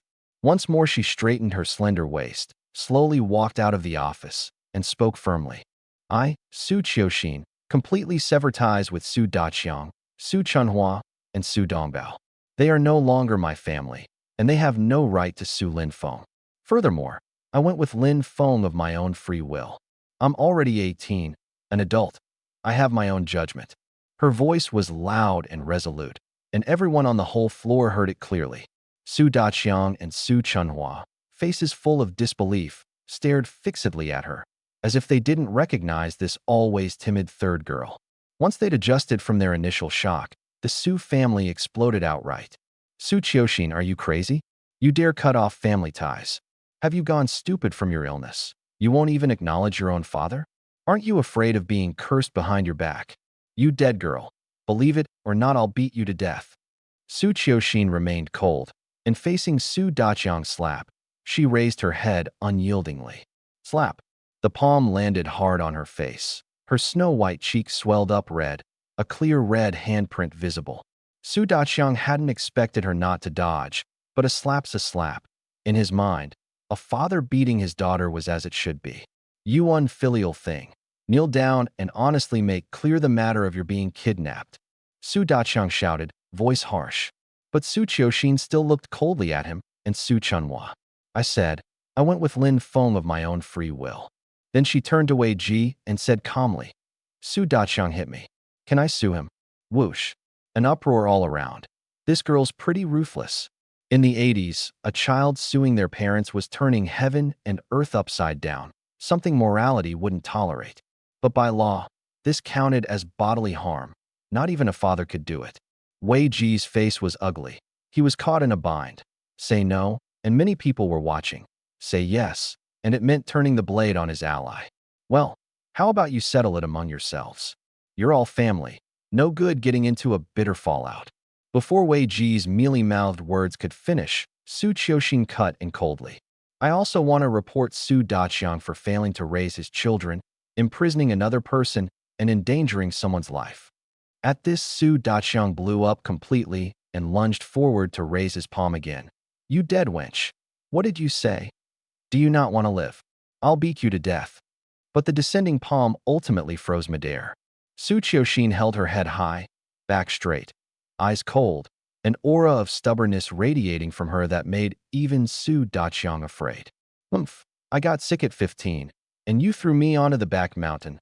No food, no water, left to fend for myself and die. Does that count as abandonment? Does that count as endangering my life?" Whoosh. The crowd around them stirred once more, and the eyes looking at Su Daqiang turned to contempt. Su Daqiang was thoroughly panicked, his body backing away continuously, his arm trembling slightly, disbelief and terror in his eyes. You dare? I don't want to live anymore." Su Chunhua, Qin Jianxi, and Su Dongbao had backed far off from earlier, covering their mouths and noses with their hands. Even as Su Daqiang threw a tantrum on the ground, not one of them stepped forward to help him up. Su Qiuxin turned coldly. "Officer Wei, can you release Lin Feng now? The person you should be arresting is him. The people's police serve the people. When I have time, I could hang a banner to publicize how fair and just Officer Wei is." Wei Ji and Wei Fa, seeing her cold eyes and the threat of a banner, finally admitted defeat and said with apologetic smiles, "All right, since it's a misunderstanding. Little Lee, quick, let Lin Feng out." Before long, I was brought out. The first thing I saw was the slap mark on Su Qiuxin's face. My expression darkened. Then I looked at Su Daqiang, still throwing a tantrum on the ground, and the Su family hiding off to the side. Damn! I shoved the crowd aside, grabbed Su Chunhua, slap.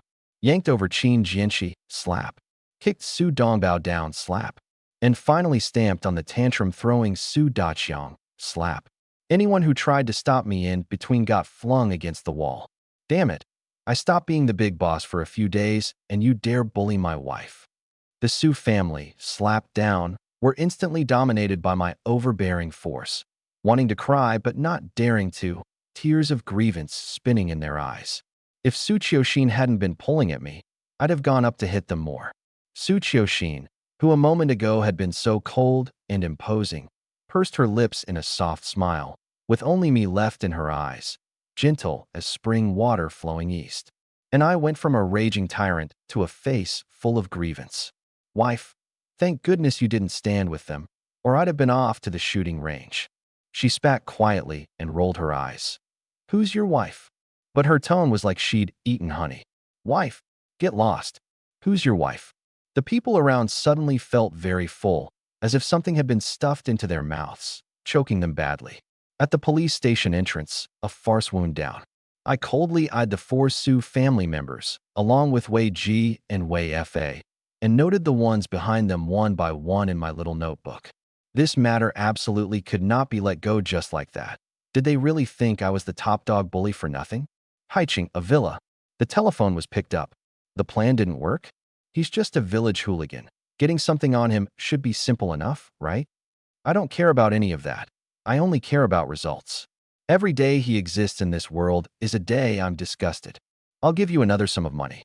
Keep watching him, and when there's a chance, do him in. Slam. The phone was hung up hard. If that cheap woman had any self-respect, if you weren't his daughter, what right do you have to say no, you slut? I'll do in your lover first, then deal with you, you cheap little seed. On the way back, I drove the donkey cart up front while Su Qiuxin sat behind taking in the scenery, neither of us speaking. After this whole ordeal, the feeling between us seemed to have undergone some strange change, a little awkward, a little itchy, and we couldn't help stealing glances at each other. When our eyes met, I brazenly kept staring. At first her gaze darted away and her face flushed, then she widened those beautiful eyes and glared right back. 3 hours slipped by hurriedly in that quiet, unspoken understanding. Back at Deep Mountain Village, quite a few villagers saw us, and there was another round of pointing and whispering. An unmarried man and woman, no marriage certificate yet, and their mouths had nothing nice to say. But this time neither of us cared. I'm thick-skinned, and she'd completed her transformation too. Live your own life well, and pay no mind to the rest. The donkey ambled us up to the front gate, and to our surprise, the front gate had been installed, and the half-collapsed surrounding wall had been repaired too. Pushing open the door, the weeds, dirt piles, and trash in the yard were all gone. A shed had been put up on the west side, with firewood stacked neatly inside. Su Qiuxin walked into the house, and inside it was spotless. Table and stools, cupboard and wardrobe, thermos and mirror, coal stove and water vat. Everything needed for daily life was there, and all brand new. On the Kong in the east room lay a wolfskin mattress pad and thick new quilts, at least 10 sets. At the east end of the Kong were 2 big chests. Curious, she opened one to look, and inside was all new women's underwear. Pa! She hurriedly snapped it shut, then, seeing I wasn't around, quietly opened it again for a few more peeks. She opened the big wardrobe beside it. More than a dozen sets of new clothes, all in her size. The holes in the roof had been repaired, the windows replaced with new ones, the glass wiped gleaming. Walking to the west room, she immediately clapped a hand over her mouth, her face full of excitement. A new sewing machine sat right beneath the window. Along the wall hung dense rows of smoked meat, along with a dozen some sacks of flour, rice, millet. Was this still that home with nothing but bare walls? She must have felt like she was in a dream, her heart pounding away furiously. This kind of life had always been the one in her dreams. Never worrying about food or clothing, having a cozy home. She'd never imagined it would come true in the home of a bully who was forcing her to marry. Lin Feng. Was he even a proper bully or not? I hadn't expected the house to be tidied up so cleanly either, probably done by Lin Lao's family, Lin Dashan and Lin Dae. They'd even built a special shed in the yard for second senior brother. When we first came in, he was still in there sleeping like a log. Snort. Snort. The instant the east room door opened, second senior brother, who'd still been messing around with me, immediately spun around and charged into the room, nuzzling hard against Su Qiuxin's thigh, his beady eyes fixed on the wall full of smoked meat. Her small frame got nuzzled this way and that.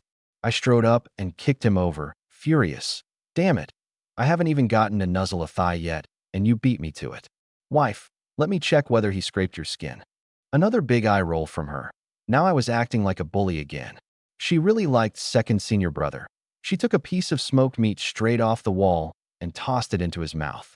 Did you tidy all this up? My eyes rolled. I sure did tidy it up. Second senior brother, gnawing his meat, had nothing but contempt in his beady eyes. A smile appeared on her face, and she deliberately lingered a few seconds by the little bed in the west room. Tidied up nicely. I didn't think much of it, and dragged the clinging second senior brother out the door. But the moment I stepped out, I suddenly figured something out and let out a shrill, miserable wail. Damn it, Lin Lao. I, Lin Feng, will never share the same sky with you. Su Qiuxin pursed her lips, then couldn't help laughing. Didn't you tidy it up? I'll tidy it up all over again, I said through gritted teeth.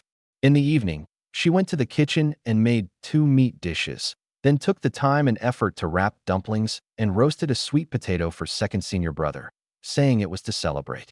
Watching her bustle about, my heart felt settled. At the little table, the two of us sat facing each other. This was the first time we'd eaten at the same table. With tuberculosis treatment of 2 to 4 weeks, the live bacteria are basically wiped out, coughing decreases, and it's almost no longer infectious. Eating at the same table, sharing bowls and chopsticks, and shaking hands won't transmit it. But the medicine can't stop. The small remaining amount of bacteria will go dormant, hiding in the lymph nodes of the lungs where they're extremely hard to kill, so she has to take it for over a year. Stop it, and a relapse is basically incurable. After a cozy dinner, I helped clear the bowls and chopsticks, and then made to slip into the east room. But Su Qiuxin stood in front of the door, an ambiguous smile on her stunning face. Qiuxin, what are you doing? I'm tired, I want to sleep. So saying, I made to barge in. She wasn't afraid either, blocking me with her chest thrust out. Your room is the west one. Didn't you tidy up a little bed for yourself? I said stubbornly. That was tidied up for guests. I still prefer sleeping on the Kong, it's warm. She still blocked the way, smiling radiantly. That stunning face, smiling without a trace of makeup, held my eyes riveted. This little wench, the deathly wish to die was gone from her eyes, and she was like a rose in full bloom, dazzlingly beautiful. Going to sleep in the west room is just fine. Besides, we haven't gotten a marriage certificate. It wouldn't be proper. But I gave the betrothal gifts. You gave the betrothal gifts to my second sister. My sister didn't want you, so she used me to fill the hole. I don't want those betrothal gifts either. I was speechless and said stubbornly, damn it, I'll go get a marriage certificate with you tomorrow. Her smile grew more radiant. Heh. Gigi says the marriage law changed. The woman has to be 20 and the man 22 to get a certificate. I'm 18 this year. Damn, I'm a freaking bully. What do I have to fear? I'll just take it by force. I got angry. Who knew she'd immediately clutch at her chest, putting on a look of utter frailty, like a flower scattering in the wind. I was totally speechless. I'd always thought she had a gentle, obedient temperament, but I'd never imagined she had plenty of cunning too, actually starting to play my bully persona against me. I stormed back into the west room, seething with anger. Let me be clear first, I didn't chicken out. I was worried she'd just recovered from her illness and her body was weak, and messing around might cause something bad. Absolutely not because I chickened out. Su Qiuxin's sly eyes curved into crescents. She didn't even lock the door, took off her clothes, and burrowed into the new bedding. The wolfskin mattress pad underneath was very warm, and with Lin Feng and second senior brother outside, She felt very secure. Lin Feng, all thievish intent, but no thievish nerve. What kind of village tyrant is that, humph? She slept soundly right through till broad daylight. When I got up, Su Qiuxin had already made breakfast, cornflour porridge, a little pickled vegetable, and a plate of greens. Nothing to be done. In this era, having breakfast at all was pretty good.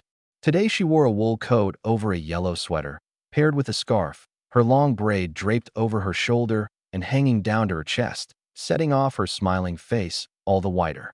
She had a peerless beauty that even dowdy clothes couldn't suppress.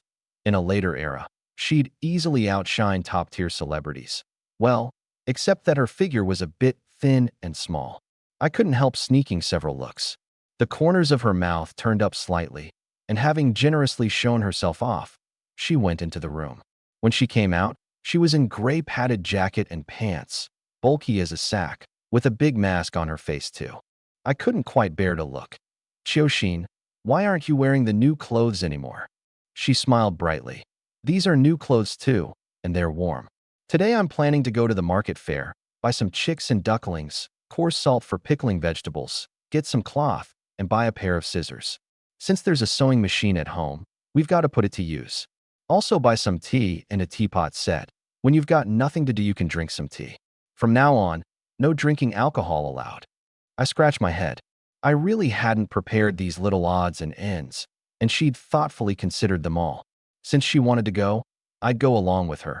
Otherwise, I wouldn't feel at ease. I'd meant to go to Su family village to make trouble for Su Daqiang, but it seemed that would have to be postponed. I'll go with you. We've got the donkey cart. She nodded with a smile, and the two of us harnessed the cart and ambled off to the fair. In the past, the village fair rarely used coupons. Mostly it was homegrown farm and sideline products, and there were also peddlers bringing in goods from elsewhere to sell, all the commonly used bits and bobs like needles and thread. But since the start of this year, the household contract responsibility system had been implemented, and only then did the goods at the big fair increase. The land had been divided up, each household managed its own, and you could raise chickens, ducks, and pigs however you liked. With the policy loosened, the villagers dared to bring things out to sell. Of course, the village had also kept a large plot of public land. Going to work there still counted toward work points. Lin Lao's family was the village's retained hunting squad, and any game they caught also counted toward work points. I'd been allotted one person's share of land too, which I'd never tended. It was all farmed with the help of Lin Dashin and Lin Dea. I never farmed in my past life, and I don't want to in this one either. The restrictions in the cities hadn't been loosened yet. Otherwise, I'd have started down the road to riches through business long ago. I planned to wait another couple of years until the policies were more relaxed. That would be my time to ride the wind and rise. Of course, over these 2 years, I didn't plan to just slack off in the village either. Going into the mountains to hunt was one path, and I was mulling over opening up another steady road to wealth. Going to the fair to scope out the market wasn't bad either. When the two of us arrived, it was the liveliest moment. Having tied up the donkey cart and paid 10 cents to someone to watch it, we walked into the crowded throng. The villages around Linjiang County were mostly nestled against mountains, and there were quite a few medicinal herbs gathered from the mountains at the big fair, though all of the common sort. Going along, there were tofu sellers, roasted snack sellers, peanuts and pickles, bamboo baskets and dustpans, sickles and hemp rope, soap and cheap sorghum liquor, tea and pipe tobacco. People came and went, haggling, the aroma of roasted snacks and dried fruit wafting all the way along. Quite lively. Especially eye-catching were several candied hawthorn stick sellers, shouldering wooden poles wrapped in dry straw, stuck all over with mountain hawthorn. My eyes did a turn, and I grabbed the soft white little hand of Su Qiuxin, who was still looking around, and squeezed forward fast, pushing through the crowd ahead. Being pulled along, she couldn't stop her feet, and her little hand couldn't get free at all. 2 blushes rose swiftly to her face. Not daring to look up, she used her other hand to smack my arm hard. With my thick skin and rough flesh, I didn't care at all. Reaching the candied hawthorn seller, I smiled. Take a look. Which stick do you like? Let's buy some to take back for second senior brother. Seeing she couldn't get free, she gave up and rolled her eyes gently. Second senior brother won't eat that. He only ever thinks about eating meat. Then, does this second senior brother, whose hand I'm holding eat it? It was just a tease, but unexpectedly she gave a radiant smile. I'll eat it. Why wouldn't I? I only ever had it once before. This time I want to eat lots. Boss, give me 5 sticks. Coming right up. I was starting to realize that Tsuchiyoshin was growing more and more accustomed to my later era jokes. Nothing to be done. Later era habits can't be changed overnight, and I had no intention of changing them anyway. After that, the two of us followed the flow of people, looking, eating, and buying all the way: scissors, a sewing box, loose tea, matches, buttons, insoles. Before long, I couldn't hold it all in one hand. So I had to let go of that little hand I'd rubbed red, and the smile at the corner of her mouth grew even fuller. On another fair street, we finally found someone selling chicks. She haggled with the auntie for a good while and bought 15, putting them in a little basket. After browsing a while longer, she bought 2 old hens, saying it was to give the chicks a mother. By now, Tsuchiyoshin was quite the little rich lady. The first time we went into the county town, I left her 1,000 yuan and a large portion of the coupons. The second time, after selling the ginseng and reishi, there was over 3,800 left after expenses, and I don't hide money away, so I gave it all to her to keep. The two of us seemed to have bought a lot, but it was all everyday necessities. She's got the temperament of a money-hoarding beast. She won't buy a single unnecessary thing, and whatever she does buy, she haggles down to the lowest. It seems that from ancient times to now, private savings have always been very important. Everything that needed buying was bought, and the two of us squeezed our way back with bags large and small. Just as we turned onto another street, from not far ahead we heard shrill cursing and the wailing of a woman and children. I stood on tiptoe to look. Along the roadside, layer upon layer of people had gathered, whispering ceaselessly, with a few who couldn't stand it trying to break up the fight. I know this scene well, a big spectacle. I immediately perked up and pulled Tsuchiyoshin in to squeeze through. With my strength and overbearing manner, those shoved aside dared to be angry but not to speak. Some recognized me and even actively made way. She, on the other hand, was a little embarrassed, following behind with her head down and face flushed. Up ahead, a fat old woman in her 50s, with a sour, mean face, was hurling vicious words at a mother and her daughters. You jinx, giving birth to 2 money-losing goods wasn't enough. Now you dare steal money. If you don't return the money today, I'll beat you to death. With that, she raised her hand. Slap. It landed hard on the woman's face, followed by endless cursing. You cheap slut. Back then, if my son had married an educated youth, he'd have been a city person long ago. It was you, you cheap woman, who seduced my son and ruined his future, then birthed 2 girls. Do you want our Chow family to have no heirs? I'll beat you to death. Talk. Where's the money? Where did the money go? The woman, knocked to the ground, had been beaten till her hair was disheveled and her face couldn't be seen clearly. She was tightly shielding 2 skin and bones girls in her arms. The 2 girls were only about 5 or 6, their hair dry and yellow, dressed in thin rags, yet they didn't cry or fuss, just numbly enduring the beating and cursing. From the look of it, they'd probably long grown used to this kind of beating and cursing to the point of numbness. Perhaps they knew that crying and fussing would only bring more beatings. Behind the woman, a decent-looking man wore a face full of impatience, looking at the ever-growing crowd, and spoke with disgust. Ma, if you want to beat her back home. Right now the important thing is the money. The vicious old woman glared at her son, then started cursing loudly again. Where's the money? Fair money. I had 20 yuan on me, and now it's gone. It was you 3 cheap seeds who stole it. 20 yuan. Give it back, or I'll beat all 3 of you to death.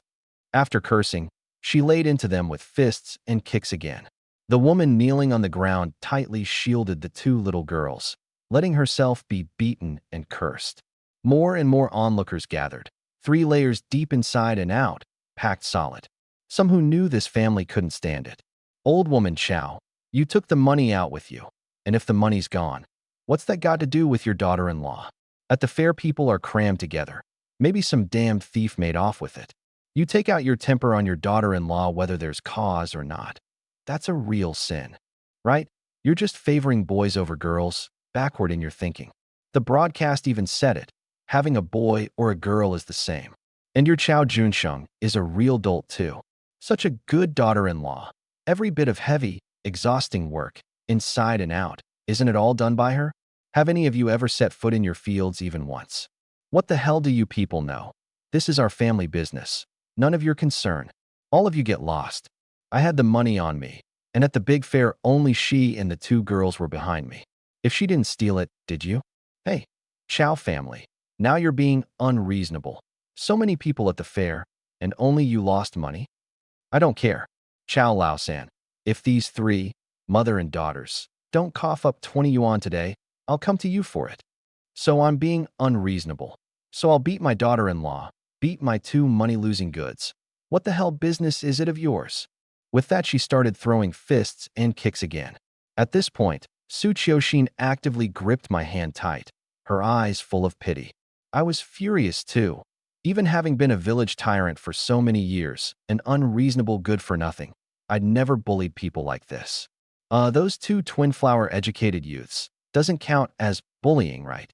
How about I go break the legs of that vicious mother-in-law and that spineless husband? I'm just afraid the days ahead will be even worse for the mother and daughters. That's the hardest thing about family matters. You can help for a moment, but you can't help for a lifetime. Just then, another group of burly big men shoved through the crowd, cigarettes dangling from their mouths, swaggering over with a bow-legged strut. Who is it? Daring to make trouble at our village's big fair. Protection. Have you paid the stall fee? This bunch looked fierce and vicious, faces full of thuggish flesh, clearly no good people, and that arrogant manner looked familiar no matter how I looked at it. I inadvertently turned my head and caught Su Qiuxin looking at me with a strange, amused expression. What? I wasn't like them before. I was way more arrogant than them. Just as I was refusing to concede, that vicious old woman of the Chow family, seeing who'd come, instantly fell silent and shrank back in fear. Her son Chow Junsheng, face full of ingratiating smiles, bobbed his head and fawned. Brother Tiger, it's you. We're fine, just disciplining a family member. My woman stole money from the family, and I'm teaching her a lesson. We'll leave right away. With that, he made to drag the kneeling mother and two daughters off in flight. The hooligan called Brother Tiger raised his eyebrows, and his eyes lit up as he looked at the woman on the ground, his gaze landing quite rudely. Haha, since money was stolen on my turf, I can't just let this slide easily. I'll make the call on this. I'll personally do a body search.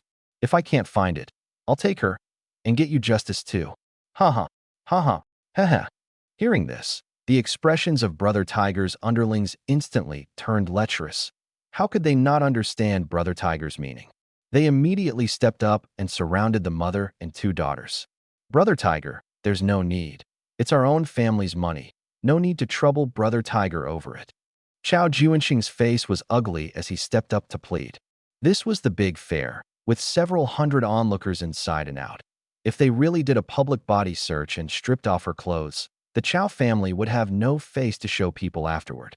At this moment, that vicious mother-in-law was cowering like a quail, the classic bully of the weak, cowered before the strong. But Brother Tiger's lust was already stirred, and how would he easily let this go? His face darkened, and he suddenly landed a kick to Chow Junsheng's belly. Ow mama, kicked over. Chow Junsheng actually rolled far off as if moved by some unseen wind, rolling to the edge of the crowd and lying still. Oh no, Junsheng! The fat old woman cried out and threw herself onto her son, wailing and weeping. I shook my head. What fine acting. Damn, I'm doing this to help you, don't you get it? No sense of the situation. It's just a body search. What the hell are you crying for? Brother Tiger cursed and spat a gob of phlegm, rubbing his hands and leering as he walked toward the mother and two daughters kneeling and trembling on the ground. The mother and daughters tried to rush out, only to be laughingly shoved back by the encircling hooligans. Not one of the surrounding people stepped forward to stop it. Instead, their eyes carried a gloating malice.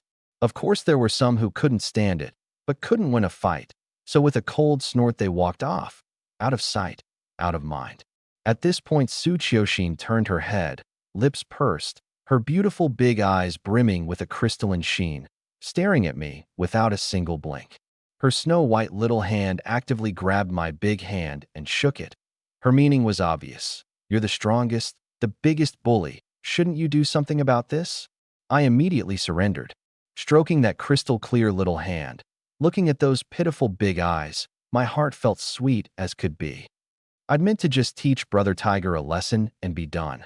But suddenly a muttered remark from the crowd made me freeze and then instantly explode in rage. Ah, what a sin.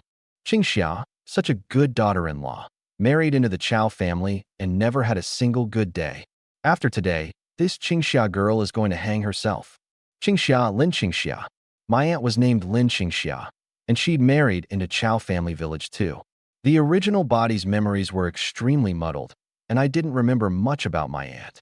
And the woman kneeling on the ground had been beaten till her hair was disheveled, hiding her face. But looking carefully at that half of her face, I was certain it was my aunt. My eyes instantly went bloodshot, just as Brother Tiger reached out with a leer and his underlings cackled in triumph. Damn! I let out an explosive roar, both feet pushing off hard, springing 3 feet into the air, launching a flying kick. Bam! Crack! Brother Tiger's 6-foot body instantly flew off, rolling 7 or 8 times on the ground. Ah! He screamed as he tumbled, crashing into the crowd. Brother Tiger! Brother Tiger! 5 or 6 underlings blanched and cried out in alarm. Damn! Who the hell are you? My hand's broken. Beat him!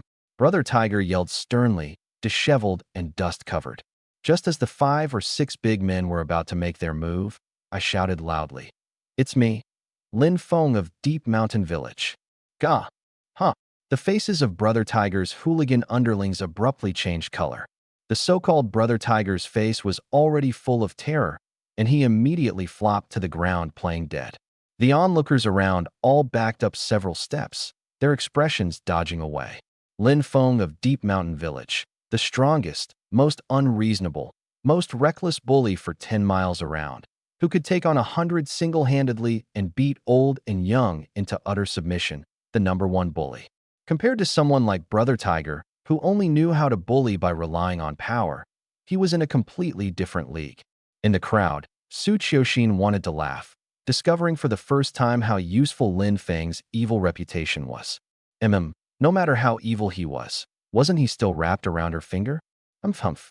Lin Qingxia, kneeling on the ground, her eyes trembling slightly, dared even less to look up, holding her 2 girls tightly to her chest. To be so wretched a sight in front of her nephew was such a loss of face. How could she face him? I didn't say much more. First, I stepped up and pulled Lin Qingxia to her feet, scooped up the 2 little girls, and said gently, Auntie, don't be afraid. Watch how I deal with this scum. I'll definitely avenge you. Lin Qingxia held back me, whose eyes were spitting fire, and laughed out loud through pouring tears. Xiaofeng, let it go. I grew angrier. What do you mean, let it go? Do you think your nephew's a bully for nothing? That in-law family of yours. Humph. Why didn't you come back to Deep Mountain Village to find me? Did you think all the men of the Lin family were dead? I'll break the legs of the whole family. She wanted to say something more, but I cut her off. Qiuxin, come here, this is our auntie. You support her first, watch me blow my top. Auntie, this is my wife, Su Qiuxin. Lin Qingxia looked at Su Qiuxin walking over, and joy finally appeared in her eyes. Good. Xiaofeng's wife is lovely. Xiaofeng's all grown up. Su Qiuxin supported her, and with a blush called out sweetly, Auntie. Then she said softly, let's watch the show and let Lin Feng handle it. The 2 of them, holding the 2 children, walked off to the side. I turned my head, and the gentle face of a moment ago instantly turned savage, an overbearing aura surging and radiating out. Haha, Chow family shrew, uncle-in-law. If you 2 dare leave, today I'll burn down your house, then dig a pit and bury you all in it. Chow Junsheng and his old mother's furtive slinking away steps abruptly froze. Of course they knew the evil reputation of Deep Mountain's Lin Feng, and knew he was really capable of such things. When their family first bullied Lin Qingxia, they'd worried for a while. But over the years she never went back to Deep Mountain Village or found anyone to back her up. So they grew bolder and bolder, beating and cursing and humiliating her at every turn, and resenting her all the more for ruining the good match between their son and the returning to the city educated youth. The whole family gave her a small beating every couple of days and strung her up for a big one every 3 days. Ever since she birthed 2 girls, and her belly showed no more movement. It only got worse. The bruises and wounds on Lin Qingxia's body never stopped, and even the two little girls had quite a few. I glanced at the cowering Chao Junxing and his mother. I'd deal with them later. Then turned to look at Brother Tiger playing dead and grinned. Can't you all see Brother Tigers lying on the cold ground? What kind of underlings are you? Quick, cover him up, warm him with your bodies. The few underlings looked at each other. None of them moved. I strode forward, slap, slap, slap, a big smack for each, swelling up half of each of their faces. So what I say doesn't count, huh? The cleverest of them immediately caved. Of course, Brother Feng's mighty word counts. We'll go right now. Brother Tiger instantly panicked. You don't come over here. Amid Brother Tiger's sobbing, 6 burly men weighing 180 pounds each stacked themselves on top of him like a pile of arhats, man upon man, and man again and again. Ow wow. Brother Feng, I was wrong. Someone's going to die here. The people around all pointed and whispered, chattering away. Some out-of-towners still didn't understand. With so many hooligans, such a strength in numbers, why they feared just one man. Brother, you're from out of town, aren't you? Heh.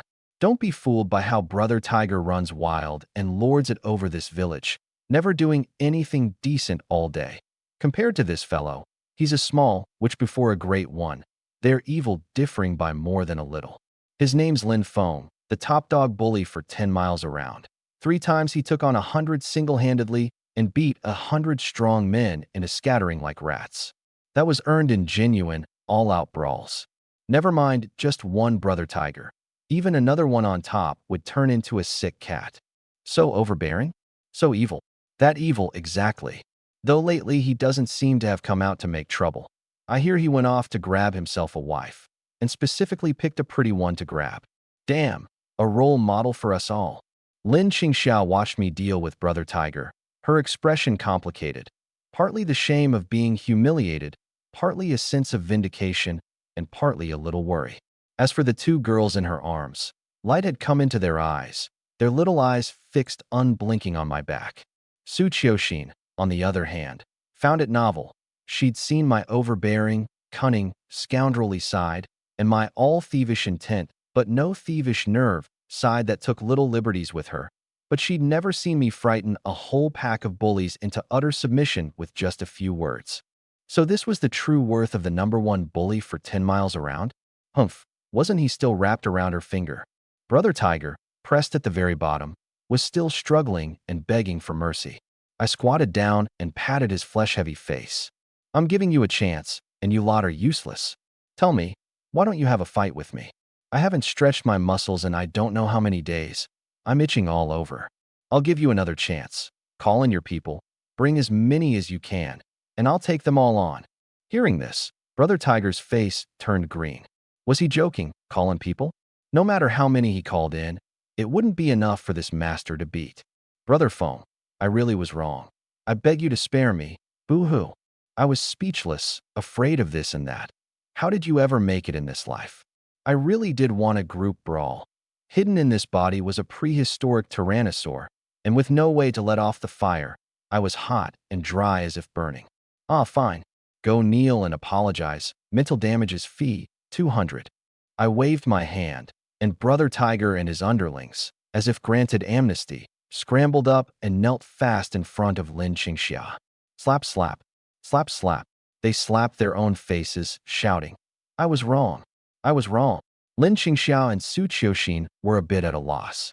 Brother Tiger immediately fished a dozen some yuan out of his pocket, then rummaged through each underling's pockets, and with great effort scraped together 200, holding it high to present to Lin Qingxia. She was so frightened she backed up several steps, not daring to take it.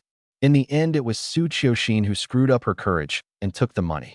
I impatiently waved my hand again, and Brother Tiger, with a foolish grin, scrambled and tumbled his way through the crowd and vanished in a puff of dust.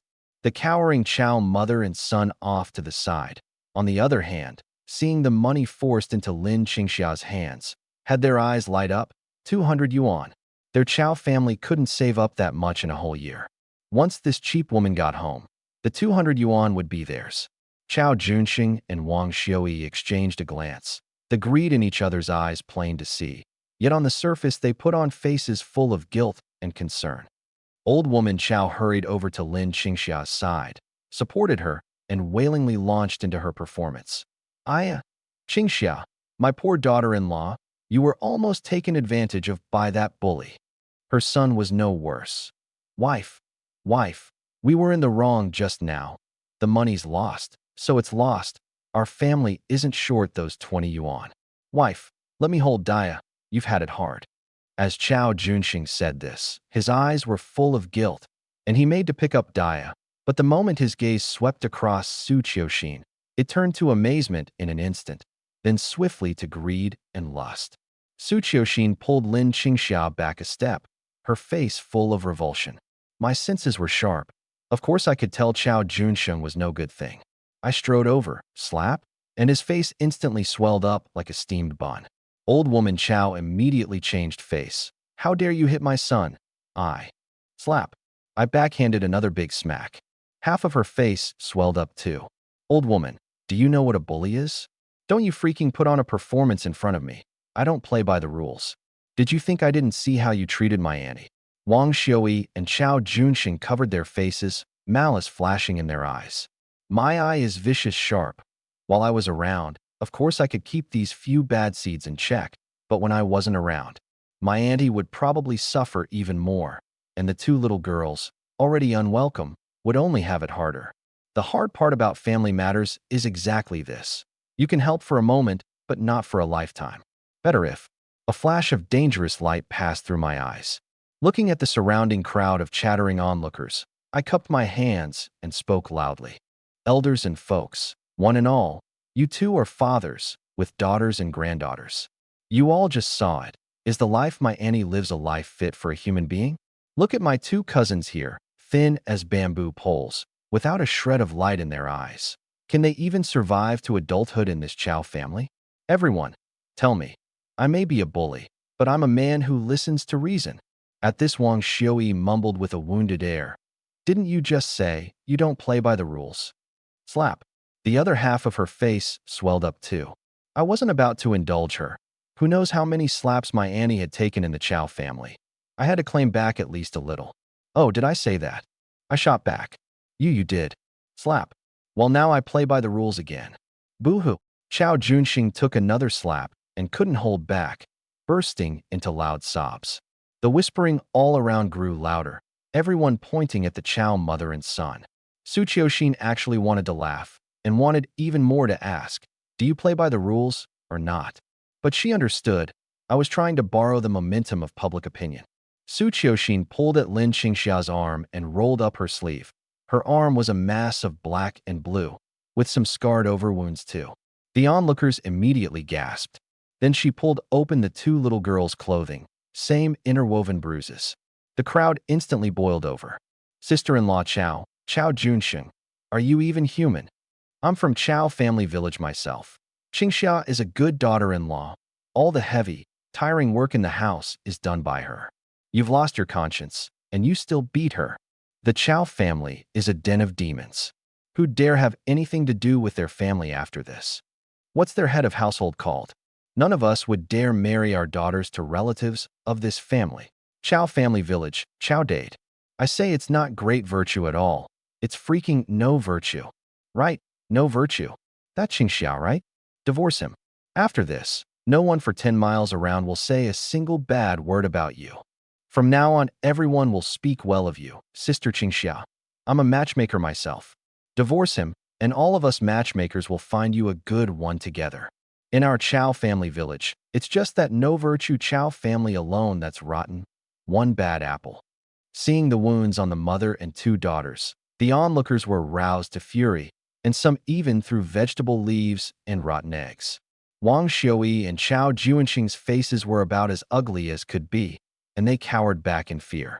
With so many people watching, in less than 3 days their family's reputation would stink up the whole place. This kind of gossip spreads fastest in the villages, and big news like this could make the headlines for 10 miles around and keep going for over a year.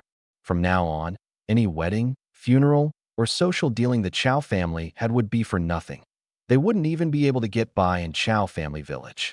Wang Xiui knew the consequences were serious and immediately burst into loud weeping, dropping to her knees with a thud, clutching Lin Qingxia's thigh and begging, "Qingxia, I was wrong. Our family was wrong. Your ma begs you to forgive us. From now on, you'll call the shots in this household. We'll hand all the money to you, and we'll raise the two girls well. Junsheng, kneel. Quick, apologize to your wife." "Ma, kneel." Chao Junsheng knelt too, but somewhat unwillingly, the malice in his eyes not well hidden. "Slap. Another one from me. You dog, so you're unwilling. Boo-hoo." I turned my head, ignoring the wailing Chao Junsheng, and looked at my auntie. "Auntie, do you still want to go back and live that kind of life?" Lin Qingxia hesitated a little. Used to being bullied, she'd lost confidence even in the most basic decisions. "Auntie, look at Dia and Arya. What's going to become of them? Can they eat their fill and dress warmly in the Chow family? What kind of in-laws will they find in the future? Anything good? And if they run into another family like the Chow family?"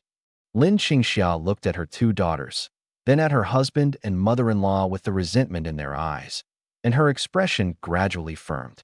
We'll divorce." I let out a breath. I'd been afraid my auntie still had feelings for Chao Junsheng, which would have been big trouble. "Auntie, have some confidence. Don't be afraid. There are all these elders and folks here to back you up."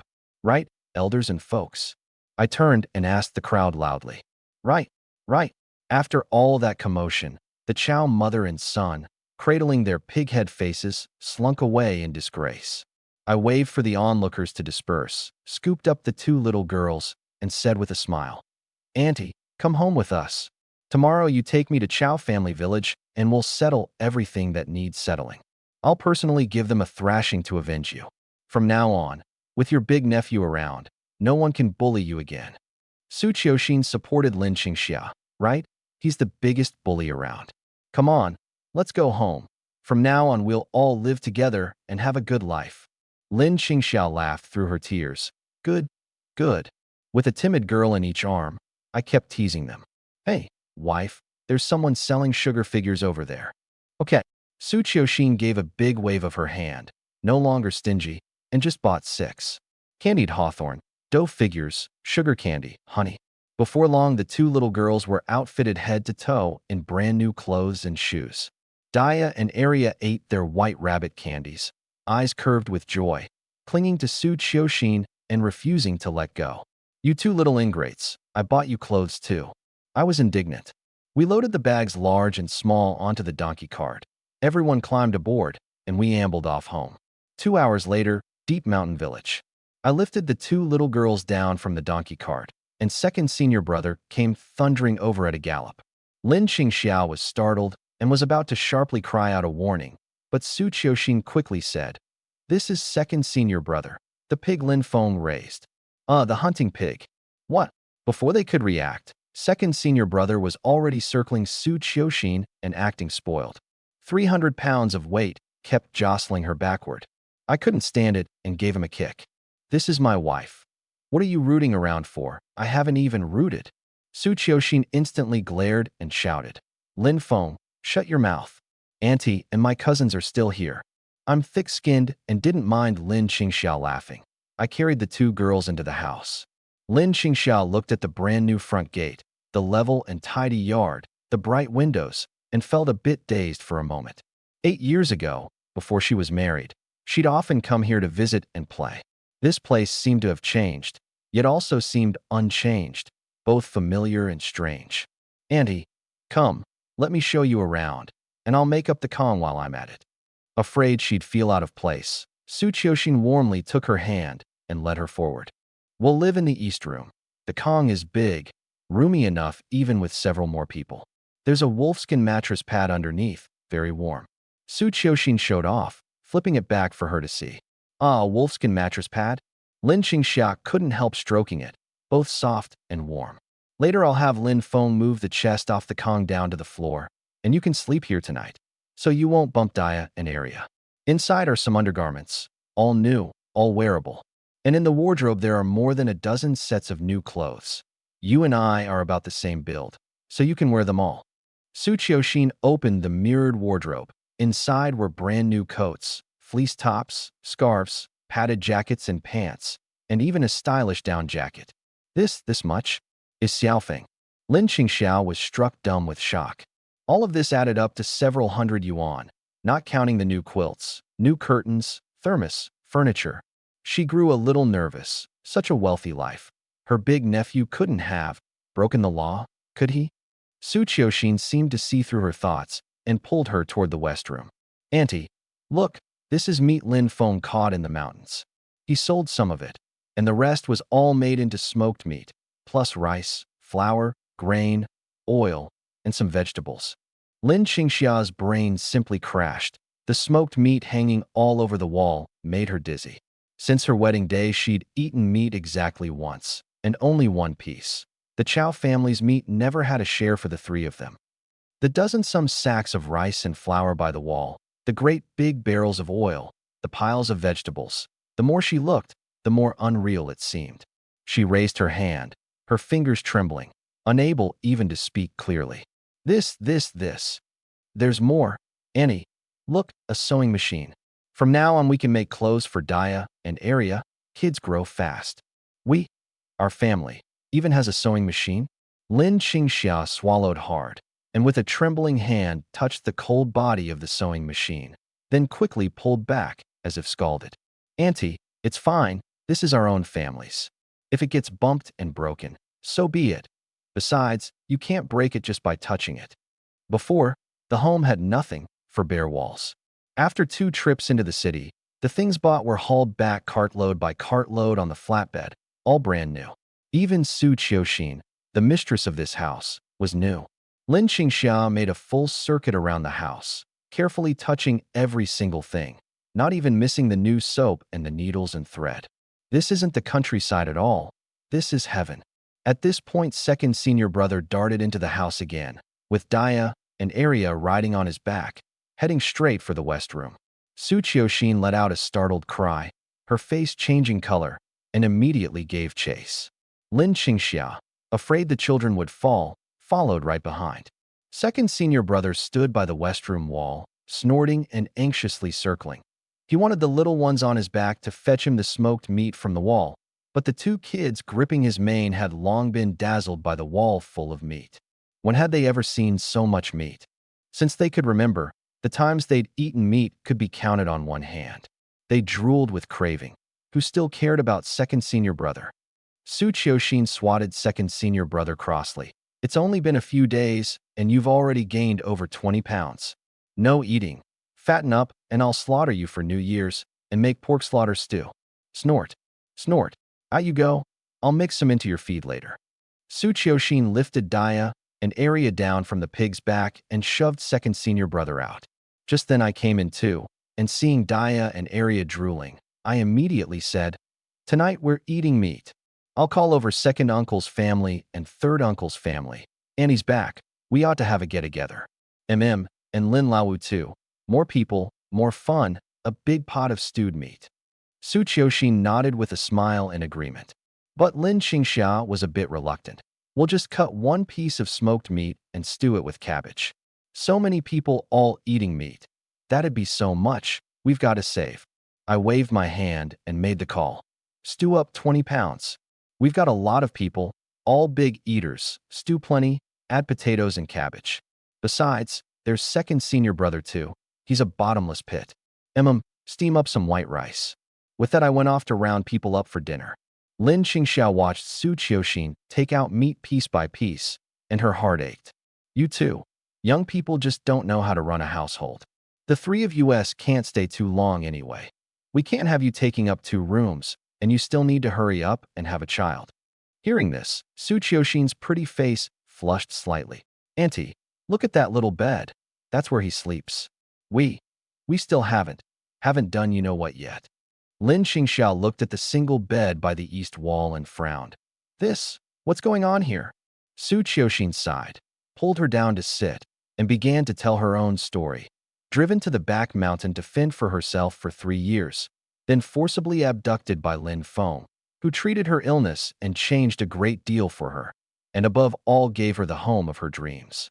Though it wasn't spacious, couldn't compare to a city house, This was the home she wanted, cozy, bright, comfortable, where her heart belonged. And the most important thing, Lin Feng was here. Xiaoxin, you've had it far harder than me. If Xiaofeng ever treats you badly, I'll smack him. From now on, let's all live well. Lin Qingxiao wiped away tears, holding Su Qiuxin's hand to comfort her. And what are your thoughts for the future? The blush spread across Su Qiuxin's face again, and she said with a smile, In the future, we'll live a good life. And though my illness isn't contagious anymore, I have to take medicine for a year and a half. That thing, I want to wait until I'm well before. I'm afraid it might affect him and a child, and if I do get pregnant, the child might be born with. And my body's still very weak. I've got to wait until I've built it back up. Lin Qingxia's hand tightened, and she said firmly, Right. Don't do that thing first. It might affect the child. Waiting's no problem. You're both still young. At this, Su Qiuxin gripped her hand back and said, word by word clearly, But Lin Feng, I see he just can't help himself, always thinking about sleeping on the Kong. You know how it is, Annie. If he really forced himself on me, I figure I'd go soft and wouldn't resist. It's a good thing you came. I was so happy I jumped for joy. Lin Qingxia's hanging heart finally settled, warmth melting through her inside. Whether or not Su Qiuxin said all this to keep her there no longer mattered. From now on, Su Qiuxin was her family too. Good. I'll help you keep an eye on that rascal. But Qiuxin, you really are beautiful. Isn't there a saying, a beauty who topples cities and kingdoms? That's talking about you. You can't blame Xiaofeng entirely either. If I were a man, I wouldn't want to hold back a single day. Auntie, Su Qiuxin whined coquettishly, her face red. All right, enough of that. Let's hurry and cook. Let's count how many people there are in total. The two took the meat and vegetables and started stewing a big pot of meat. There wasn't time to let dough rise for steamed buns, so they could only steam rice. Before long, the front gate was pushed open, and Lin Dashin and Lin Dai rushed in hurriedly. Little sister, Qingxia, you've suffered so. Xiaofeng told us. That damn Chao family, all these years you never came back to visit either, and that in-law family of yours, I'll screw them. Little sister, it's good you're back. Don't be afraid. Tomorrow we'll go with you, and I'll see if they still dare turn the world upside down. Did they think all us Su family, Lin family, men were dead? Lin Dashin and Lin Dai held Lin Qingxia's hands, tears of tenderness falling, old faces streaming, all while cursing the Chao family as no good scum. Lin Qingxia's eyes brimmed with tears too. Over these years, it wasn't that she'd never thought of coming back to turn the Chao family upside down. But what then? Divorce. In this era, it was terribly hard for a divorced woman. Whatever the reason, she'd be gossiped about behind her back. Living alone was harder still, all the more so having to raise two children. Her two daughters were young, and the Chao family definitely wouldn't let go. She was afraid that, unable to do anything to her, the Chaos would take all their malice out on Daya and Arya. So over these years, she'd rather smooth things over and silently endure, just so her two daughters could still eat a bit of cold rice. But after today's fair commotion, the Chao family's reputation was as good as ruined, which would be very favorable for a custody fight. And even if that failed, a bully like Lin Feng would surely have a way. Afterward, second aunt Lu Chunhua, third aunt Wang Ho Hot, and the younger ones Lin Zhengwo, Lin Xiaoqing, and Lin Jianqi held Lin Qingxiao through another round of comforting and shared indignation. Once the whole family had calmed down and dried their eyes, Lin Lao's family arrived too, carrying several jars of liquor and several wild hares and pheasants. My little yard suddenly grew crowded. Luckily, the newly bought dining table was big, and we took a door off its hinges too, propped it up on bricks, and made it a temporary table. The bowls and chopsticks were newly bought as well. In the big pot, cabbage and tofu stewed with meat, along with fragrant rice, made everyone drool. Even at New Year's, folks for 10 miles around never ate this well. I took out 7 or 8 bottles of funlauda and poured them out into big bowls. Uncle Lin, tomorrow bring your hunting rifle and come with me to Chao Family Village. Damn it, my auntie can't be bullied for nothing, or my bully reputation would go to pot. Seems like it was already to pot to begin with. That night, everyone ate and drank until very late before dispersing. The men drank a lot, reeking of liquor, and even second senior brother was made to down 2 big bowls. The women chatted merrily, jabbering nonstop. Who knew where they found so much to talk about? Daya and Arya, having eaten their fill, went to sleep early. By the time everything was cleared away, it was already the middle of the night. My body's powerful. I downed more than a bottle of liquor without the slightest effect. Before bed, I watched Lin Qingxia pull Su Qiuxin into the east room, and I was left wanting to cry, but with no tears. I'd meant to fake being drunk and take her by force, but who'd have thought my Annie's arm would bend outward, guarding against me like a thief? And who knows what Su Qiuxin had said to Annie? They'd actually formed a united front. As Su Qiuxin closed the door, she even shot me a few provocative looks, the corners of her mouth smug, her eyes full of spring, leaving me itching inside. Maybe I should build Annie a new house. No, wait. The several thousand left is all in Su Qiuxin's pocket. Doing the math, that means I've got no money. What a sin. The next day I got up early, and to my surprise Lin Qingxia was up even earlier. She'd made breakfast, fed second senior brother and the donkey, and was now braiding the two little girls' hair. The two little girls, one 5 and one 6, were sweet and adorable, just terribly thin, their hair dry and yellow, clearly malnourished at a glance. Looks like they need good building up, ideally with some milk powder. Before the heavy snows come, I've got to go into the mountains and earn some money. Brother, big brother. Two soft, sweet voices reached my ears and instantly melted my heart. Daya and Arya are so good. When you grow up, you'll surely be gentle and pretty, sweet and sensible. Come, give me a kiss. I picked one up and spun 3 circles, gave her a smooch, and made the little girl giggle nonstop. Su Qiuxin was up early too, bringing out 2 bowls of golden, thick millet porridge from the kitchen. You're up? Hurry and eat. Once you've eaten, go to Chow Family Village and settle Auntie's business. We can't let Auntie be shortchanged. I'll do as my wife says. I answered while drinking my porridge. Who's your wife? I haven't agreed yet, so don't go calling me that.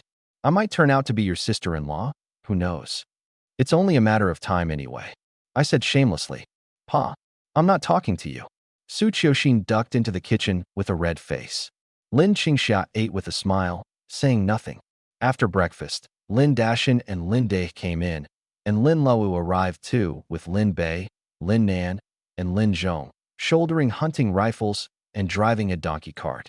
Lin Dong and Lin Shi had been hurt by the blind bear and had to stay home to recover. Su Qiuxin stayed home to look after Daya and Arya. The group of 8 drove 2 donkey carts over 2 mountains, taking more than 3 hours to reach Chow Family Village. The moment we entered the village, quite a few gawking villagers gathered around. Word of yesterday's fair incident had already spread through the whole village, and they were just waiting for today's spectacle. I paid them no mind and followed the road Lin Qingxia pointed out to the west end of the village. It's right here, Lin Qingxia said calmly. Before, whenever she stayed in this home, she was on edge every single moment. But right now her heart was calm and at ease, because she was no longer alone. The front gates shut tight, I said with amusement. Lin Dashan was the first to lose his cool and said fiercely, I say they've got a guilty conscience. Daring to bully us Lin family folk. Did they think we were dead? Today they'd better give us an explanation. Bang bang. Bang bang. Lin Dai walked up gritting his teeth and pounded hard on the gate. The family's little sister Lin Qingxia had been doted on growing up too, before she married. No one could bear to scold or hit her. So how had she come to suffer so cruelly in the Chow family? Beaten, covered in wounds. Cursing become an everyday thing. Truthfully, Lin Dashan and Lin Dai harbored some resentment toward their little sister too. Married for 7 years, the time she'd come back to Deep Mountain Village could be counted on one hand, and every time she came back she said everything was fine, coming and going in a rush without exchanging many words. Had Lin Feng not run into her at the fair and seen how she was being bullied, they truly never would have imagined it. Little sister, it's on you too. Had I known earlier they were bullying you, I'd have come to thrash that whole family long ago. Lin Dashan grumbled. Lin Qingxia's expression dimmed. Second brother, that family are petty people.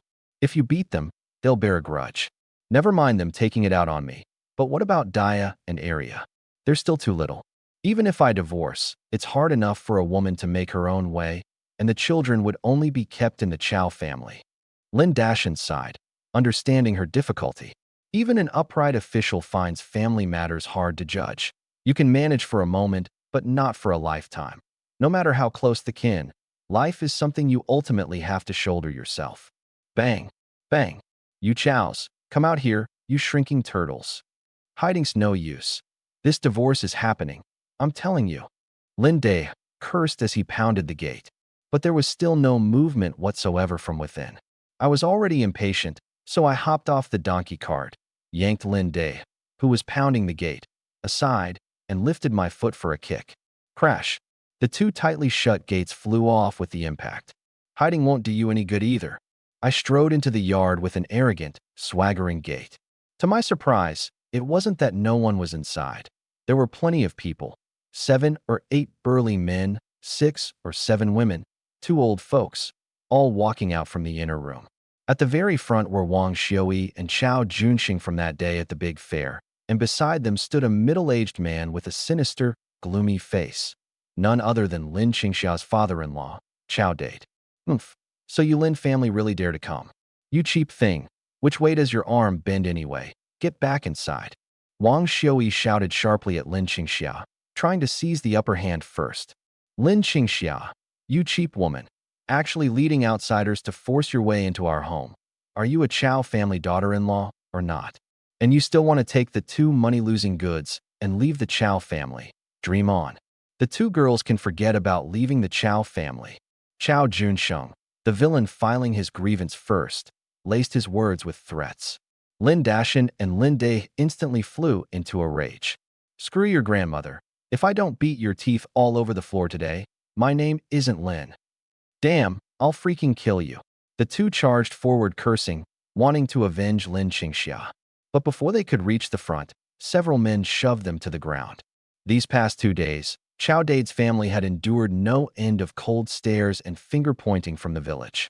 Once the reputation for mistreating and beating the daughter-in-law and abusing the granddaughters got out, not only did the folks of Chao family village want nothing to do with them, even Chao Dade's own blood relatives shut their doors and refused to see them, distancing themselves overnight. Nothing to be done. With such an evil name spread overnight, being linked to the Chao family would affect the marriages of the younger generation. The Chao family also knew the Lins would come to make trouble, and that Lin phone wouldn't let it rest. With their reputation ruined and no allies to be found in the village, Wang Xiui had no choice but to rush back to her parents' home overnight, crying and wailing about her grievances and bringing plenty of gifts, before she could get her family to come and back her up. Lin Dashan and Lin Day, having charged forward, were shoved to the ground by 5 or 6 big men and couldn't get up for a good while. Tears at the corners of her eyes, Lin Qingxia hurried over to help the 2 up. Humph. So what if you've got more people? My parents' family has plenty of brothers too. Don't think our family's afraid of you. Anyone with sense, get lost. Lin Qingxia, and those 2 cheap little hussies. All of you get back here and work. Wang Xiui shouted, fierce on the outside but hollow within, glaring viciously at Lin Qingxia. I sighed inside. Second uncle and third uncle are just too soft. Can't out-curse them, can't out-fight them either. There's a saying, evil people have their own evil grinders. Time for me, the bully, to step onto the stage. I snatched Lin Laowu's double-barreled hunting rifle and fired a round straight at the window. Bang! The glass of the entire window instantly shattered to bits, scattering all over the floor. I quickly stepped forward, pressing the muzzle against the forehead of Wang Xiui at the very front. You old thing, you're freaking noisy.